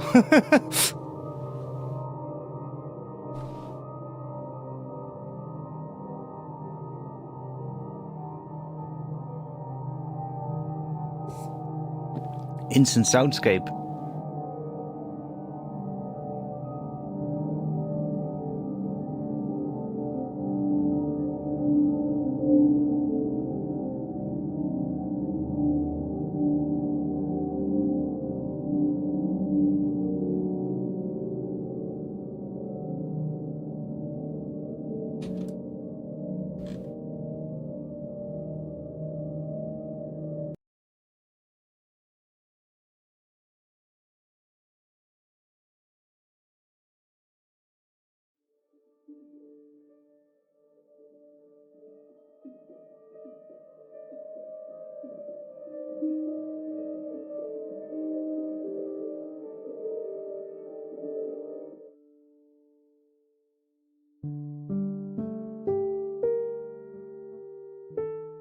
That's what it is.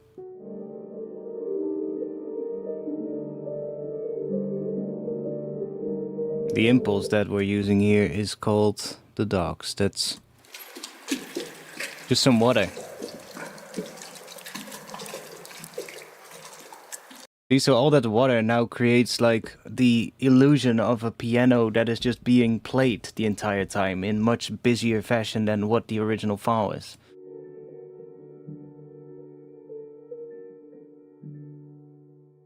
because all those water drip or whatever the stuff is in the file here is gonna act as another trigger for that piano basically, and it just re-triggers the piano in sort of like a textural way, and you get basically just a really big bed of like piano stuff.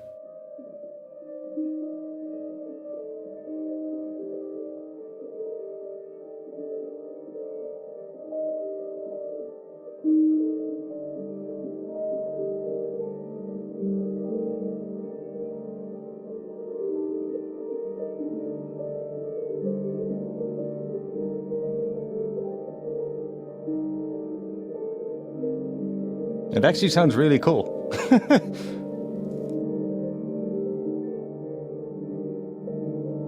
Is there anything stock Ableton that does something similar to Convolver? Yeah. There is the... interesting. There is the... There's two devices, actually. You've got the Convolution Reverb Pro, which is this one. It's just a convolution reverb, and you can just load a convolution or a thing in here. And then there's also my favorite from the stock devices, which is the hybrid reverb. Hybrid reverb is, in my opinion, just way easier and better to use. It's also an impulse response, but it is combined with algorithmic reverb. So you have an algorithm here, and these knobs here are controlling the algorithm, the algorithmic reverb. And this is the convolution reverb here with the impulse. And then you can blend between the two, and you can choose to run them parallel, series, or you can choose either one of the two. So it's basically an algorithmic and convolution reverb in one, and you can combine the two or use just a convolution if that's what you want.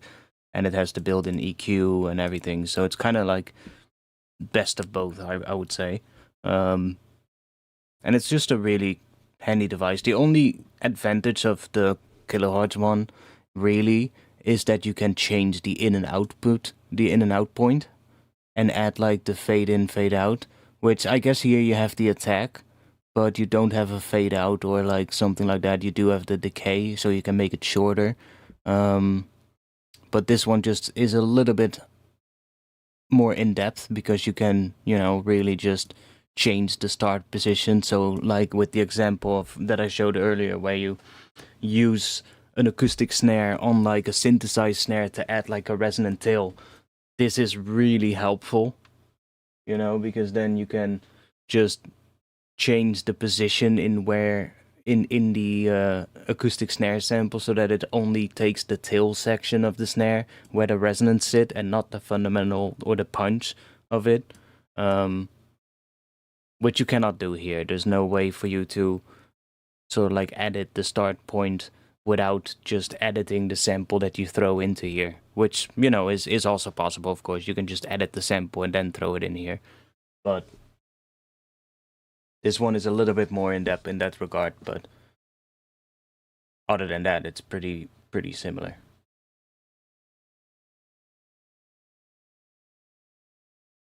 I do really, really like what that happened to the piano thing. So if we, idea. What if we grab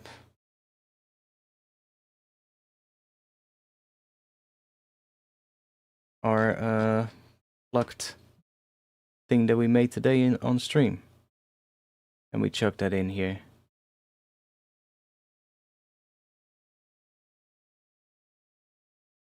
And we take the... Oh, I removed the entire track.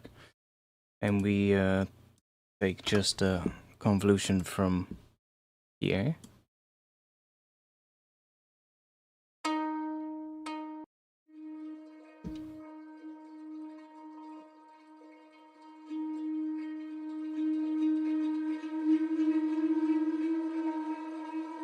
Interesting.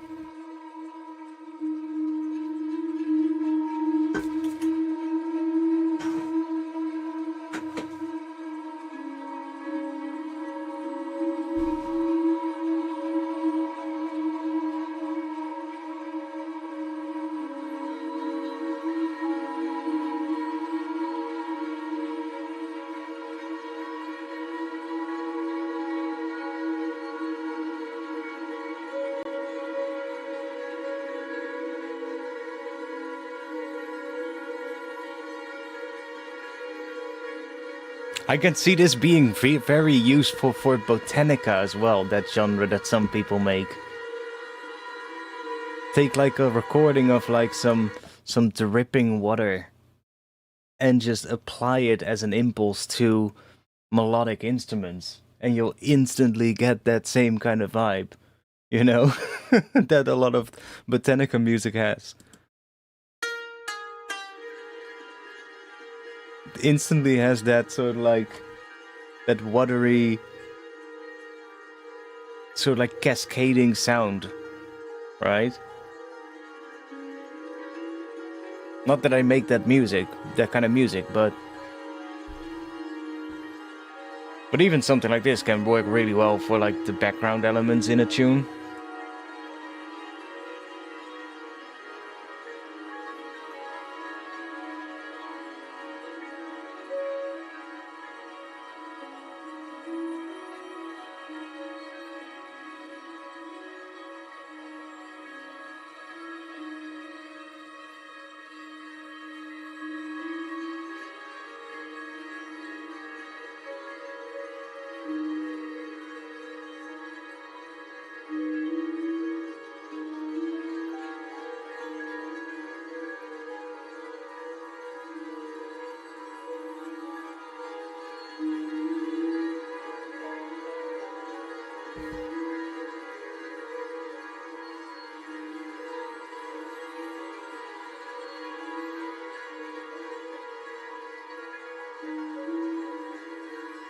Let's make it stop and then go back.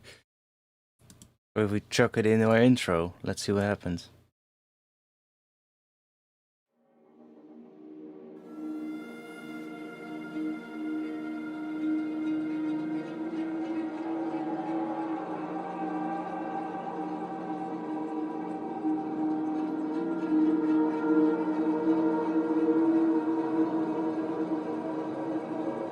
Might be a bit too busy, but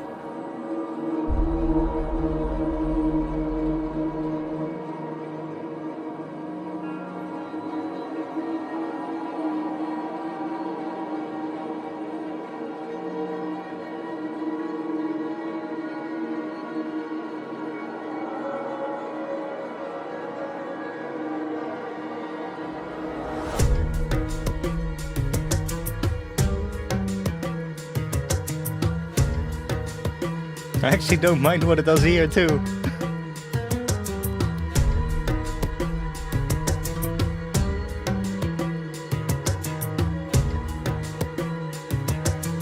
Interesting. Okay. Where was that coming from? We have some sound somewhere left. Is it this one? No, that's the splash.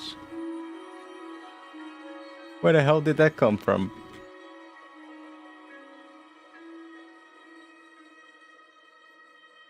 Huh? There is something still left somewhere, but I don't know where it is. It's not this one, right? Oh, that's just that. And where the hell did that come from? That was one of the impulses that I used earlier. But I don't see it here. Then where is it coming from? What?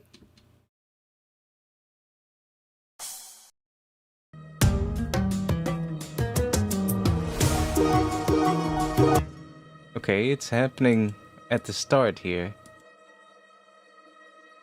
Where is it? Is it in here? No, that's...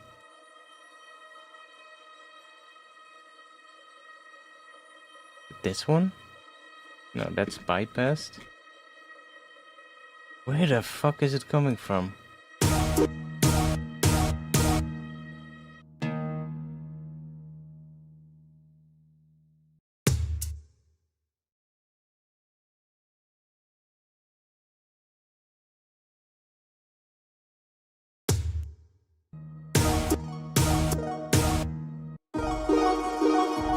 Ah, the drums. That's right, I chucked it on the drums. But actually don't mind what this thing does as like a background element in this entire thing.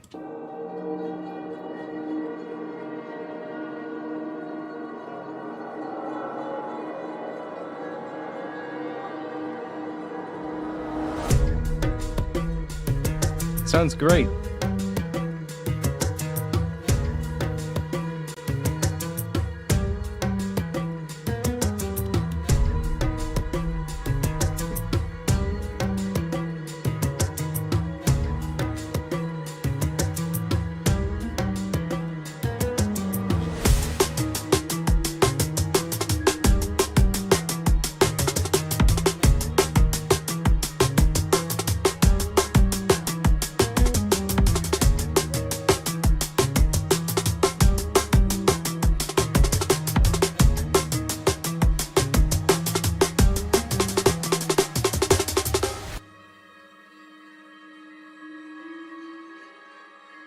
Yeah, it actually works really well.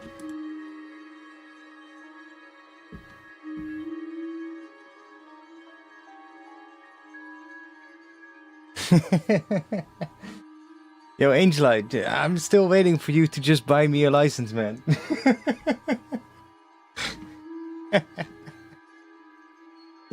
Maybe then. But hey, this is actually really nice. Who knew that dripping water, or it's not even dripping water, it's more like, what is it even? It's like, where is it? The docks.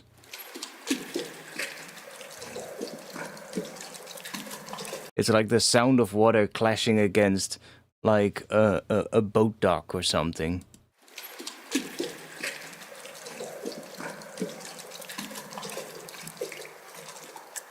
And applying that to our little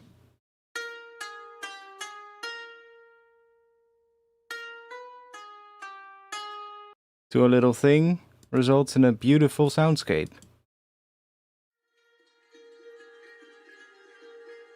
That works really well as the background element in this whole thing.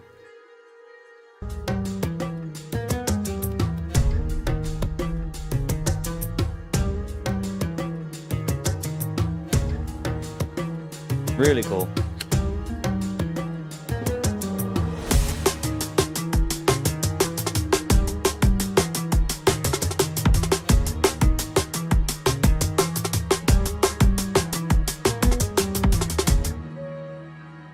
I'm gonna have to mess with this more because that definitely works really well. Might have to make myself a bunch more of those impulses, but then with like more water-based sounds. More water-based sounds.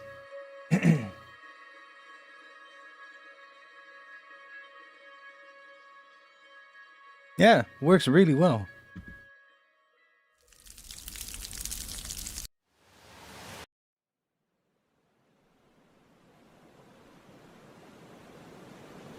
Like, these will work less well because it's, well, I mean, it will probably still work, but it's more like a noise, you know, like sustained noise.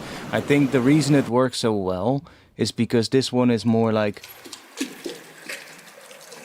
you can hear the individual sort of like the slushing of the water, right?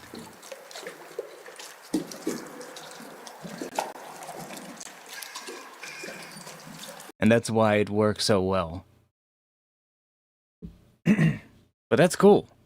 That's awesome. That layer actually turned this into something even better. And we stumbled on it by pure accident. Maybe if it rains next time, I'll just record, you know, a bunch of like water dripping or something in the backyard. And turn that into an impulse. Anyways, it's 2:14 a.m. We've been going for 5 hours and 12 minutes. I mean, today was a good stream. Much better than last week. I said it at the start of the stream that last week wasn't too great. I mean, some people still liked it, but I didn't have too much fun because I just had a massive writer's block. And I did have a little bit of a thought about it this week and went like, why do I always get a writer's block, or when it happens, why does it always happen during the stream? And because I usually end up caring too much about making something good on stream, and today I didn't care, and we still ended up making something interesting. It's a start to something. Obviously, we don't have a drop yet, but it's a cool vibe, and definitely something that I enjoy. So, success.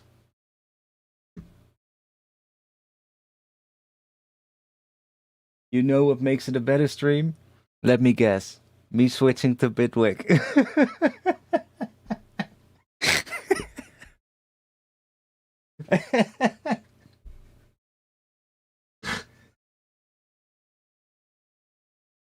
By the way, next week we'll do feedback again. So if you have some tunes and you want feedback, next week is the time to send them in. I will do a little post this week again on the Discord, so you can basically just send your track in this week. Just wait until I do the post, because sometimes people will immediately start posting the moment I say it, and I will only check the tracks that have been posted after the announcement for the feedback stream is in the Discord. So just to keep things a bit easier for myself to oversee. But yeah, that was fun.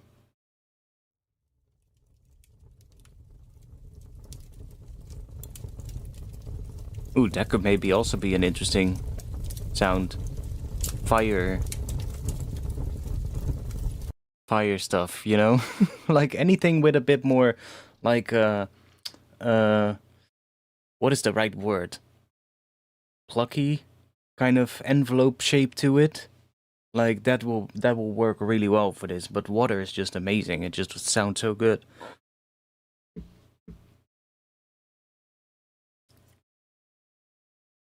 Yeah, Angel, sure. Would love to hear something again of you.